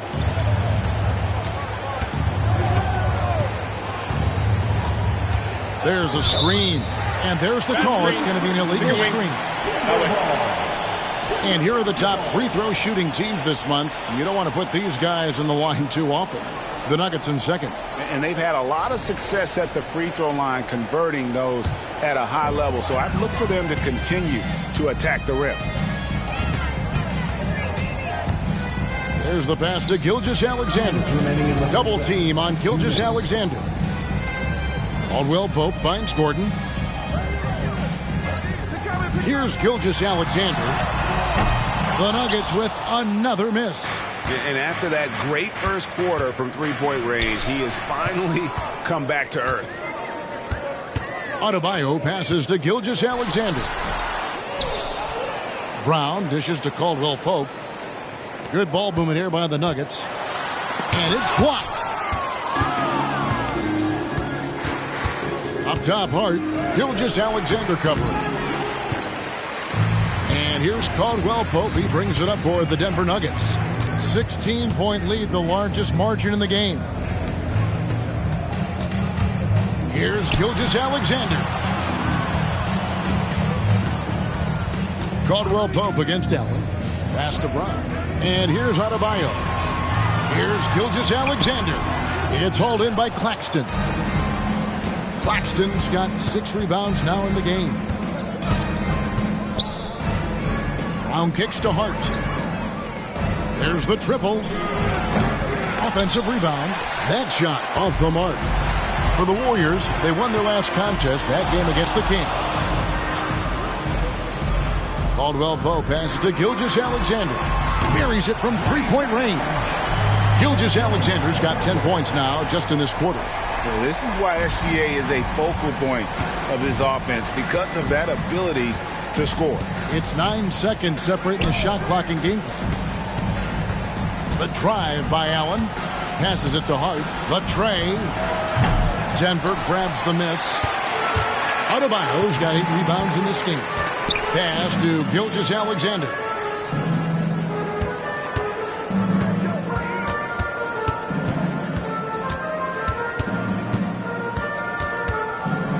Launches a 3. No good on the last second attempt there. Shai Gilgeous-Alexander, guys, has been on display for Denver. He got into double digits for the quarter with 10 points total. And a chance now to send it over to David Aldridge, standing by courtside. David. Thanks very much. Joined by Mike Malone. Coach, what did you like most about your team's play in the first half? Well, energy. We were able to get stops, get out and run, and that's the pace that we have to play at. More of the same defense, take care of it, give them one shot, and they get out and run and get out and attack.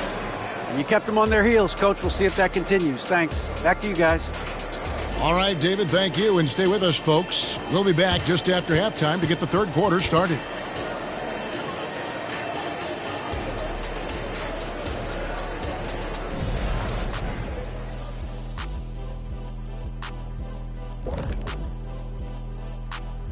Welcome. And fellas, what a half it's been for Shai Gilgeous-Alexander, also known as SGA, and he hasn't been MIA today. I got to shout out Gilgeous-Alexander tonight. He's making the defensive effort that the other team is displaying look college level. He's using his speed, his agility, and he's doing great tonight. Oh, yeah, he's chopping it up out there, just like Ernie in the kitchen. Ooh, Ernie, you in the kitchen? Yeah, stay away from those sharp knives, boy, I tell you that. And let's move on and see the top vote getters in this year's All-Star race. Man, so close to an All-Star weekend, man. We're getting pretty clear picture of who will be there. Well, I know of 3 guys who will 100% be there. Us! Oh, that's right. I was like, you knew somebody? Oh, it's going to be one heck of a party that Kenny throws every year. Yes, indeed. Well, not this year. That'll do it for our show tonight. Thanks for joining us, and we'll send you back to Kevin Harlan for more Hoops action.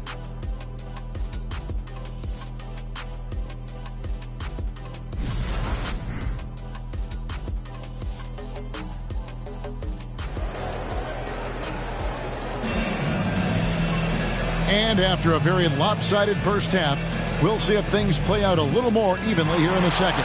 You know, Shai Gilgeous-Alexander has been exceptional here tonight, guys. And how about the amount he's contributing in the scoring column? Through 2 quarters, he has been terrific.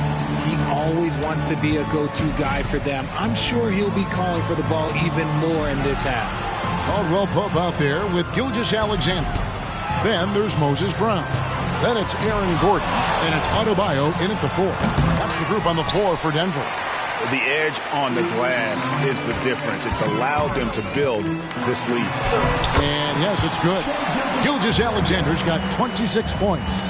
And moving with such speed, the quickness of SGA's drives, something to admire. Murray finds Allen. Now Claxton. It's Hart on the wing. Allen outside, beyond the arc, sinks the three-pointer. Allen's got himself on the board with 3 there. I tell you what, he came out of that locker room raring to go. Murray against Gilgeous-Alexander. Down low, it's tipped. Now the Warriors moving it up. And he takes the fantastic lead pass up strong for the slam. Good job getting the ball and completing that play. And this is why turnovers give coaches and fans gray hairs. Timeout is called. First of the game for the Nuggets.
This is the 2K leaderboard with a rundown of the NBA's top defenders down low. The league's leaders in rejections this month. Well, you look at Claxton. Fierce inside defender. Tops in the NBA in blocks. And guys, as the month has unfolded, his interior defense has gotten better and better.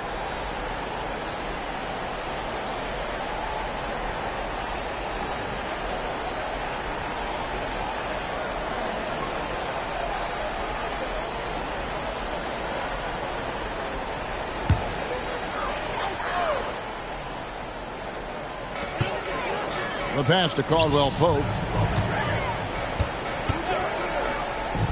Gilgeous-Alexander surveying the D. And the basket is good. And the jump shot has been a dimension of this game where they've had a clear advantage. Pass to Claxton.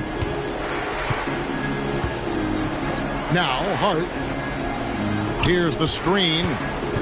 Back to Claxton, and he goes in for the dunk. And that's what you want to see. Good, fundamental, sound basketball with the bounce pass. Greg, here we are watching Claxton. Who does he remind you of? You know, Kevin, defensively, he looks a lot like 80 out there. Similar builds, and Claxton can also handle the ball a little bit. Just want to see if this guy can develop an ability to play facing up to the basket. And now we've got some time to check in from the sideline. You got for us, DA? Thank you, Kevin. Now, Jamal Murray had to be patient working his way back to peak form after his ACL injury. Luckily for him, hard work is nothing new. He says, I feel like I got better in the time I was out. I don't overthink when it comes to basketball. If you want to let me shoot, let me shoot. I'm just confident in my game like that. Kevin, back to you. Yeah, very confident, right, DA? Thank you. And the first one at the line is good.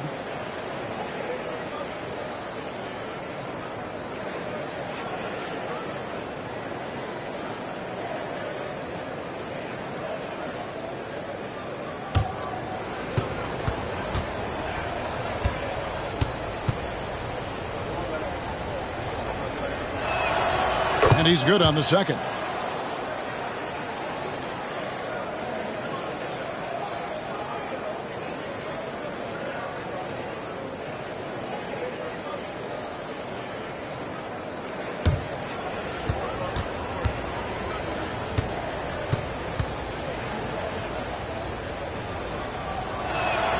And he nails the third.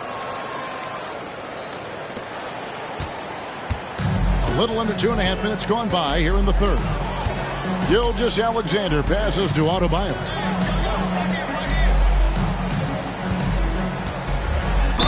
Left side, Brown. And really the defense fouling there to prevent the layup, but that's exactly what you need to do. The Nuggets have been good at the free throw line in this one, 7 of 8. Moses Brown.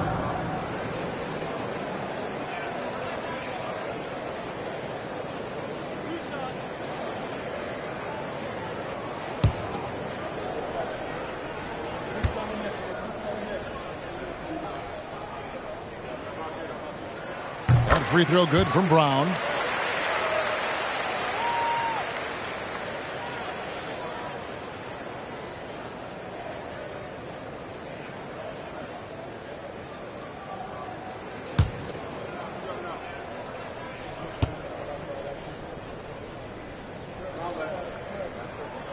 And Brown drops them both.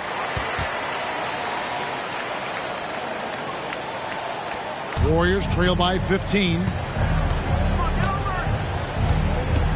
Murray, the pass to Allen. Just over 2.5 minutes gone by here in the second half. And here's Brown outside, and the Warriors miss again. Got to find easier shots when you're already struggling.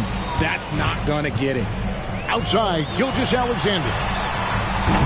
And another miss by Denver. Well, after the show he put on in the first half, you thought it would continue, but he's cooled off a little bit here now. Pass to Claxton. That's in there. Murray with the assist. Claxton's got 7 points for the quarter. And you think Murray all about scoring, but Murray is about what helps his team win. Caldwell Pope kicks to Gilgeous-Alexander. Double team on Gilgeous-Alexander. Caldwell Pope finds Gilgeous-Alexander. Jaylen Brown with the rebound. You often expect him to convert these types of shots, but the D must have made their presence felt to prevent that one. That's a foul called on Shai Gilgeous-Alexander. That'll be his second foul of the game. And the Warriors making a change here. Sohan's checked in. Jeremy Sohan.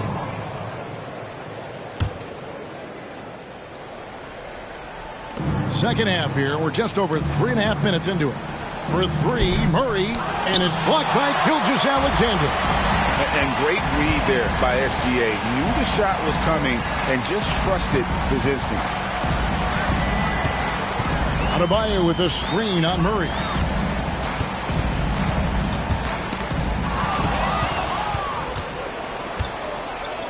Allen against Caldwell Pope. Stolen by Gordon. And pushing it up. Here's Denver. Here's Brown, and Brown throws it down. Great teamwork, punctuated by a strong finish. Yeah, that's nice execution, running with purpose and creating an easy scoring opportunity off the break. They set the screen.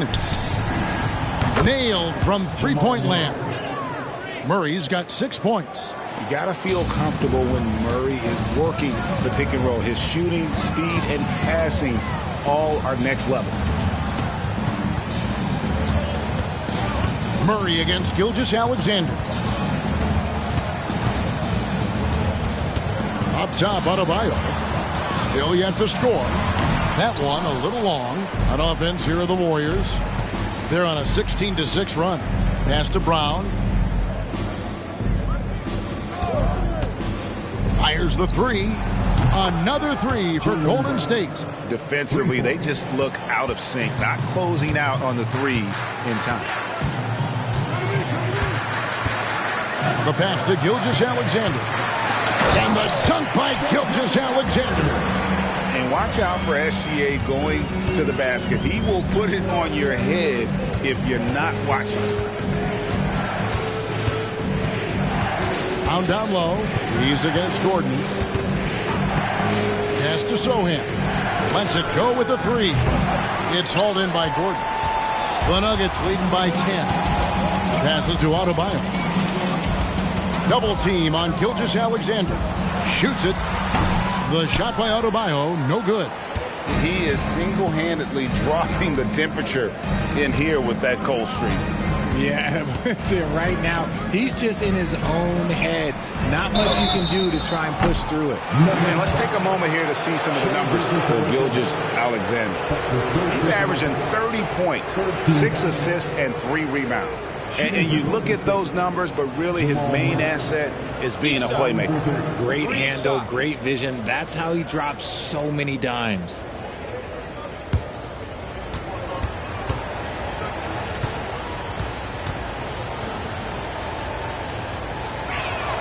And he's good on the first of 3. Williams, he's checked in for the Nuggets. T.J. McConnell comes in for Shai Gilgeous-Alexander.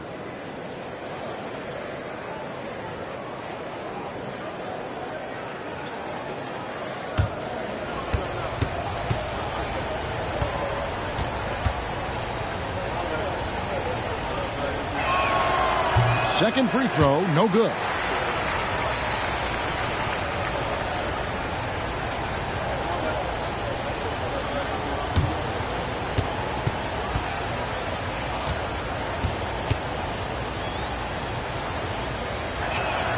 And he nails the third. And one of the problems in the first half, that shoddy work at the free throw line. They needed to fix that, and they've been much improved since the break. McConnell against Murray. McConnell passes to Caldwell Pope. Shot clock at 6. Lets it go from deep. The Warriors pull it in. Murray outside. Pass to Jackson Davis. Over McConnell. And it's McConnell with the rebound.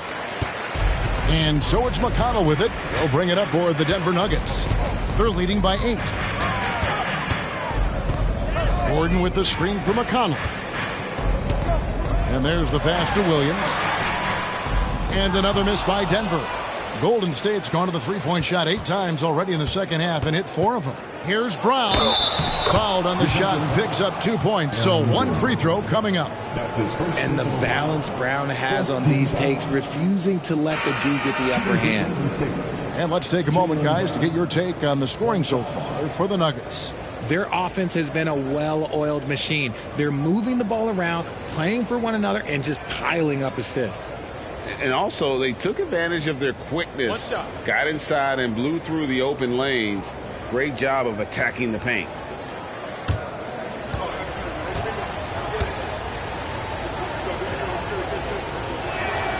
And this is one of the things they need to keep doing in the second half to get this win. Keep knocking down those free throws. They've been sensational here at the line. Here's Gilgeous-Alexander. Misses the layup. He had him with that bump fake. Warriors trail by 5. Here's Highland. Connects from three-point range. And they're getting their points now almost exclusively from the triple. 4 of their last 5 makes are from beyond the arc. Barnes against Beasley. And here's Gilgeous-Alexander outside. The Warriors pull it in. Just enough coverage to bother that three-point attempt. Here's Sohan. And that won't go, missing the go-ahead bucket. A tight game here in Denver. Hield finds Gilgeous-Alexander.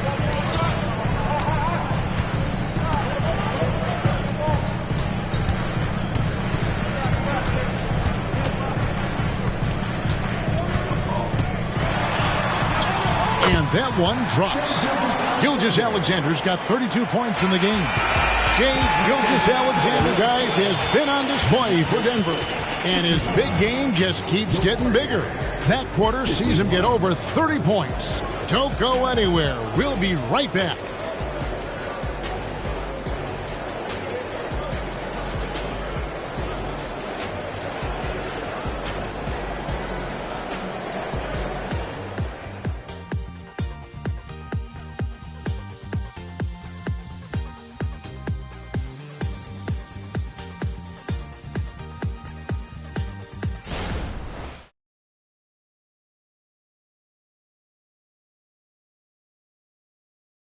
Now let's listen in to head coach Steve Kerr. We got to get the first domino to fall, and then it's boom, boom, boom. The extra pass. We're not running plays to get a shot. We're running plays to get the domino to fall. So move the ball, drive and kick. We'll get great shots. All right. He's preaching team chemistry right now, Greg. And he wants more ball movement because that makes everything simple. Well, this has been a great contest so far, and I imagine the fourth quarter could have even more action in store for us. So for the Golden State Warriors right now, we've got Beasley, also Jamal Murray out there. And it's Jackson Davis in at the center. Warriors trail by 7. Here's Sohan. In the corner, Murray with it for 3. Good on the triple. Murray's got 11 in the second half. Whatever adjustments were made at half, boy, they are working. He's looking like a different player since the break. Williams sets a screen for Hield. It's blocked, and they get it back. Holmes, good. Here's Murray. 60 seconds off the clock here in the fourth. From past the arc. And it's Denver with the rebound. Williams has got 4 rebounds now tonight. And they're controlling the boards, Kevin. That's +5 in that category. Gilgeous-Alexander against Murray. Here's Holmes. Beasley comes with the double team. Over in the corner, Williams gets the three-pointer to fall. And it's a 9-point Nugget lead. The playmaking of Hield, it's really improved over the years. Murray dishes to Beasley. That's in there. Murray with the assist. Murray's got his 4th assist in this one. And they've really gotten on track here in the second half. After that shaky start, the field goal percentage steadily climbing. They couldn't make anything in that first break. And he knocked down 4 triples in the first half. You got to stay in his hip pocket.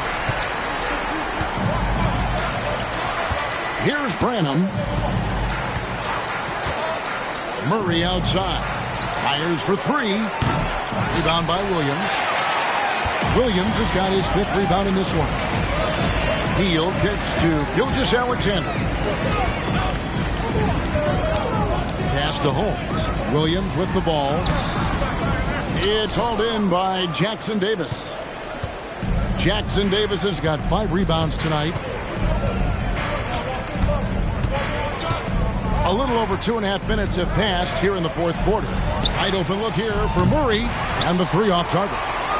And not allowing the shooter even an inch of breathing room on that one.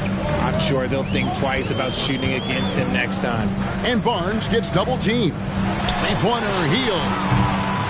It's hauled in by Jackson Davis. It hasn't been his best game, but his team is still doing just enough to be up. Passes it to Sohan. No good on the 3. Denver leading by 10. Gilgeous-Alexander passes to Barnes. Pass to Holmes. He tries for 3. Good, and it's Barnes picking up the assist. Barnes has got 3 assists now in this one. Guys are looking for a spark here. Yeah, a cold stretch offensively for sure. Timeout called the Warriors.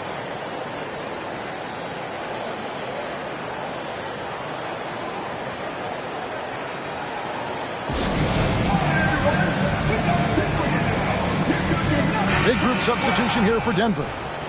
Brown's checked in for Williams. Bam Adebayo comes in for Rashad Holmes. Aaron Gordon, he's checking in for Hield. And it's Kentavious Caldwell-Pope in for Harrison Barnes. And now the latest from our reporter, David Aldridge. Thanks, Kevin. Well, Steve Kerr talked to his team during the break. He was not pleased. He said, you guys look dead out there. Told them they've got to play with more activity. And then he said, this is not going to cut it. I have to see who's going to step it up. Guys. Thanks, David. Caldwell-Pope against Allen. And here's Gilgeous-Alexander outside. And maybe, he thinks he can shoot himself out of the cold spell, but I don't think that's the case. Maybe somebody want to tell him to ease up off the threes. The pass to Claxton. Shoots the three. It's hauled in by the Nuggets. Gordon's got 4 rebounds in this game. Pass to Gilgeous-Alexander. Passes it to Adebayo. From the arc. Hands it from downtown. And the Nuggets lead by 13. No hesitation from Adebayo there. Had to love seeing him taking this shot with confidence. Murray outside. Tried to come right back with the 3 of his own, and it's no good. Gilgeous-Alexander against Murray. Brown with a screen on Murray. The shot's good from Gilgeous-Alexander. So many of the plays they're running designed to create opportunities from deep. With the way they're shooting, there's no need to look for any other shot. Just keep letting it rain. Allen passes to Claxton. Back to Allen. Pass to Murray. There's the 3. It's hauled in by the Nuggets. Adebayo's got 10 rebounds here tonight. So active. +8 in the rebound differential. One more reason why they're in control. Gilgeous-Alexander finds Brown. Back to Gilgeous-Alexander. Just 4 to shoot. The shot's good. Brown making the play. Gilgeous-Alexander's got 40 points. Offensively, defensively, they are in total control. And guys, to go on a big run, get some breathing space, it has to be a great play on each end. Timeout called the Warriors. And now a moment to present the New Balance Player of the Game, Shai Gilgeous-Alexander. Yeah, and his performance has been a jaw-dropper. He must have been feeling great coming into the building tonight, because once he hit the court, it was all working for him. He was in the zone. He sure has given this crowd a treat tonight. This kind of performance only cements his status as a fan favorite. And the pass to Caldwell-Pope. Back to Gilgeous-Alexander. And it's Denver scoring again. Late in the game, up big, they continue to attack. If you want to be great, you have to have that killer instinct. Left side, Brown. Sinks the triple. Brown's got 9 points here in the second half. You know this is coming with Brown. He is a ruthless sniper outside. And guys, what we saw here tonight is one side having everything going for them. Huge margin of victory for the Nuggets. I think the attitude was very impressive. Definitely a competitive game, and they fought through it each step of the way. Absolutely. They put on a tremendous performance in terms of the effort and intensity. This was a well-deserved win. And so this will now translate to 14 wins on the season. And we watched one guy all night long, guys, and look at the stats, just confirms what a dominant game he had. What a night tonight it was for Shai Gilgeous-Alexander.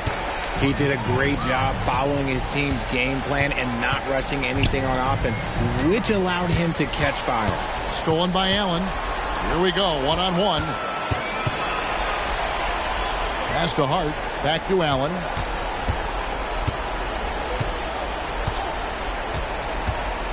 Murray right side. Brown down low. He's guarded by Adebayo.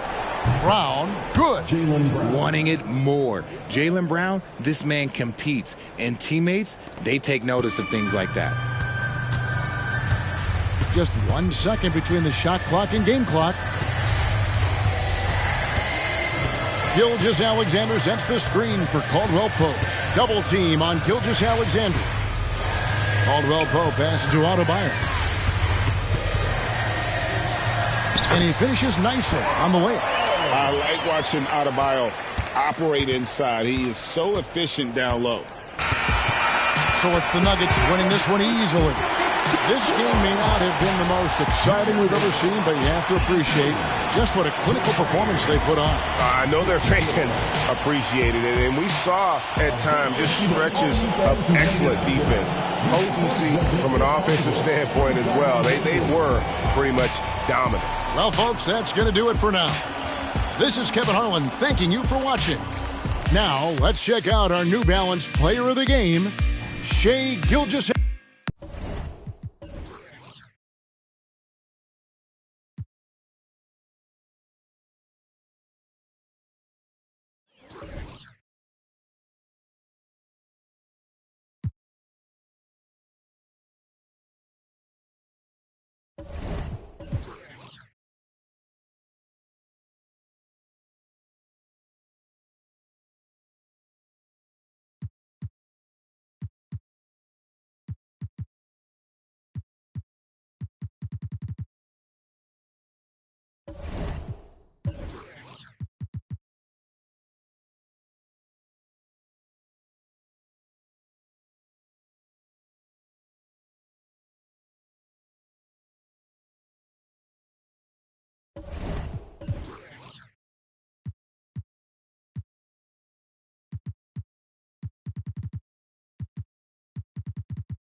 Leisurely way to spend a Saturday afternoon. One thing.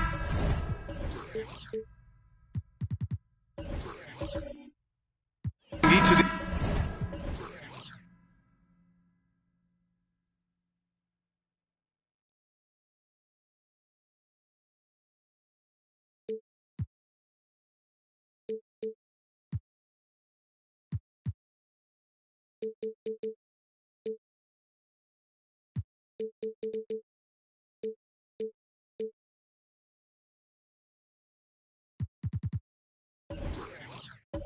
teams can do is pass the rock, Grant. We should see a lot of ball movement tonight. Hey, sharing is caring. And of course, there's great chemistry on both teams. There's such a flow to this game when they get together. And we're going to see some terrific team basketball tonight. I can't wait. Looking at the starting five for the Boston Celtics. Tari Eason is out there with Evan Mobley. Then there's Devin Booker. Then there's Corey Kispert. And it's Turner in at the center position. And for the Celtics, Grant, when it comes to something like rebounding, it's a total team effort. Well, it's part of their personnel strategy, B.A. Get wings and guards that have length and toughness, which allows them to control the glass and switch just about everything defensively. One shot.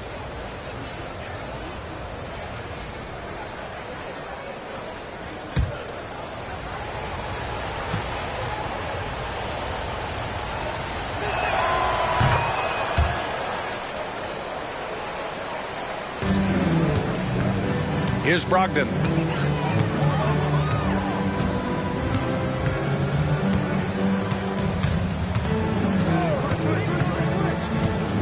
Banchero outside. There's a screen by Jang. Pass to Holmgren. 4 on the clock. Here's Brogdon. Set it up with a fake, but it's offline. And it's the Celtics ball. It's a three-point game. Booker, the pass to Turner. Holmgren with the block. 2-on-1 as they jump out on the break. Moving it up. Eason pulls it in.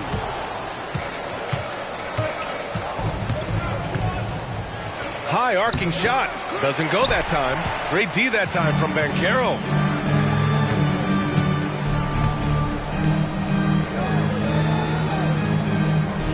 Brogdon with the ball. Giving this team some energy. Averaging a little over 10 points a game. Stayed with it, but couldn't get it to fall. A very sluggish start on offense. 4 attempts with nothing to show for it. There's a screen by Turner. Booker surveying the D. Pass to Turner. Out to Mobley. Launches it. Offensive rebound. Turner, no good. Just 1 for 5. Not the start they were looking for. Obviously, there's still plenty of time to get on track. Brogdon from outside. Another miss by Minnesota. I mean, just a tough start. Missing their first 5 shots. Here's Booker. Shot from the low post is good. Having his way with the defense, Booker creates separation and nails the shot. Brogdon against Booker. Brogdon, the pass to Holmgren. Stolen by Mobley. And here we go, the Celtics on the run. Pass to Turner. And then Turner with the dunk. Oh, you can't let Turner get that deep inside. When you do, he's going to abuse you with a throwdown right on top of your head. And Minnesota calls time here.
Here's a look at the best free throw shooting teams from the stripe this year. The Celtics, second. And this is a team that knocks down their free throws at an elite rate. Whoever they go up against should always try to avoid fouling them at all costs.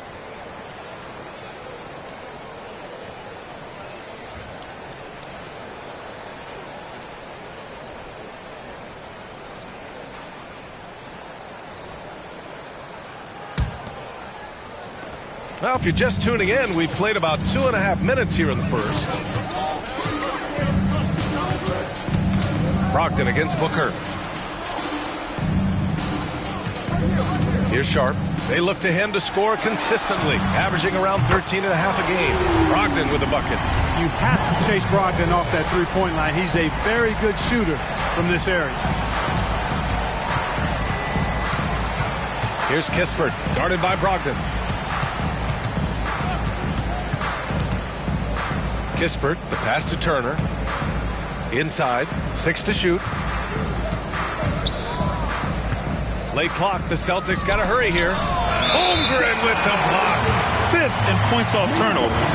And they're among the top 10 in the league in block shots. They don't concede easy buckets at the rim. Their big men play great help defense inside. And those high steal numbers, they usually can lead to some easy baskets. A live ball turnover allows teams to run. Clark, this kid has no fear at all. Tari Eason has that edge. Yeah, you love to see it. You like to see guys with his athleticism and skill play with an edge, a competitive edge. I'm really excited to see how he continues to grow and develop as a player. Now here's Booker. In the game against Houston, very impressive. There's something that is great about Booker. He doesn't take all outside shots. I mean, Devin can score it inside, too. Caro outside. Brogdon with a screen on Eason. Booker against Caro. Eason comes with a double. Three-pointer is up from Brogdon. And the Timberwolves hit again from deep. To me, one of the things that separates Caro from others is his passing. Outside Booker. Pass to Mobley. Outside Eason. Kispert on the wing. Outside Booker. Here we go. Here's Sharp. And there's the slam. Dunk to finish it off. That'll be a move to remember. Wow. Yeah, great creativity in the air. A circus dunk for you right there, guys. Now here's Booker. A proven scorer in this league, averaging just over 25 a game. Here's Mobley. Pass to Kispert. Here's Turner. They shoot again. And it's Holmgren with a rebound. Boy, just not scoring with the efficiency he'd like to. Tough quarter for him. And stolen by Booker. It's a 3-on-3 fast break. Here's Kispert, guarded by Caro. Back to Kispert. Now Eason. Mobley, right side. Pass to Booker. Just 5 on the clock. The three is up. Sure, from three-point range. Booker's got 7. Yes, so good to see Booker knocking down the corner triple. A go-to scorer with considerable range. From deep. Caro no good. For Boston, they've gone 5 of 12 in this first quarter. Here's Kispert. He's scoreless. Here's Eason. No good on the triple. Surprising to see him miss here, but they'll be happy with that shot in most possessions. Sharp passes to Caro. Mobley grabs the board. Mobley's got 4 rebounds now.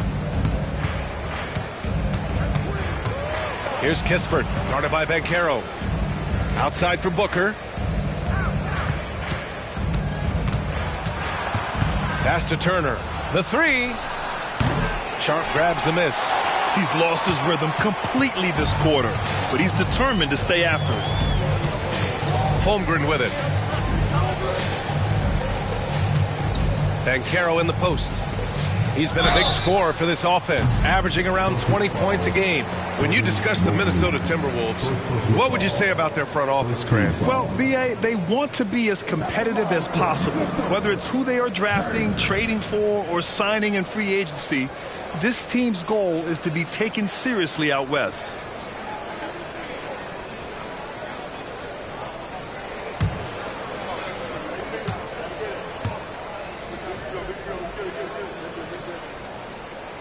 And he hits the first of 3. Well, you know what's so impressive about Jang? Improvement in almost every category across the board, but especially hitting free throws.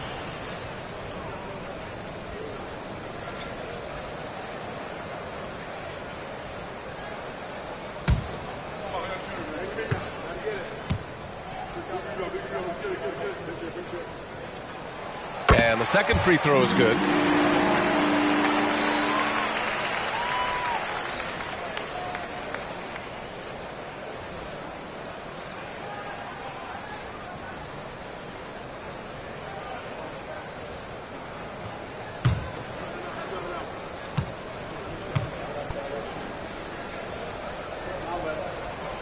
And he can't make it 3 for 3.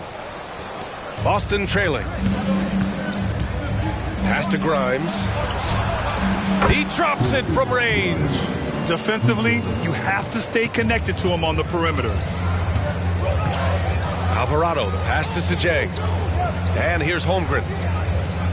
Alvarado outside. Holmgren with it. To the inside. It's tipped. Oh, wow! Whoa! He drills it from deep. Really testing the limits of his range there, B.A. Outside Paul. Three-pointer. Can't get his first shot of the game to fall. That's how you want to see them crash the glass. They've been out-hustled so far. And, you know, time will tell how big a factor that becomes in this game, guys, but if you're the coaching staff, it's certainly a point of emphasis. Here's Grimes.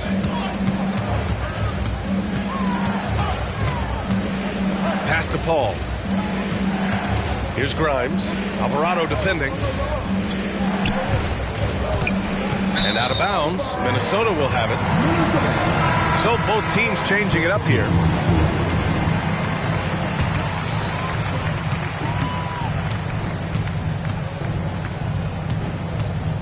And here's Banchero. Tries it from 19. Nice jump shot. Banchero's got 5 points. And Banchero can score from all 3 levels. And this versatility. Oh, it's good! He hit it! Whoa! The heave to beat the buzzer. Tie game in Minnesota. Quarter number 2 coming up right after this break. Don't go anywhere. And some good action in the books as we get back to a game that's been pretty close so far here. All right, let's quickly break down the game, what we've seen so far from the Timberwolves, guys. It's simple. When you can protect the rim the way they have, it's a big advantage. Yeah, you know, you have a guy in there blocking a bunch of shots or multiple players blocking shots. It causes the offense to think twice when they go up for shots in there. Minnesota has gone 4 of 8 from 3, a nice percentage. On the court for the Celtics, second quarter underway. Nerlens Noel out there with Jakob Poeltl. Then there's Devin Booker, and it's Jovic in at the small forward position. Banchero left side. Can't connect, now 2 of 6 for the game. And here's Boston. Next up on the schedule, the Clippers. That'll be a home game. And that kicks off a string of 3 home games for them. Let's go now to the sideline and catch up with Allie LaForce. Well, before his one season at Duke, Paolo Banchero tattooed the message, "No pressure," on his left forearm. He said, quote, "There's going to be noise, but at the end of the day, you got to go out there and hoop against 5 other guys. So it's like, quote, what really is it if it's just basketball?" That's a good point. No big deal. Thanks, Allie. To the wing, right side. Now here's Booker. He's guarded closely. Pass to Grimes. That one's good. Give the assist to Booker. He's got 6. All right, Grant, I'm going to ask you to put on your executive hat now. Tell us what the key is to establishing culture in an NBA organization. Ooh, BA. Culture, structured accountability. It's about getting the right group of guys, having strong leadership. And, of course, it only works if the coaches and players fully buy in.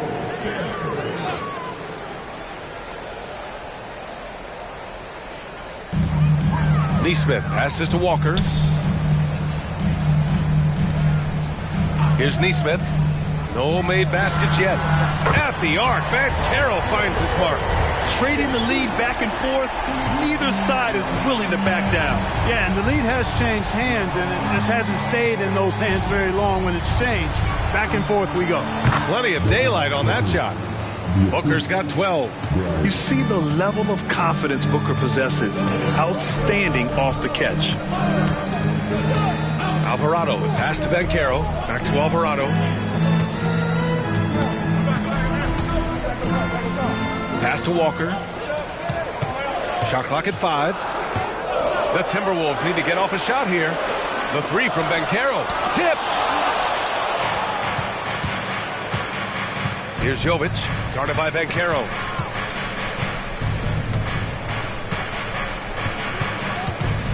Jovic passes to Grimes. To the middle. Pass to Jovic.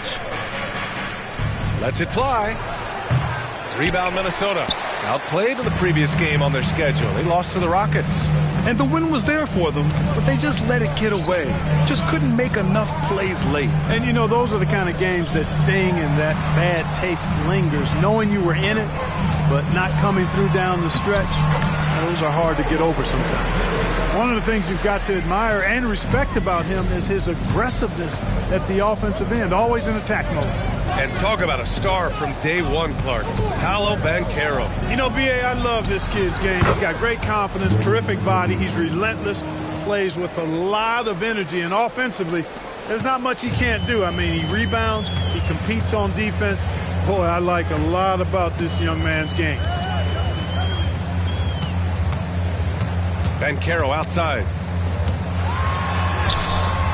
Misses in close. Man, I can't believe he blew that gimme, guys.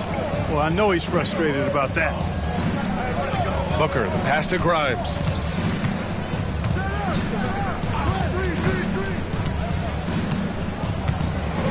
Back to Booker. Shot blocked. Out of bounds. Celtics ball as Boston keeps possession. It's time to take a glance again at that superb block. You know, you can't ask for any better defense than that. He responded so fast to the shooter, and it stifled him.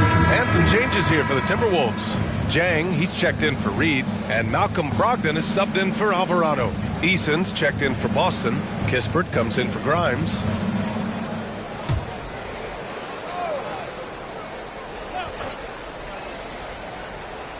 And they force the shot clock violation. Great D. And a quick look at the 2K leaderboard. Here are the teams picking up the most steals this season. The fourth spot held by the Timberwolves. This team will punish you for sloppy ball control, no question. They've got a lot of fast-handed guys just waiting to take advantage. Holmgren, he's checked in for the Timberwolves. Sharp comes in for Nesmith. Mobley, he's checked in for Boston. Brogdon against Booker. Brogdon, the pass to Banchero. Jacks up a three. Oh, and Mobley with the block. 3 on 3. Pass to Kispert. Here's Booker.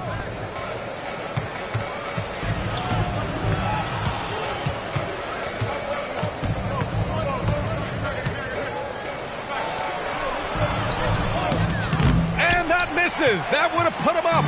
Boy, great effort on defense there against a guy who typically makes that. Here's Sharp. He's coming off a 13-point game against Houston. 5 on the clock. Back to Banchero. The rebound, Celtics. Mobley's got his 6th rebound on the night. Out of bounds, the Timberwolves will take it. As we near the postseason, let's see where the West is shaken out. Taking a look at Minnesota, they're way down there in the conference, but still optimistic they can turn it around. Seeing where the Timberwolves are, when you look at their roster, they're talented enough to turn this thing around. But so far, the season has not come together for them the way people predicted. Yeah, that's the sense you get, isn't it? I mean, the important thing is that they don't panic here. Stick to the basics and work out of this slump without trying to do too much at one time. Brogdon from outside. Ooh, once again, off the mark by Minnesota. The Celtics have gone 3 for 7 here in the second quarter. Here's Kispert. And he was fouled while in the act of shooting, so he'll take 2 free throws. Well, we're past the halfway mark of the season now, Clark. How hard is it for teams to stay focused during this time of year? Well, I think it depends on the team, their aspirations, and the leadership within the team. I mean, some teams, when they know they're out of it, can look a little lost, but the contenders have a way of staying sharp all the way through.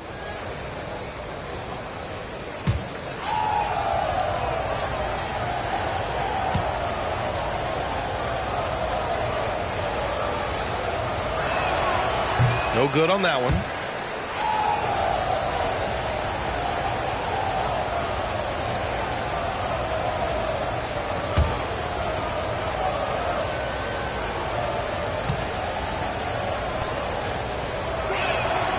And now they lead as the free throw drops in for them. Minnesota's gone 5 of 12 from three-point range tonight. Pass to Brogdon.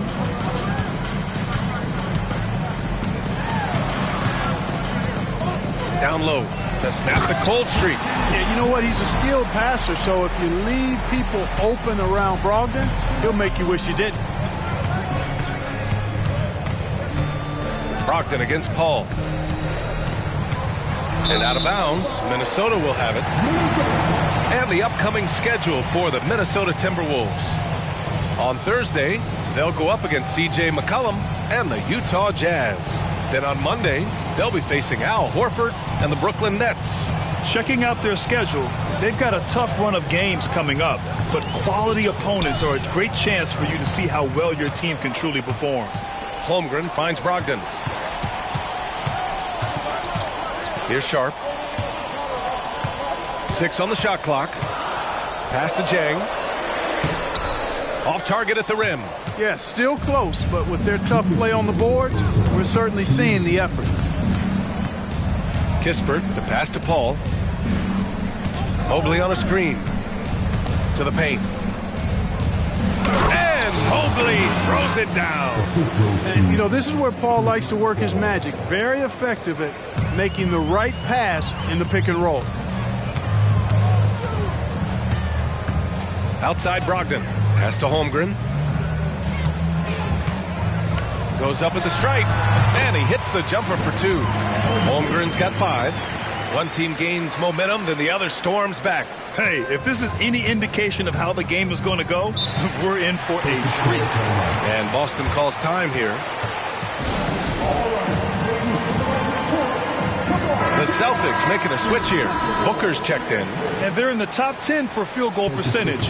They pick their shots well and do a good job not forcing things on that end. And what a job they've done with their low post defense. As you said, number 2 in blocks. That speaks volumes to how well they protect the rim. And they've got the bodies to do it. And it's Mobley. That time on the assist from Kispert. Mobley's gotten 4 this quarter. He's starting to find himself out there now. You know, he's taking much better shots here in the second quarter. We've got 1:08 left in the second period. Brogdon feeling it out a bit. Let's go with a 3. Here's Holmgren, and the layup is good. 7 points in the game. And this is what Coach wants to see from Holmgren. Outworking the defense to get a second chance look. Pass to Booker.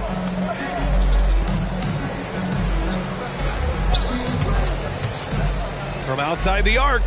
And again, Boston with the triple.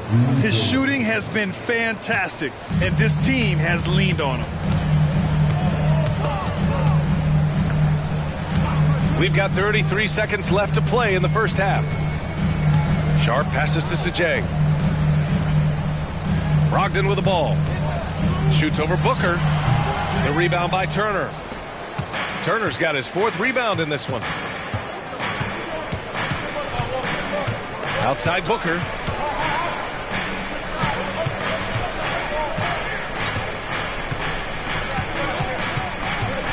Fires the 3. That shot off. And we're through the first half of play here in what's been a good one. It's the Celtics leading by just 2. And we'll step away briefly, but get you right back out there for the start of the third quarter, right after the break.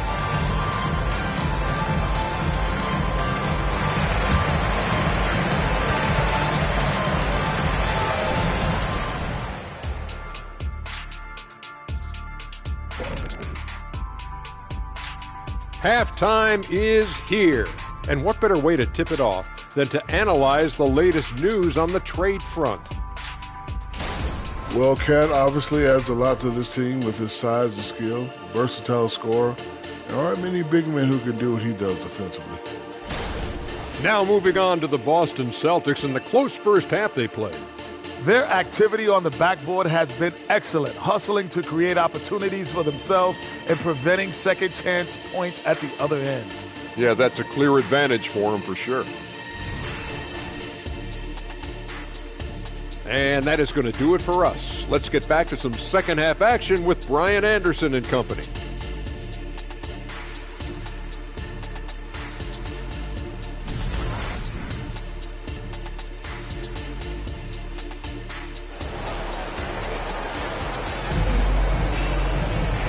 And in that first half, we saw a pretty tight battle. We'll soon find out what sort of adjustments were discussed during halftime. Boy, we're seeing a tremendous game from Devin Booker. Well, if he's hit threes like he did in the first half, he's going to have a monster night. Yeah, you know what? The defense is going to adjust. They'll be ready for him now, so I'm sure they talked a lot about how to slow him down. And we've got second half action for you. Thus far, a pretty evenly contested game. Now Brogdon. We've got Malcolm Brogdon. Holmgren is out there with Paolo Banchero. Then it's Gorgie Jang, and it's Sharp in at the shooting guard. So that's the lineup for Minnesota. And here's Booker. And just wasn't able to set up in time. Yeah, and as quick as players are at this level, in this day and age, I mean, you've got to be perfect in your anticipation to draw the charge. We got to see that one again. That block was all-out effort. Hey, we know every basket's a big one in a tight game, and he is not about to give up an easy look.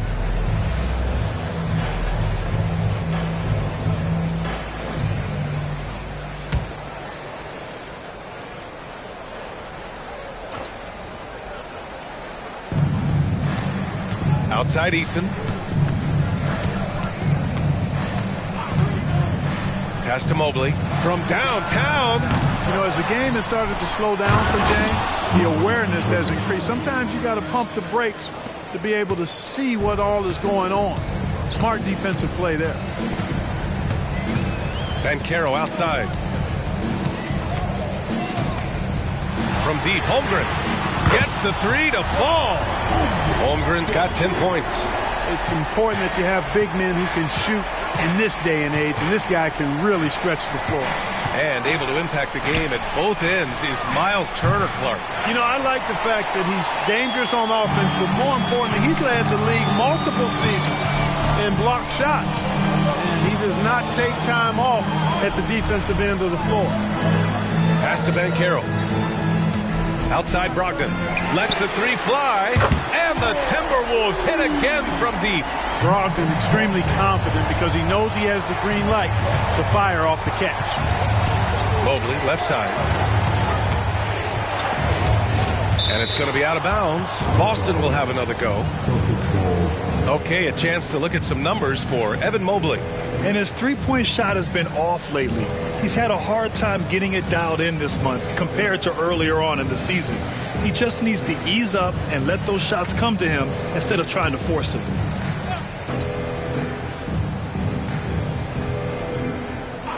Third quarter of play with just over 1.5 minutes gone by. Eason. 1 for 4 in the second half. Just trying to get into a rhythm.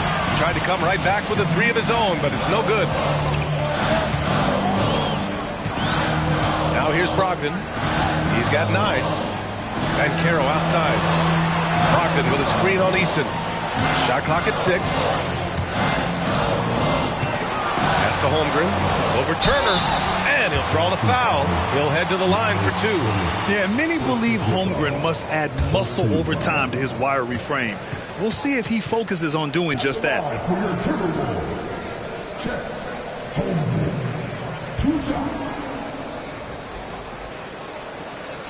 Take a break.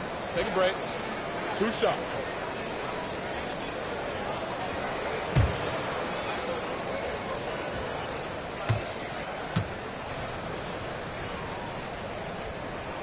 That free throw good from Holmgren. Yeah, as you know, as Holmgren adds weight and strength year after year, he just becomes a bigger problem for opponents.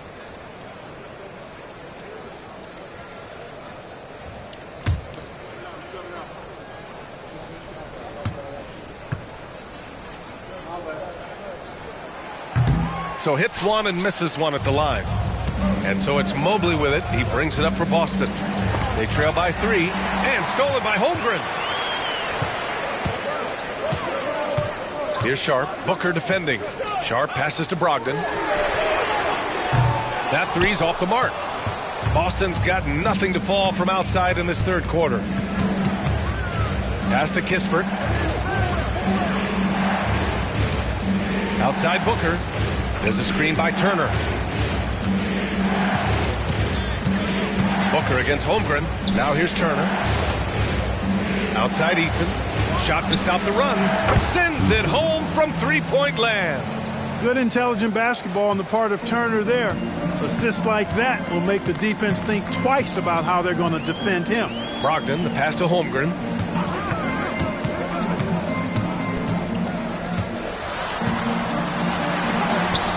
No good there. Good D by Mobley. Boston's got 6 out of 15 threes so far in this game. Inside, Turner. And he takes it in for the layup off a very nice feed. Turner's got 4 points now in the quarter. Brogdon against Booker. And there's the call on Devin Booker. That's his first foul.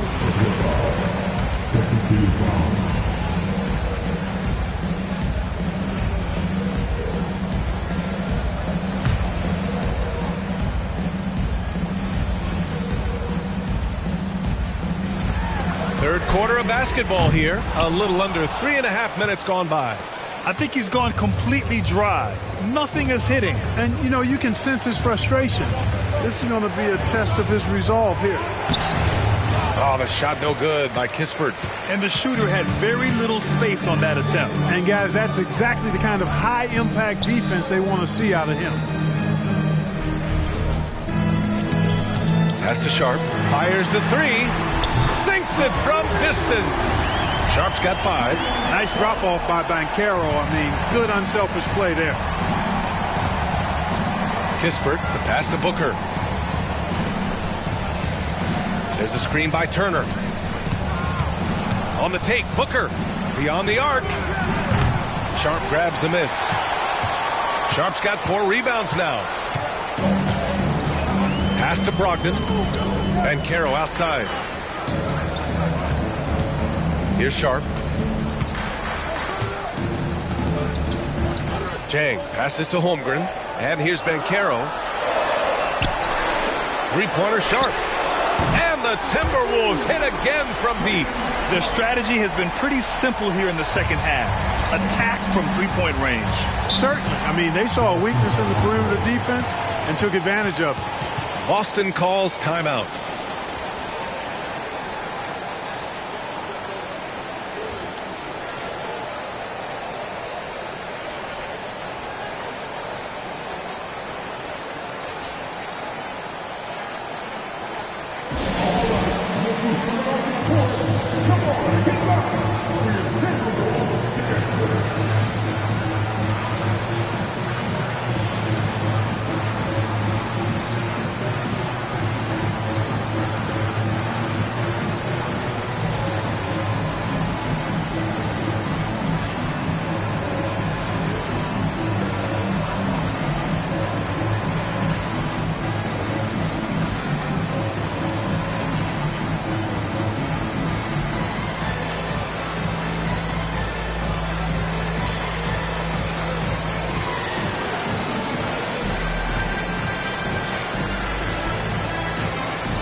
Neesmith, he's checked in for Sharp. The Celtics also with a sub. Chris Paul, he's checked in for Booker.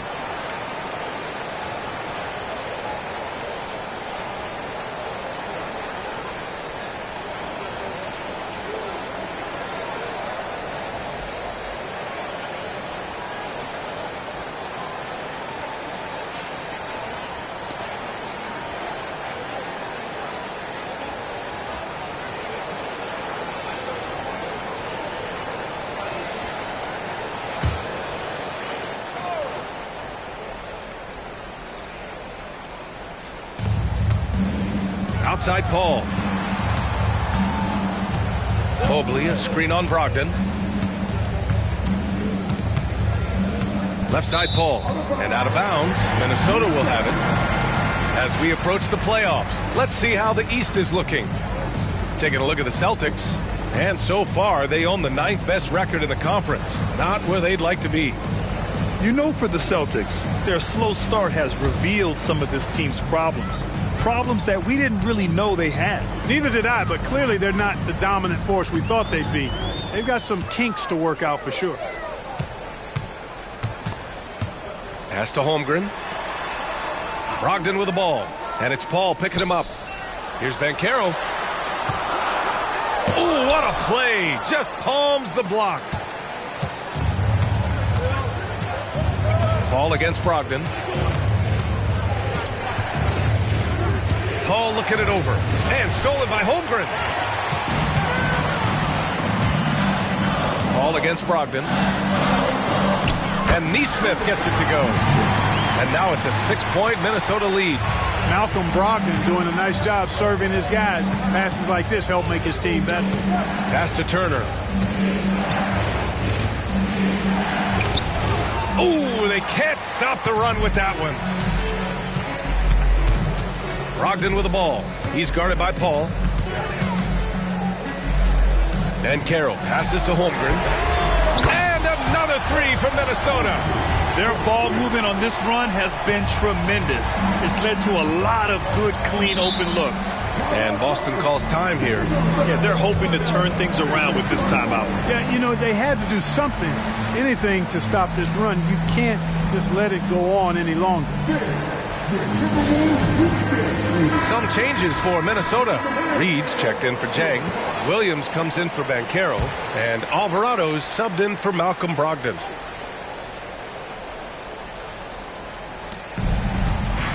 Jovic passes to Grimes. Now Noel. There's the three. And Reed pulls it down. Yeah, they just can't seem to end the drought no matter where they shoot it from. And, you know, they've got to be careful because this is when the team concept breaks down and guys start playing hero ball. And it's Alvarado missing.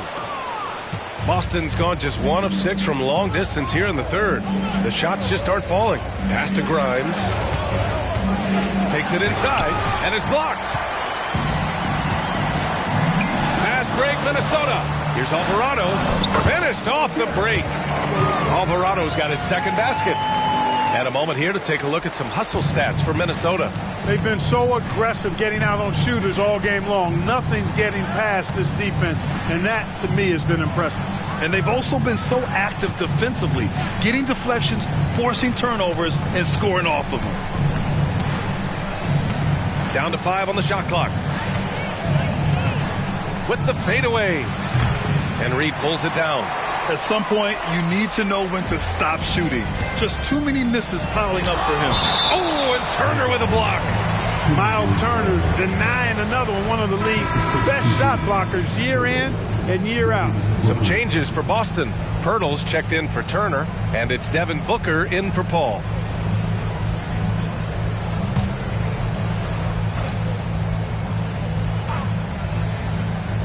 There's 38 seconds left in the third quarter. From 13, and that one's good. Holmgren. Holmgren's got 9 points now in the second half. Yeah, this period, they're letting him go to work, and it's paying off. Here's Grimes. 6 points for him. Pass to Jovic. Pirtle in the post. Outside for Booker. Shot clock at 3. Plenty of room to knock down that one. Booker's got 19 points. And when Pirtle sees a guy on his team open, he finds him right away, whipping that pass there directly. Here's Alvarado. Up in time. And some nice defense there to end the quarter. And so it's Minnesota. They lead by 11 as the quarter comes to a close. Their defense has forced a number of key turnovers, giving them a clear advantage on possessions. Time for a quick break, then back to the action.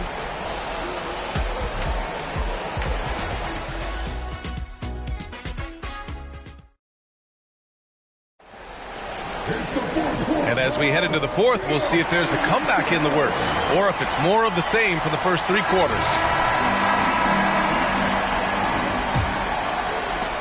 Boston shooting around 41%. Taking a look at the Celtics. We've got Jakob Poeltl, Nerlens Noel out there with Devin Booker, and it's Grimes in at the shooting guard position. Pass to Jovic. This one for 3. Kept alive. Poeltl.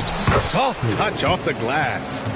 Poeltl's got his first 2 points. And Poeltl has stick-to-itiveness on the offensive glass. He just throws himself in the mix to come up with those boards. The 3 from Banchero. Rebounded by the Celtics. Defense better watch out. They better be alert because this guy can make threes, as we saw in the first half. Pass to Booker. To the middle. Here's Noel. That one's good. Give the assist to Booker. Booker's got 3 assists in the game. And you can see that Noel has a very firm understanding of the game. I mean, knowing when to roll hard to the bucket after setting the pick. And Carroll left side. Oh, my goodness! Whoa! Oh, Van Carroll putting on the show. Here's Grimes. Pass to Booker for 3. Rebounded by the Timberwolves. Reed's got 4 rebounds in the game. Here's Nesmith. And the layup is good off the glass. And the Timberwolves lead by 11. For Boston, they've gotten half of their attempts to fall in the fourth. 2 for 4 now. Noel the screen.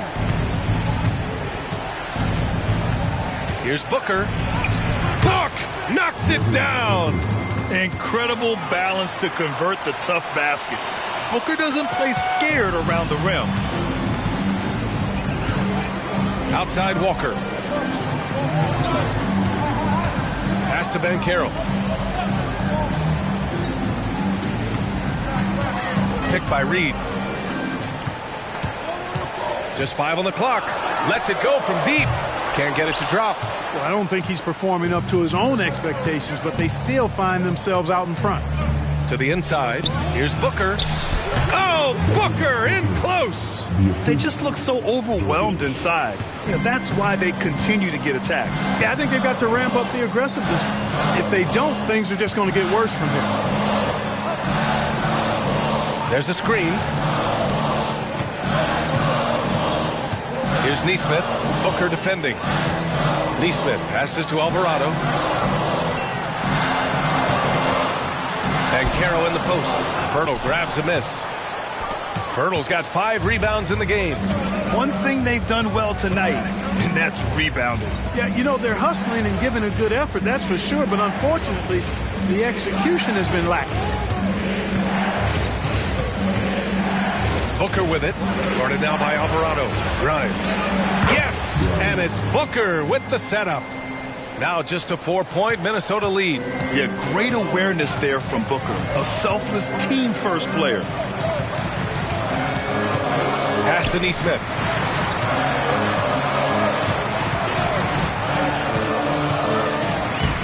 Uses the glass on the layup. And the Timberwolves lead by 6. Another shot right in the lane. That's been their MO this evening. Now here's Booker. Alvarado defending. Booker, good. Booker's got 6 in the quarter. Minnesota's gone 0 for 2 from outside here in the fourth quarter. And the Timberwolves call time here. And the Timberwolves will go for a different look here. Jang, he's checked in for Reed. Holmgren comes in for Walker. Sharp, he's checked in for Nesmith. And Malcolm Brogdon is subbed in for Alvarado. A big group substitution here for Boston. Miles Turner, he's checked in for Pirtle. Evan Mobley comes in for Noel. Eason's checked in for Jovic. And Kispert is subbed in for Grimes. And let's swing it over to the sideline and hear from Allie. I was able to listen in on what Chris Finch was going over with his team. Well, coach is thrilled with their three-point shooting, saying in the huddle, guys, let's keep it up. Continue to shoot it from deep. It's working. They've been on fire from distance so far. Allie, thank you. Brogdon against Booker. Pass to Sharp. Back to Brogdon. From behind the arc. Jang passes to Holmgren. It's good. And we're seeing the full potential of Holmgren. Any questions about whether he's NBA ready are being answered right here tonight. Now Booker.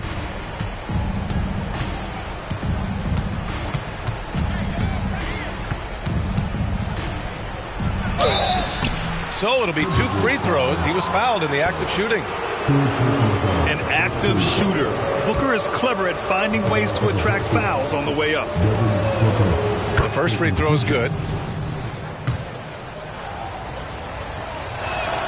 Both free throws good from Booker. two-part equation. You have to be aggressive enough to get to the line, then talented enough to sink them. Pass to Banchero.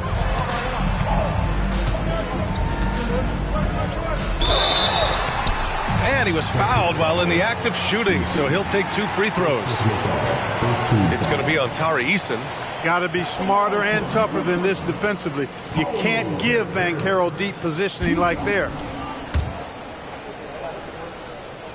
The first one falls.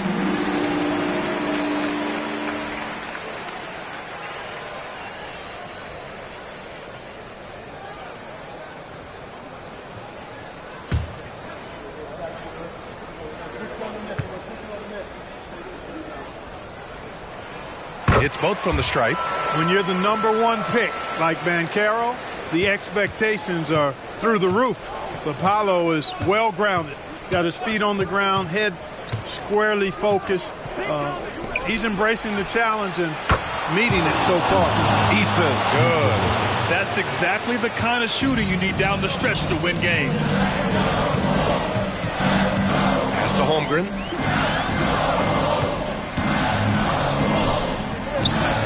Here's Sharp.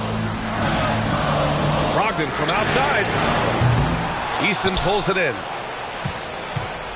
Boston has gone 2 of 4 from the perimeter here in the fourth quarter. Now here's Turner. And then Turner with the dunk. Evolving as a leader right before our eyes. It's important that Turner continue to prove he can score in big moments. Brogdon with the ball. Pass to Holmgren. Back to Brogdon. Here's Sharp. And here's Banchero. Paolo with the attack. No shame or fear in this young fella. Banchero going to take on any big shot. Love seeing that from him. Booker finds Turner. Mobley, a screen on Brogdon. Pass to Eason to tie it up. Rebound Minnesota. Jang's got rebound number 5 here tonight. Booker against Brogdon.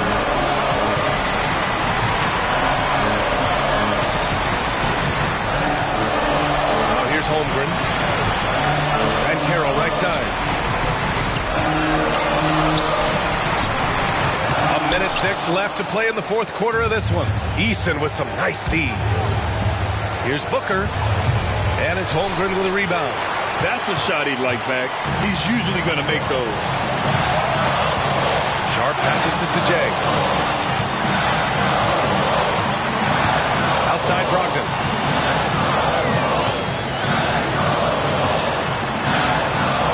Pass to Banchero. Yes! Beautiful play that time by Banchero. He's got a lot of special qualities. And Boston calls time here. They're losing by 5. 35 seconds left to play in the fourth.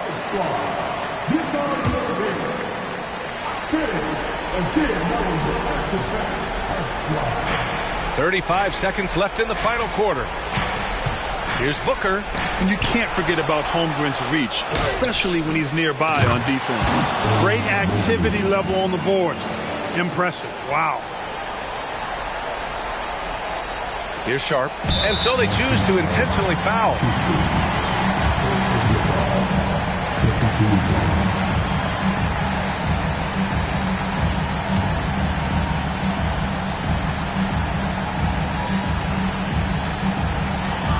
Two seconds separating the shot clock and the game clock. And an intentional foul right there.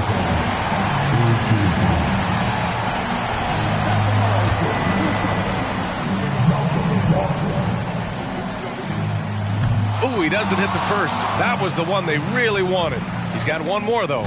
Boy, when the heat's on, you know, Brogdon is very even-keeled and extremely tough-minded. Doesn't let much bother him at all. And Boston calls time here. They're down by 4. There's 25 seconds left in the fourth quarter.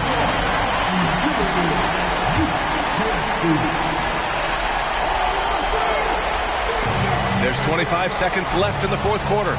Eason pass to Kispert. Back to Eason. Booker fires from way outside. Kispert. And so the ball out of bounds. Mobley touched it last.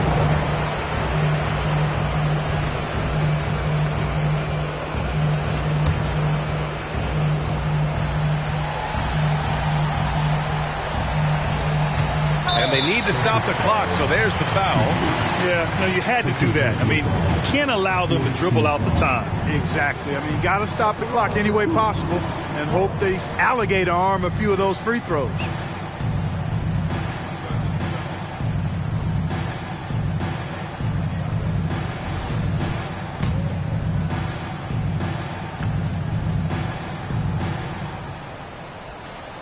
He drops the first one, and that puts him up 5. And so he drops them both, and it's a 6-point ball game. That should put this game on ice, not leaving any points behind.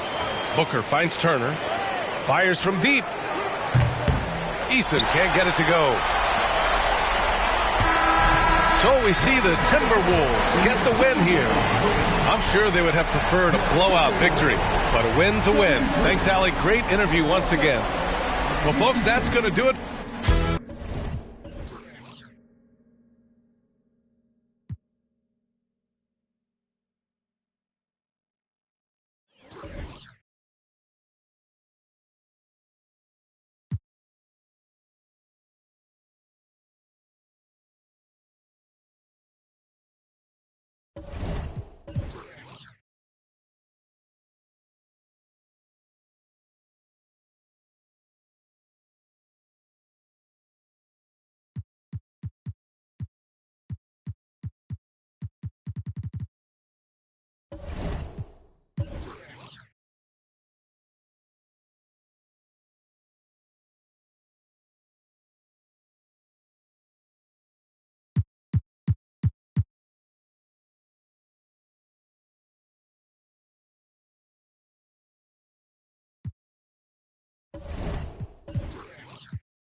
Philadelphia, home to one of the NBA's most historic teams. Hi, everyone. Greetings from 2K Sports. And it's game one of a...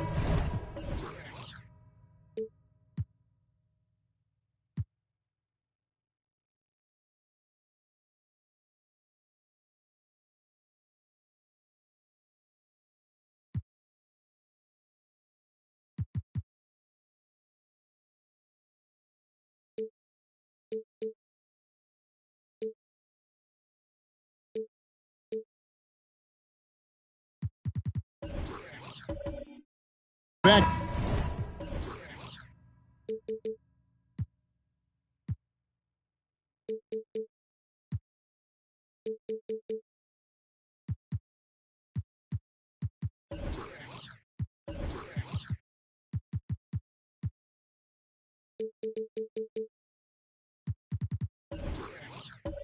Back for him, Brent. Does that mean you have to hold back just a little to save some energy? No, not at all, Kevin. You're going about this game to try to get yourself in the rhythm and play at a high level. And you can worry about the next game when the next game tips. But right now, it's all about this moment. And the Clippers starting 5. Williams is out there with Dosunmu. And it's Vucevic. Then it's DeRozan. And it's Fernando in at the 4-man position. And so it's the 76ers getting on the board first. DeRozan's shot is off. And here is Simons. Vanderbilt, a screen on Williams. Three-pointer, Simons. Comes out of the gate empty. He's 0 for 1. On offense, here are the Clippers. Here's the pass to Vucevic. Vucevic gets double-teamed. The three. That doesn't go either for DeRozan. Davis kicks to Rozier. Pass to Simons. Trying to find Davis. He's got it now. Passes it to Gafford. Down to 5 on the shot clock. That's a 2 from Rozier. And the 76ers get it back. Simons, the pass to Davis. Just 5 on the clock. Vanderbilt misses. So for Philadelphia, their last game, a win against Dallas. And here we are watching Jalen Williams. Brent, there's a certain calm to his game, isn't there?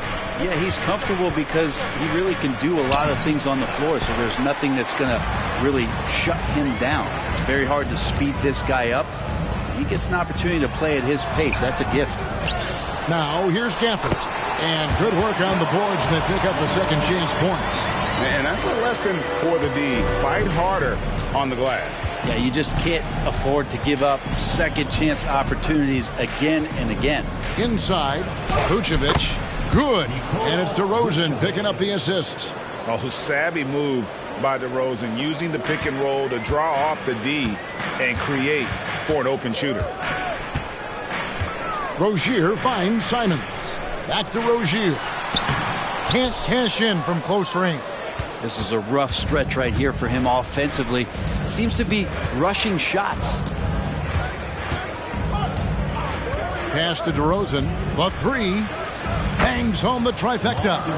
And by no means a volume three-point shooter. DeRozan barely takes threes compared to most wings in the league. Now, here's Rozier. Looking at his point production, he averages almost 11 points a game. Vanderbilt kicks to Simons. Williams with the steal. DeRozan with it. Davis is on it. And DeRozan throws it down. And dynamite his legs. And DeRozan detonates at the rim. And we're approaching about 3.5 minutes played in the first quarter. And it's slammed in by Davis. Not getting old here. Seeing him make that lead pass with perfect timing. Davis against Williams. He kicks it to Vucevic.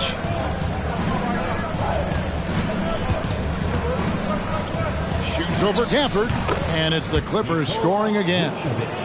And with the ability to step out and make shots, bigs like Vucevic have a lot of value in today's NBA. Rozier for three. Drills the three-pointer. Rozier's got 5.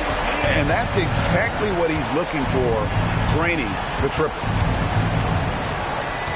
Vucevic a screen on Rozier. Outside DeRozan. Now the pass to Williams. And it's Anthony Davis with the rebound. Philadelphia's gone 1 of 3 from beyond the arc so far in the game. Simons surveying the D. Lets it go with a 3. The shot that time not on target. The Clippers have gone 50% from the field to this point, 4 of 8. Pass to Vucevic. Here's Fernando. From outside, off the mark.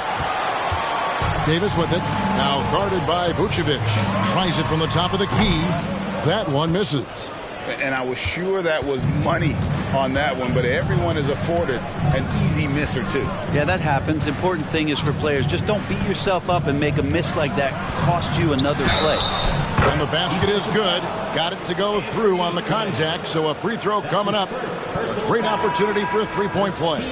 The Clippers shooting their first free throw of the night here. Alec Burks checked in for the 76ers. Alex Caruso, he's checked in for Los Angeles.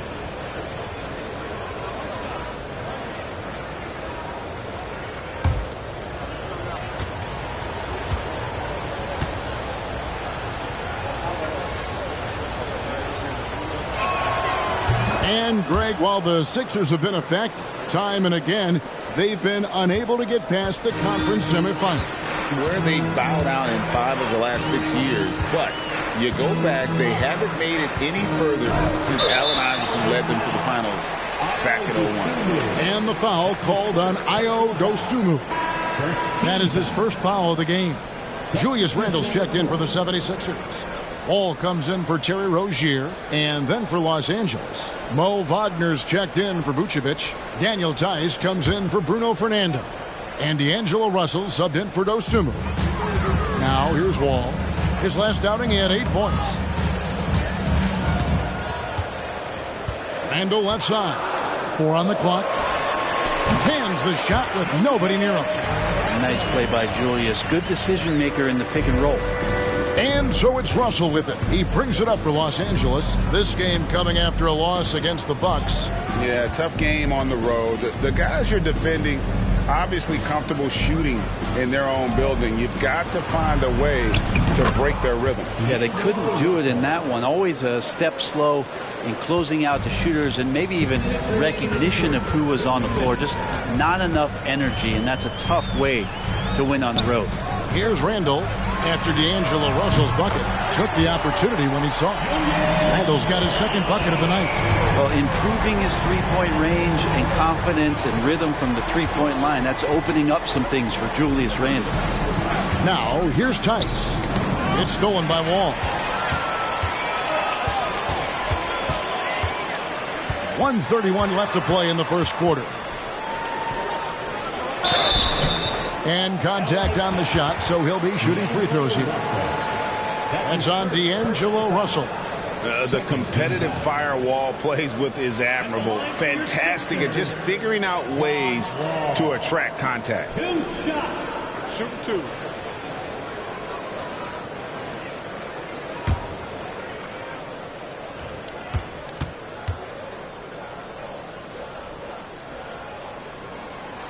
That free throw, no good.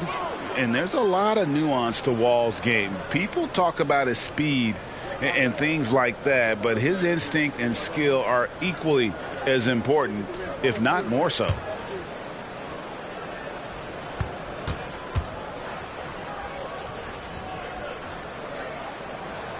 And that drops, so they now lead by 1. The Clippers have gotten 6 of 11 shots to go down so far. Pretty nice shooting. Out to the wing. Now Caruso. 11 points for him in that last game against Milwaukee. Back to Tice. 3 on the clock. Russell from long range. Drills it from outside. Russell's got 5 points so far. Excellent awareness. Enough room for D'Angelo to squeeze one off that time. And Philadelphia decides to take their first timeout right here.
Some changes for Philadelphia.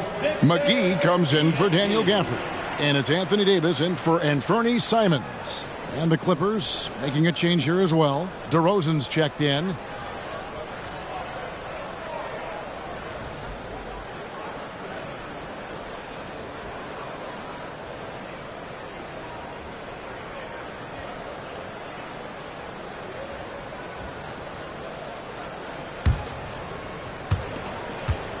76ers trailing. Randall surveying the D. Yep, that one goes. Randall's got his third basket of the night right there. Well, that's a good try on defense, but with a scorer like Randall, it's just not enough. Russell against Wall. DeRozan for three. And Philadelphia grabs the miss. And this is the first season matchup for them against this Clippers team. Yeah, and they got the better of this matchup both times they faced off last season. Do they still have their number? Well, we'll find out. Such talent on the floor tonight on each side of the matchup. There's some conference pride at stake, too. Both teams being among the cream of the crop in the East and the West. Randall outside. Floats it up for Davis, and Davis throws it down. And when AD takes off from the ground for alley-oops like this one, it really demoralizes the opponent. There's Russell with the three, and it's in. Oh, wow, he nails the buzzer beater. Ringing the bell. That's the way to close a quarter. Well, you love nailing the last second shot. Always a feel-good moment. And at the end of one, both teams putting up some points. 76ers lead by one. And we'll be back with you for the start of the second quarter when we return.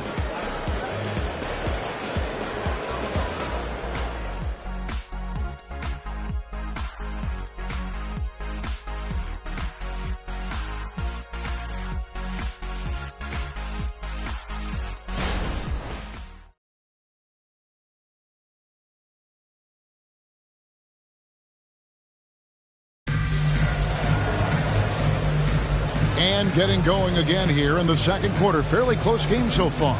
And guys, what's your take so far on Philadelphia?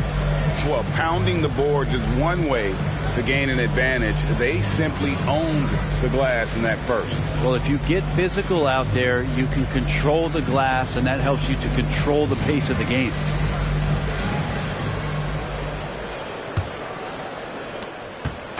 And it's Russell with the ball. He'll bring it up for the Los Angeles Clippers.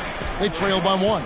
It's off to Boston for him after this game as they take on the Celtics. It'll be just the fifth of this long 7-game road trip. So with Vucevic on the bench, here's who Tyronn Lue's going with. Daniel Tice out there with DeRozan. And there's D'Angelo Russell. And it's Alex Caruso. And it's Wagner in at the pivot spot, manning the middle.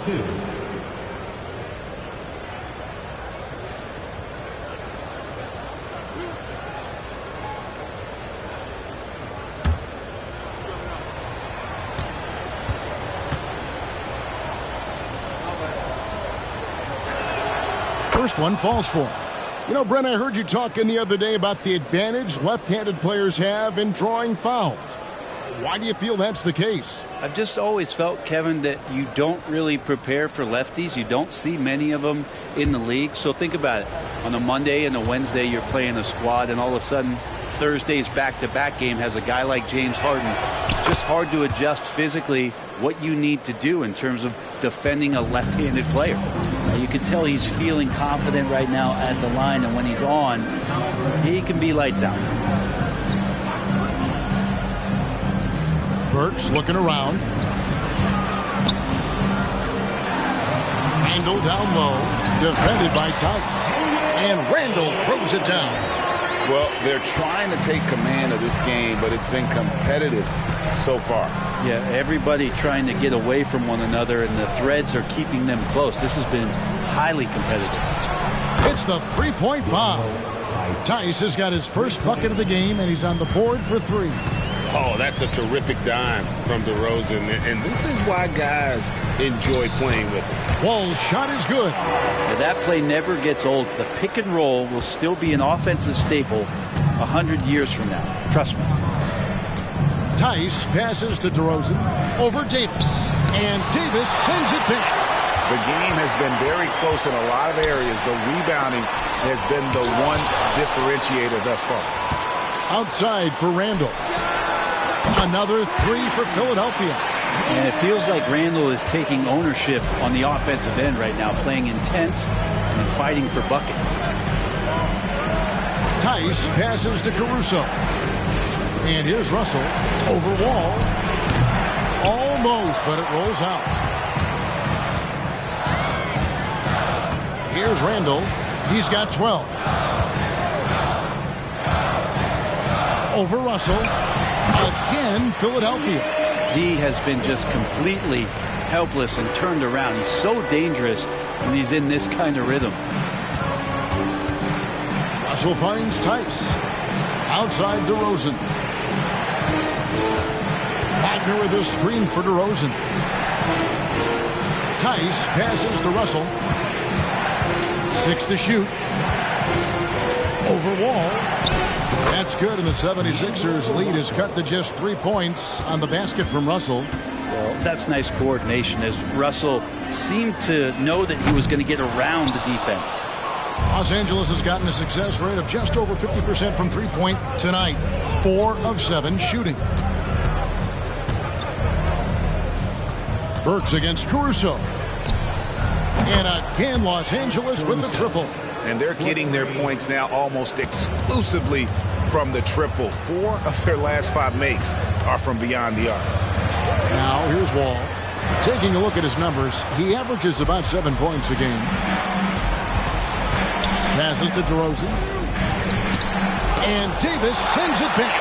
Look at the defense on display there from Davis. Lines up the shot, and with perfect timing, swats it away. Randall with the bucket. And guys, let's get your take on the hustle stats for the 76ers.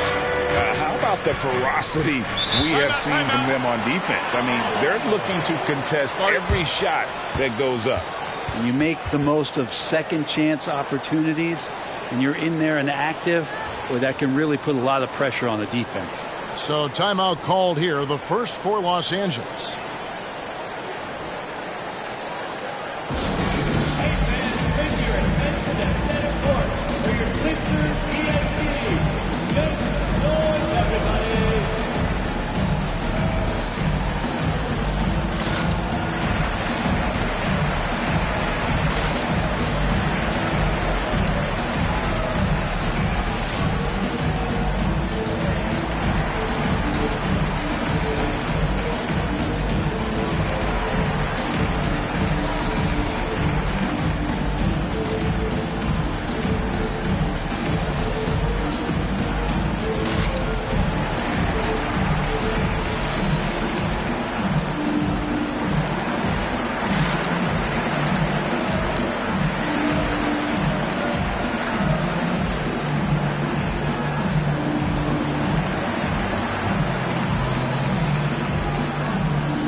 Some changes for Philadelphia. Daniel Gafford's checked in for McGee. Vanderbilt comes in for Burks. And Terry Rozier subbed in for John Wall. And then for Los Angeles, Vucevic, he's checked in for Wagner. And it's Dosunmu in for Russell.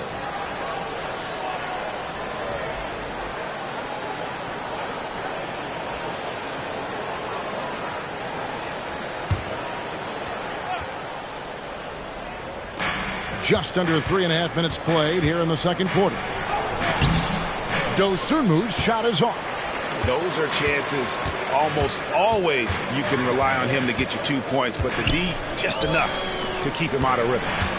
Now here's Davis. He had 13 points in the win against Dallas. He also had 2 blocks that really impacted that game, guys. He really made his presence known. Here's DeRozan following the basket by Anthony Davis. Count it, and the 76ers lead has been cut down to 2 as they get the bucket from Vucevic. Certainly, Nikola can hit threes, but come on. He's a 7-footer with touch. Those inside shots, they work too. Sinks the three-pointer. Rozier's got 8. And they're not afraid to let it fly from deep. They're looking to extend their lead with the 3-ball here in the second quarter. Dosunmu, the pass to DeRozan. Trying to answer back, but that 3 is off the mark. And not a night he's going to want to remember, just not really able to score the basketball. Pass to Rozier. 3-pointer, Randall. He can't get that one to fall. Clippers trail by 5. Now here's Dosunmu. Taking a look at his numbers, he averages about 7 points a game. He was all alone on that one. He's got 9. And the accelerated release from DeRozan gave him the upper hand there.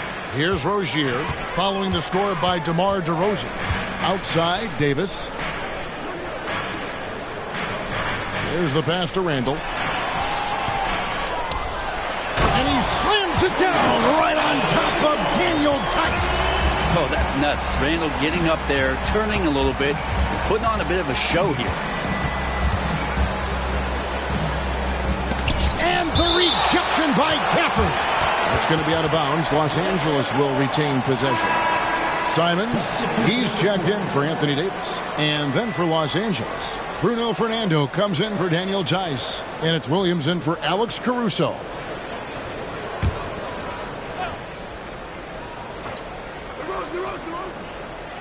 On defense, the 76ers. It's a nice passing here by Los Angeles. 5 to shoot. Williams for 3. Rebounded by Gafford. Well, that's not a shot he's ever going to pass up, and he shouldn't. Despite the miss, no defender anywhere near him. He's got to shoot that one. Now here's Randall.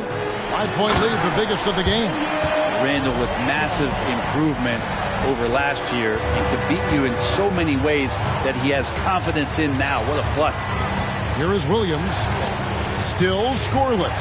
Outside DeRozan. Over Vanderbilt. And the Clippers miss again. And they hold a huge advantage on the backcourt. Randall down low. Puts it up from 15. Randall can't get that one to fall. Now that's just enough defensive pressure on him to throw off that shot. I bet he gets a good look at it next time and hits it. Pass to Fernando. And here is Dosunmu. Rozier defending.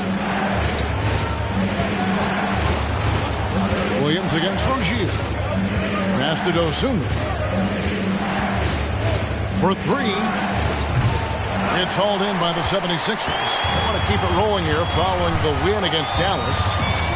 The fans certainly got their money's worth in that game. Boy, was that a battle, and it turned out to be a real pretty win for them.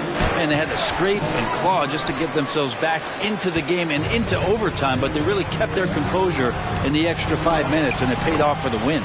He gets it in there. Yeah, Randall's not passing that one up. Fantastic job at converting, but he's got the kind of position like that. And the Clippers call time here.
Philadelphia making a change here. Davis is checked in. And the Clippers with a change here, too. Okogie's checked in for DeMar DeRozan.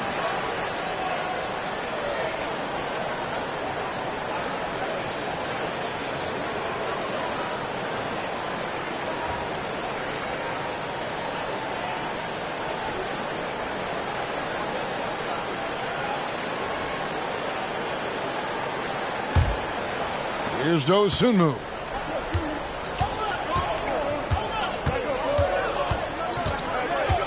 They set the pick. Drains it from beyond the arc. Dosunmu's got his second basket of the night. Such a critical part of how their offense is going to flow. Things are only working when he seems to be on the floor. Simon's on the wing. That's good, and it's Rozier with the assist. Simons has got the lead up to 9 now for Philadelphia. Pass to Fernando. Kicks to Williams. Vucevic down low. Gafford's there. And it's Vucevic missing. That's the kind of D you need when he's got the ball near the hoop. They were all over. Now, here's Rozier. Defense is right there. Davis down low. A chance to extend the lead to double digits, but it's no good. Oh, he got it to go. Patient. Bam. OMG. That's how you silence a crowd. The clock runs out, and we're heading to halftime. 76ers on top, up 6. And now let's catch up with David Aldridge, who's standing by from the sideline. All right, Dave. Thanks very much. Here with Coach Ty Lue. Coach, how do you get control of this game in the second half? I think we just got to do a better job rebounding the basketball and taking care of the basketball. We had some shots that we normally make, we didn't. We just got to get back in transition. And building that wall will help you, Coach. I know. Thanks. Back to you guys. All right, David, thank you. We'll be back after halftime for the start of the third quarter.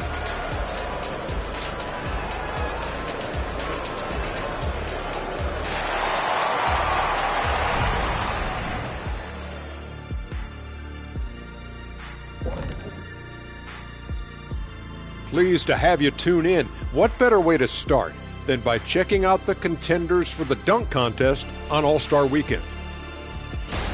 And guys, I was just thinking, as I often do, in your travels around the league, the only team you both played for was the Orlando Magic. Can he play for them? 6 games, and it was the worst 6 games of my life. How many of those games did you start? I started 2, and I should have started all of them. That's another story. And you know what else? The Magic also say it was the worst 6 games for them. And now looking at where things stand at the half, there's some work to be done for the Los Angeles Clippers. They're lucky it's even close. They don't look like they won it. Coach needs to light a fire under them.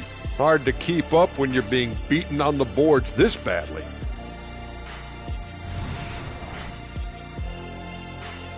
And that is it for halftime, folks. It is back to Kevin Harlan and the crew for the second half.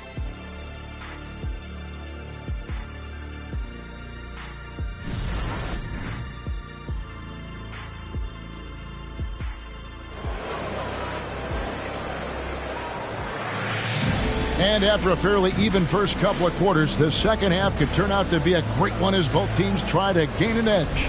We're seeing a tremendous game from Julius Randle. Well, we'll find out if they were able to find an answer for him over the break. He was scoring with ease in that first half. Yeah, just way too easy out there, and I'm sure Coach is going to make that a priority at halftime. You've got Anthony Simons, Jared Vanderbilt out there with Daniel Gafford. Then there's Terry Rozier, and it's Davis in at the 3. That's the group on the floor for Philadelphia. The kick out to Williams. Offline with his 3. And they had some botched coverage that turned into no coverage. Rozier with the ball.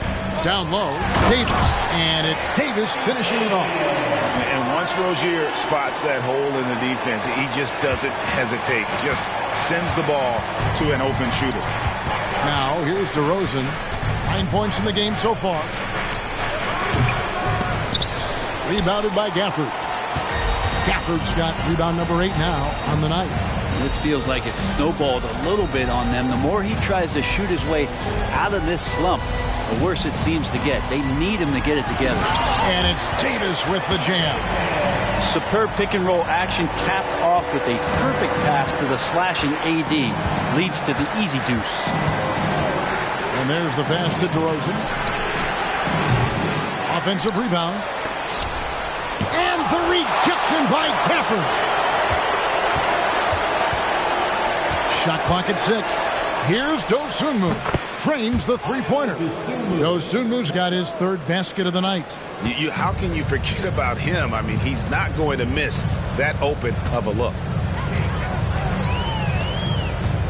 Loads it up for Davis. It's stolen by DeRozan. And here we go with DeRozan running it up the middle. Tips it up. Rebounded by Gafford. The 76ers leading by 7. And here is Simons. He's playing a pretty big role for him at the offensive end, averaging about 12.5 points a game.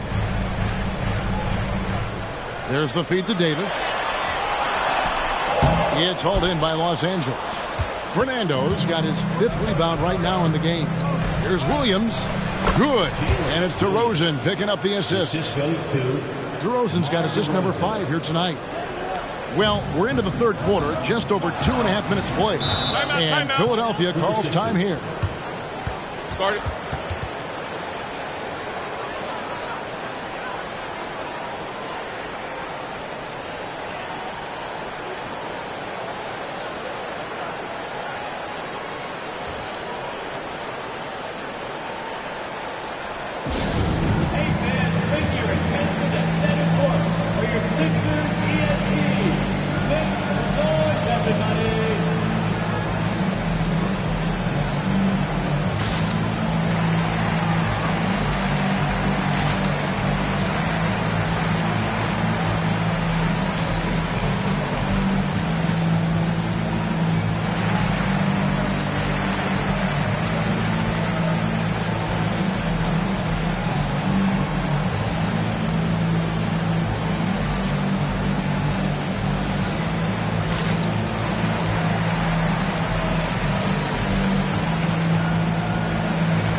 See the stat sheet here for DeMar DeRozan. And guys, he's regressed a little bit offensively. He hasn't been the same this month as he was earlier in the season. He's lacking the edge that he had, and he needs to change his mindset. Stop sitting back and get into attack mode.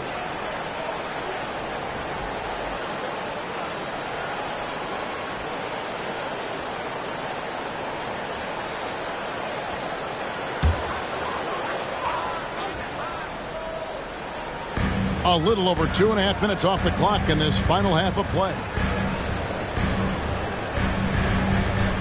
Williams against Simon. Feeds it to Davis.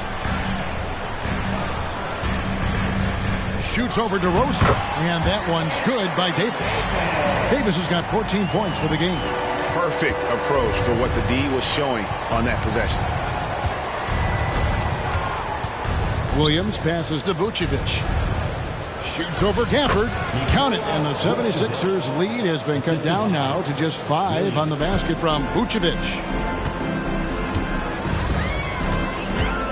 Third quarter action and just under 3.5 minutes have gone. That's a 2 from Rozier. And again, it's Philadelphia. Yeah, they've only missed 1 out of their first 5 shots here in the second half, guys. Their offense really moving well, ball snapping, and the shooting looks to be in great rhythm. Los Angeles calls timeout.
Daniel Tice is checked in for Los Angeles. And let's review some numbers for Williams. He's averaging 10 points a game, 3 assists, and 3 rebounds. And so much of what they do on offense depends on how he plays. Well, he attracts serious attention from the defense, and that really does open up the backside for a lot of his teammates to take full advantage.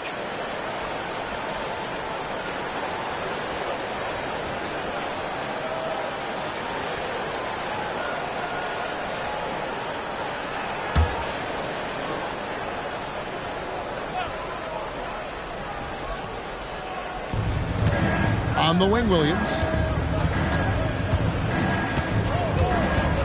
Just over 3.5 minutes through the third quarter of play now. And count it, the shot is good. He'll go to the free throw line.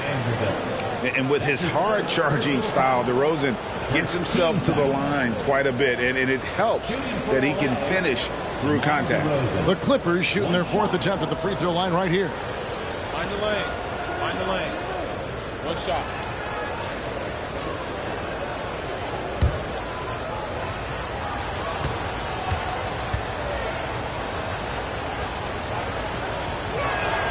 And that free throw good from DeRozan. DeRozan is such an even player. He works hard on both sides of the floor and never seems to lose himself in the moment. Very intelligent in his approach. Now, here's Rozier. 10 points for him. Simons, the pass to Gafford. Back to Simons. Down to 5 on the shot clock. It's hauled in by Los Angeles. Vucevic has got 6 rebounds here tonight. To the paint. And so the ball out of bounds. Davis touched it last. Alec Burks checked in for Philadelphia. Number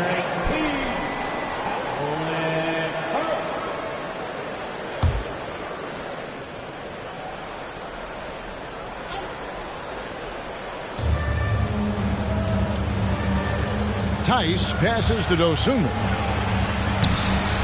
Rebounded by Gafford. Gafford's got double-digit rebounds now in the game. Pass to Rozier.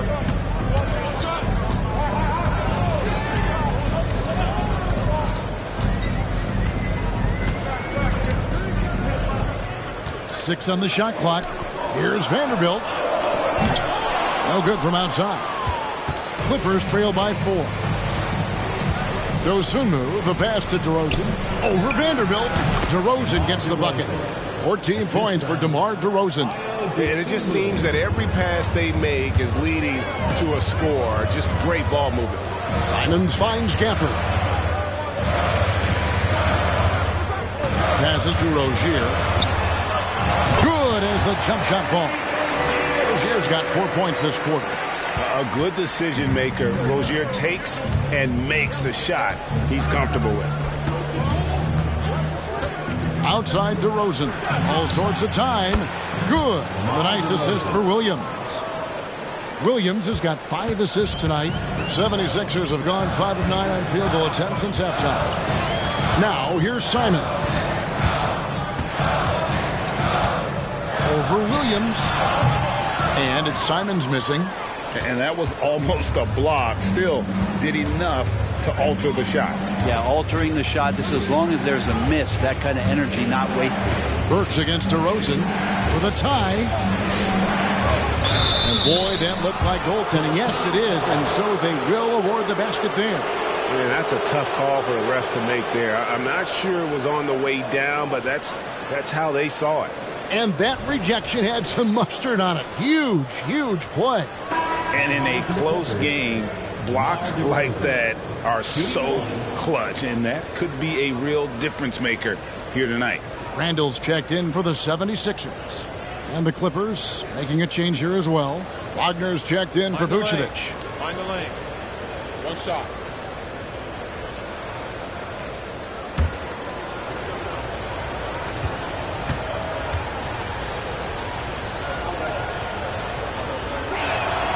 And the free throw is good, now leading by 1.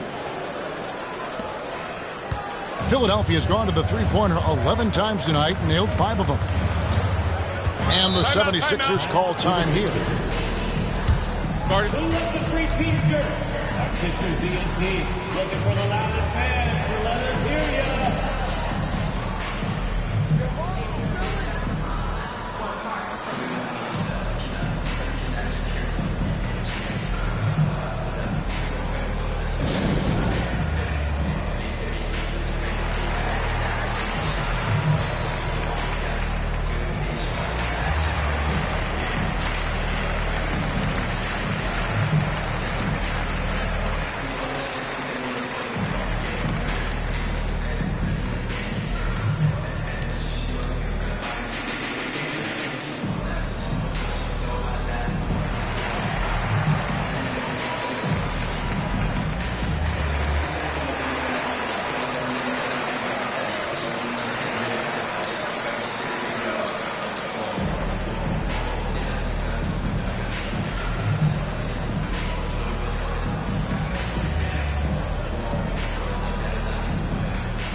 Los Angeles making a switch here. Caruso's checked in. Big bodies and soft hands. Well, that's what these guys possess. The top assisting centers and power forwards this year. Fourth, Julius Randle. It takes a tremendous feel for the game to be able to make the passes these big guys are capable of making out of the low post. Well, an offense that's unpredictable can be tough to guard. The ball doesn't go into the low post and never come out. It keeps moving thanks to their passing ability and playing unselfish basketball.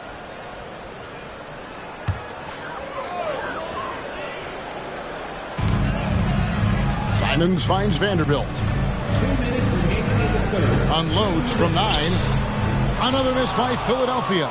Yeah, it's pretty much the only way to keep him from taking advantage of you down low. You got to play tough, physical defense. So that's how to protect the rim without fouling. Force him into an awkward release and a bit of an adjustment on the layup.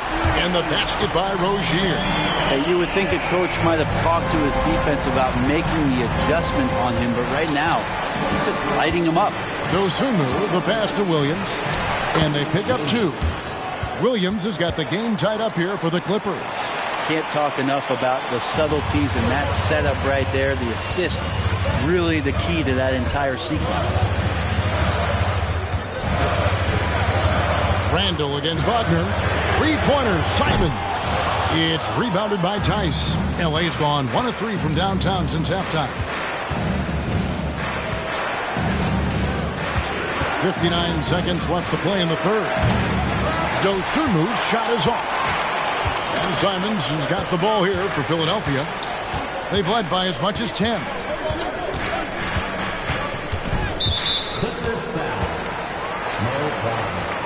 That's his first personal foul. First team foul. Some changes for Philadelphia. Anthony Davis, he's checked in for Vanderbilt. And John Wall subbed in for Anthony Simons. Russell, he's checked in for Los Angeles.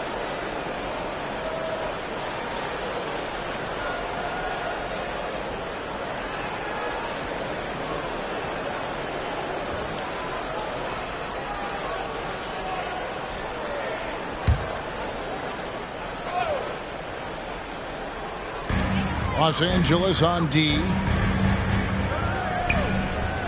Burks finds Rozier. And that one is hammered home. And some hang time on the rim. Puts a little cherry on the top of that slam. Well, those kind of displays of strength can get one team rolling. Now here's Williams. Looking at his point production, he averages almost 11 points a game. Right side, Russell. There's the triple. And it's Philadelphia with the rebound. Davis has got his 8th rebound here tonight. Burks for 3. Rebound by Williams. Outside, Russell.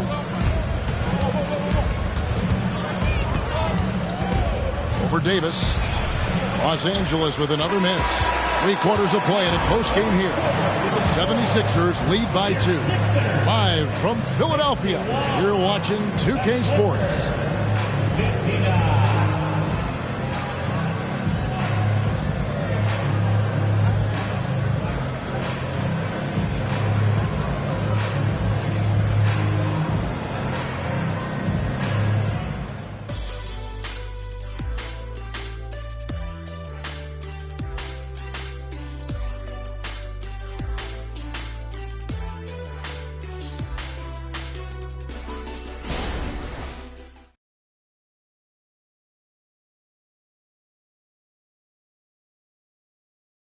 And let's take this chance now to show you the State Farm assist of the game. And definitely deserving of the prize tonight. How about the read he made here? Looking like a point guard, putting the pass right on the money. So helpful to the offensive versatility when your bigs can create, freeing everybody up, and that cut was wide open. 3/10 quarters behind us. One more to go. Thanks for being with us as we begin the 4th. So with Williams on the bench, here's who Tyronn Lue's going with. We've got DeRozan, D'Angelo Russell out there with Alex Caruso. Then there's Mo Wagner, and it's Tice in at the 4 slot. Wagner outside. Outside DeRozan. Puts up a 3. Shot is good, and the 76ers lead is cut down to 2 points now on the basket from Wagner. Both teams running perimeter-oriented plays that are working. Well, both of them looking towards the three-point line, and I like to see that, especially when the results are made buckets. And an important part of every team's game, a look at the hustle stats for the 76ers. Great job by this team closing out, blocking a bunch of shots, and just a tremendous effort defensively.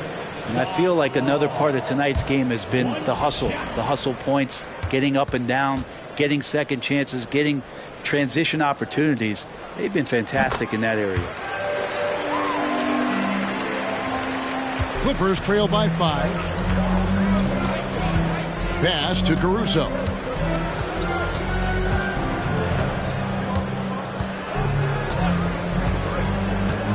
Back to Russell. Over Wall. Russell, no good. I wonder what the score would be if they weren't controlling the backboard. Wall passes to Burks. Back to Wall. Clock at 6. Davis with a screen on Russell. And it's Davis with the jam. The vision and understanding Wall has in pick-and-roll situations is second to none. So many of his teammates have become better shooters because of Wall's perfect passes out of that set. Now, here's Tice. McGee with the block. That's going to be out of bounds. Los Angeles will retain possession. Daniel Gafford's checked in for McGee. And the Clippers with a change here, too. Dosumu's checked in.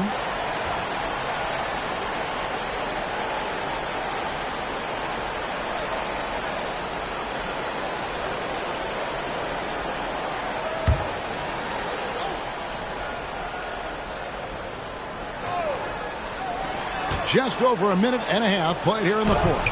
Basket, good. DeRozan's got 21 in the game.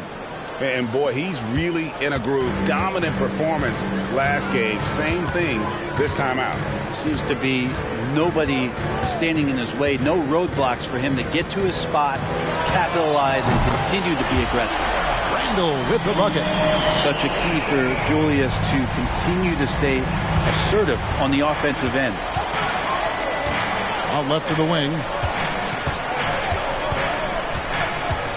Now here's Dosumu, covered by Wall. The pass to Dosumu. 6 on the shot clock. Caruso looking for an opening. It's tipped. Pass to Wall. For those just joining us, 4th quarter here. We're just over 2.5 minutes into it. Here's Randall. Nice D from DeRozan. Clippers trail by 8. And he could not get that one to go. A lot of contact, and he'll go to the line for 2. It's his second personal foul. First team foul. Shooting for LA, DeMar DeRozan. 2 shots.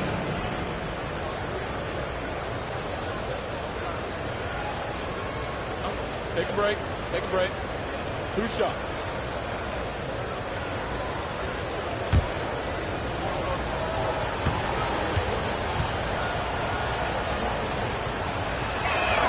First free throw is good. Some changes for Philadelphia. Vanderbilt's checked in for Randall, and Fernie Simons comes in for Burks. And it's Rozier in for John Wall.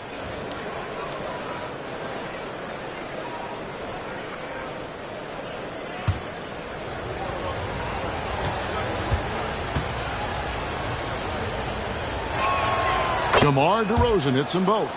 Wow, they've made every free throw here in the second half. The 76ers leading by 6. Passes it to Davis.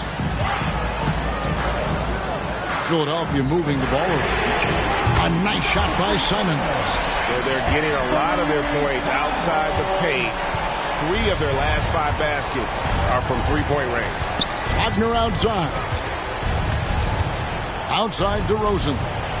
Pass to Tice. Here's Dosunmu. And he's fouled pretty hard on that shot, but he's got the chance to pick up the points at the line. That one on Davis. And with the offense getting right to the rim, at least they saved the layup. At the line for the Clippers, Ayo Dosunmu. 2 shots. Take a break. Take a break. 2 shots.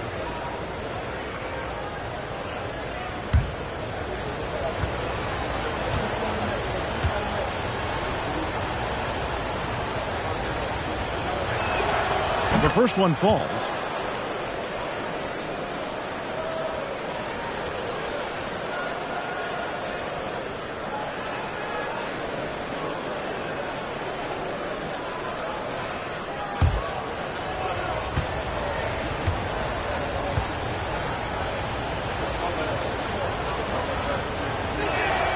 And that one goes in. 2 from the line that time. And they came out of the locker room after halftime with a much more physical approach than what we saw in that first half. Now, here's Rozier. It's stolen by DeRozan. We've played just over 3.5 minutes now in the fourth quarter. Such a wide open look. Wagner's got a couple of three-pointers now in the fourth for the Clippers. And here's Rozier. He brings it up for the 76ers. They've led by as much as 10. I think as fans, you always want to see the best in the league healthy. Anthony Davis out there tonight. And the NBA is just better when AD's playing. Anthony Davis. 2 shots.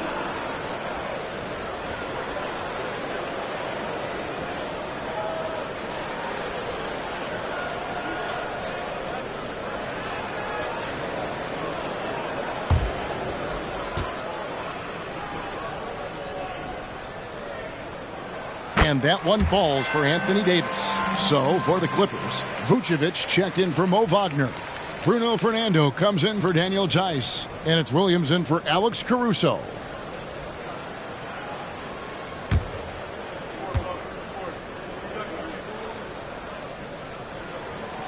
And both free throws good for Davis. A big fella with the ability and confidence at the free throw line is something that every team wants. Don't have to make those late substitutions. Keep your big guys on the floor. Now, here's DeRozan. Here's Fernando. And then jammed down as he goes right over Daniel Gafford. And guys, I don't know that this is the time for that kind of flair. In a close game, the important thing is to get the 2 points, not necessarily the dramatics. Oh, come on. He had to go for that, didn't he? My goodness. Well, the D has done a very poor job at contesting him from outside, guys. He's tearing into them right now, and they cannot stop him. Now, here's DeRozan trying to find Vucevic. Gets it to him. A high IQ player. Vucevic has that sixth sense for when to cut after screening for a teammate. And the 76ers call time here. And at this point of the game, getting a break here, important for the teams to regroup, and for the players, this is where you have a chance to get rehydrated with Gatorade. Get ready to play strong to finish off the game.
And while we've got a moment, let's send it over to our terrific reporter, David Aldridge.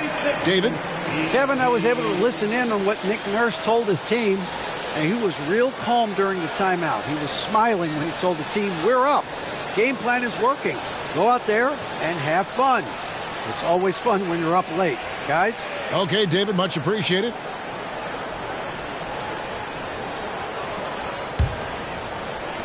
The 76ers leading by 5. Now Rozier to the middle, trying to find Davis. He's got it now. Well, you combine AD's length and his skill, and when he's on like this, he's unstoppable. DeRozan on the wing. Vanderbilt defending. And it's Vucevic in the corner. Shoots over Gafford. And the rejection by Gafford.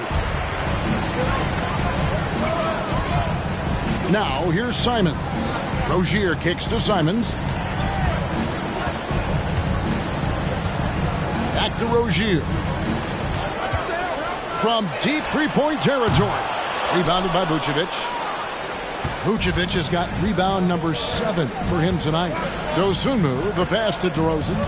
And they double up DeRozan. Here's Vucevic. And oh boy, a lot of contact there, but he gets the call and will shoot 2. And for a big man, Vucevic is pretty efficient at the line. Really has a complete game. Nikola Vucevic taking 2 shots.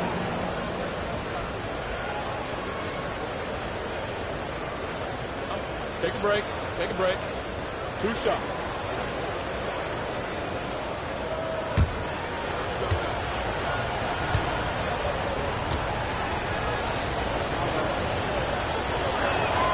And he makes the first. And one of the most underrated bigs in the NBA. Vucevic quietly dominates on a consistent basis.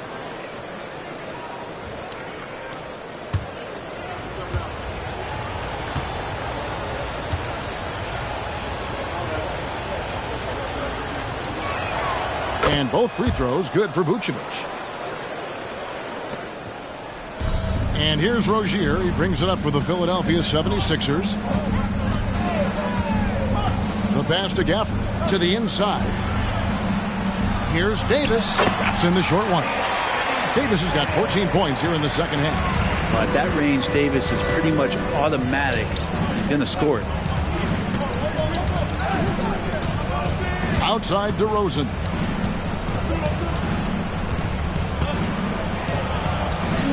Chalk up 2 there. DeRozan's got 25 points in the game. And this is why you go to DeRozan. When they need a bucket, he's a guy that can go out and get it. Now, here's Rozier. Davis, and foul on the shot, so he'll get a chance at the line. That's his second. Yeah, how about the body control on that one? Narrowly misses getting the deuce. At the line for your Sixers, Anthony Davis. 2 shots.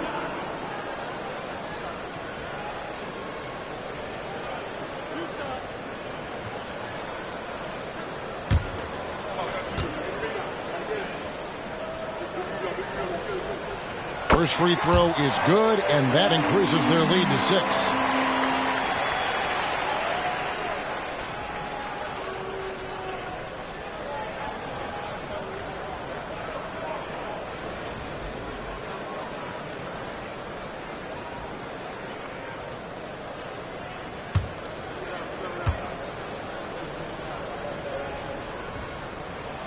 And so both free throws are good, and it's a 7-point game.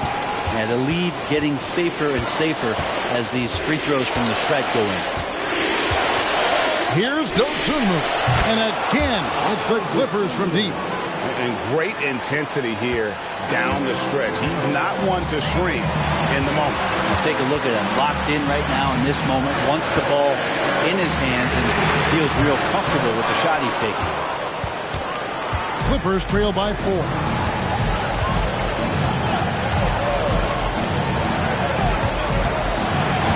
Pass to Williams. Fires the 3. And again, it's the Clippers from deep. And such a clutch shooter. I mean, he lives with a big shot. And when he's rolling like this, watch out. Here's Davis. And it's good for 2. Davis has got 12 now in this quarter. Well, AD defining the word clutch on that one. Huge shot there. There's a minute left in the fourth. Outside Williams to tie it up. Wow, came this close to a 4-point play. He'll head to the line for 3 free throws. Yeah, there was definitely some contact there on the three-point attempt.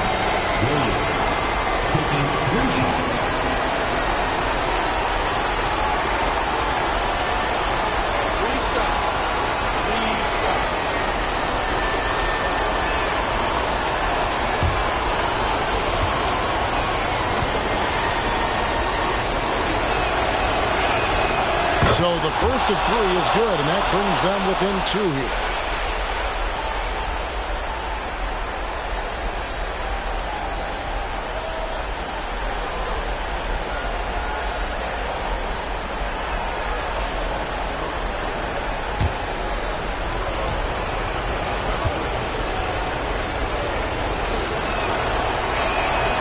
The second one drops, and that narrows the gap to 1.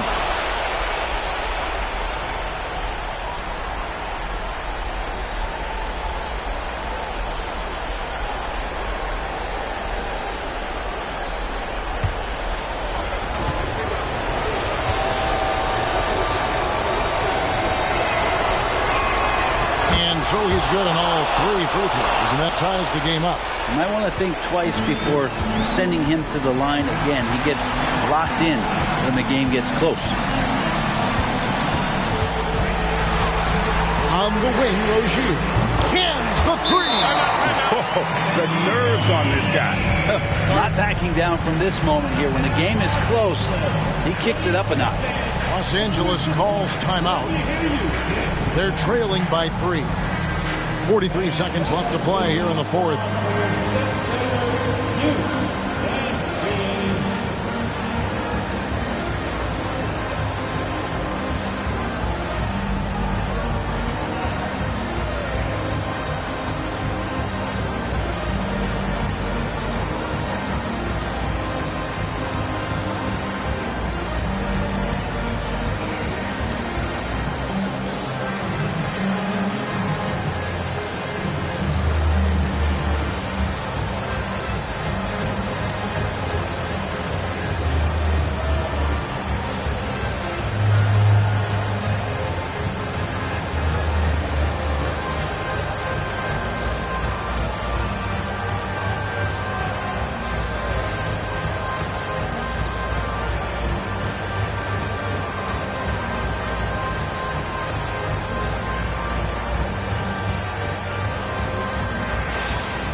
Here's Dosunmu.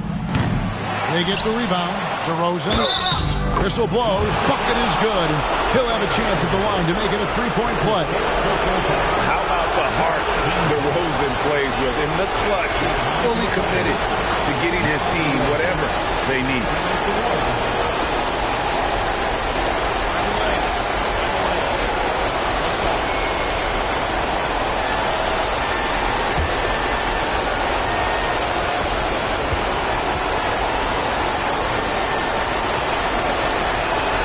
He sinks the clutch free throw. Yeah, terrific and one on that one. Those are the kind of plays, guys, that win basketball games.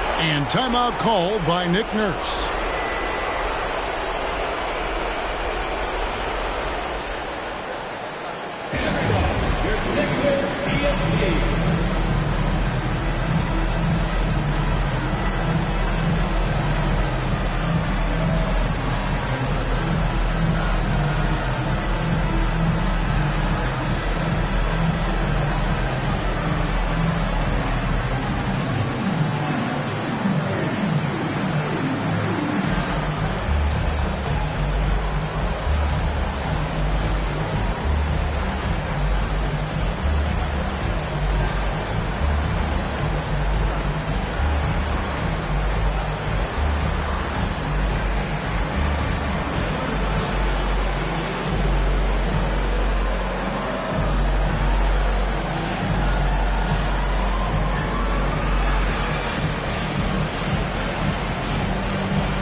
Rozier with the ball. Three-pointer. No good that time. 5-second differential between the shot clock and the game clock. DeRozan against Vanderbilt. And they double up DeRozan. Here's Fernando. A miss that time would have put him up. Timeout call with 76ers. It's tied at 91. There's 14 seconds left in the fourth quarter.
And here is Rozier.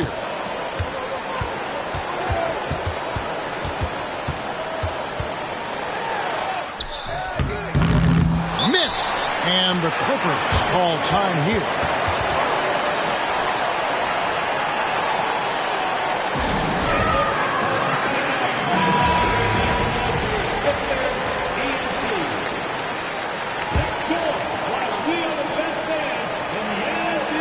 They could win it. Oh, and he had a chance to win it right there, but couldn't get it to fall. And regulation now complete. We will go to overtime. Live from Philadelphia, you're watching 2K Sports.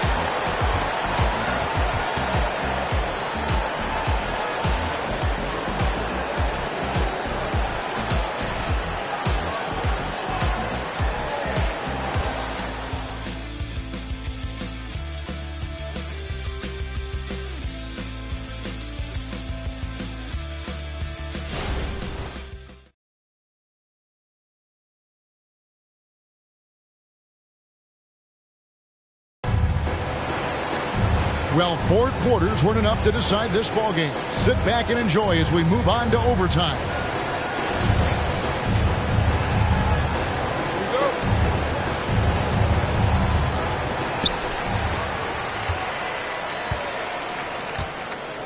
They've got Vucevic. Williams is out there with Dosunmu. Then it's DeRozan, and it's Fernando in at the 4th. And stolen by Williams. To take the lead, and it's Philadelphia with the rebound. Simons kicks to Rozier, and it's slammed in by Davis. It's good to see Rozier improving as a playmaker. Passes like this help make his guys better players. Now here's DeRozan. Oh, the lob to DeRozan. The kick out to Williams. Passes it to Fernando. 6 to shoot. Now here's DeRozan. Vucevic trying to get open. The putback, and it's put back in by Vucevic. Look at that shot. Vucevic not afraid to carry the weight, so to speak, in a tough situation. The team knows they can rely on him. Now here's Simons. Count it, good. And the 76ers lead by 2. And it's crucial, but Simons takes that responsibility and gets it done. Pass to DeRozan to take the lead. They get it back. Fernando, that's good. Fernando's got it all tied up now for the Clippers. Now that's how you pick up second chance points. Stay active and be ready as soon as the shot goes up. Williams against Simon. From downtown, knocks down the 3-ball. Well, this is one of Simons' strengths, just an outstanding shooter from behind the arc. Clippers trail by 3. Just about 2 minutes in now to this overtime period. What a game. And this is what dominating the glass looks like. He just cannot be contained. Sort of reminding me of a little Ben Wallace action here from his years with the Pistons. He's been that much of a force rebounding the ball. Guys, he's been a one-man air raid coming at them time and time again. Kind of like he's in his living room right now. He's found a comfort zone. Once he gets that, the defense knows they're in trouble. Here's DeRozan. It's hauled in by the 76ers. Gafford's got 15 rebounds here tonight. Here's Davis. And the layup falls. And it's an 8-point 76ers lead. Gotta love the slick ball control from AD on that sequence.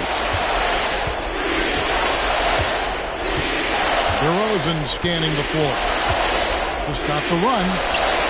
And again, it's the Clippers missing. And when you can't get anything to fall, it definitely gets in your head.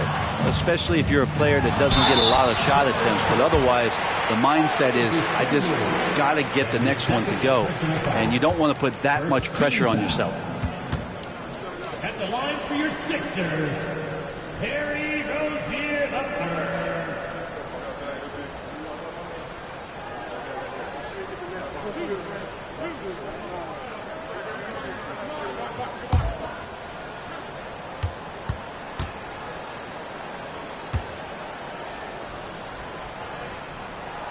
Drops the first one, and that will put them up by 9.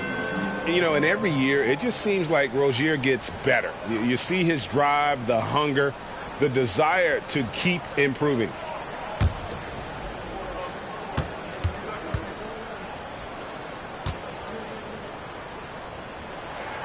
And both free throws good for Rozier.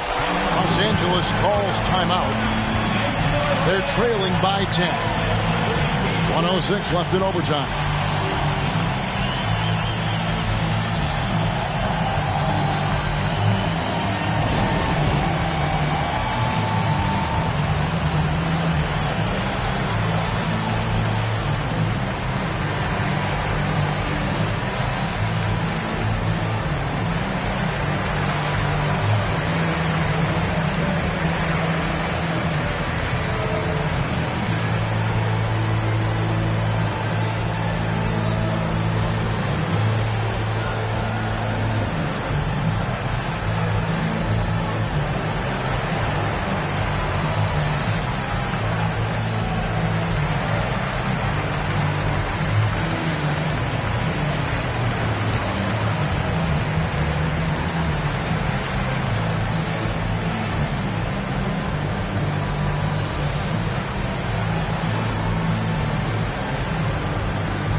On the wing, Williams. He's guarded by Davis. Vucevic is screen on Davis.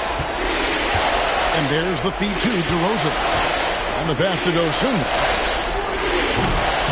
And the Clippers miss again. Definitely a situation you want to make sure you don't give him too good of a look. Good ball movement here by the 76ers. And it's Davis with the jam. Making every effort to put this game on ice.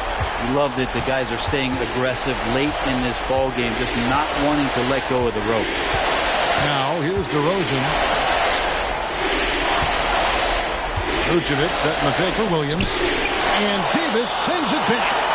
And they've been a different team here in overtime. They just seem to have lost their energy.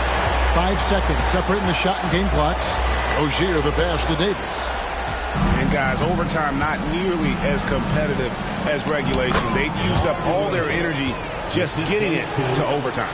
There's some easy offense there. Keep finding looks in that area, and their shooting percentages tonight are going to be off the charts. Rozier looking around. So it's Philadelphia winning this one easily. They escaped with a victory, although they needed an extra period to get it done. Yeah, but what a great game. I mean, both teams, I felt like, gave it their all. But when it came to OT, it was just all about sheer determination on their part. And now, let's check in with David Aldridge reporting from the sideline for our player of the game. David, take it away. Thanks very much. AD, efficient night offensively. What got you going there? I got in the gym yesterday and just played some one-on-one. Get back in the rhythm, get some game shots, and it helped me out tonight. That's it. You know, I just try to stay with it. I'm confident in my game, confident in everything that I do, every shot that I take, and tonight it went in. Yeah, you were rolling, man. Congrats on the win. Back to you guys. Thanks so much, David. Thank you for joining us. That'll do it for now. For Greg Anthony, Brett Barry, and David Aldridge, this is Kevin Harlan. Thank you for watching the NBA, presented by 2K Sports. As New Balance presents our player of the game, Anthony Davis.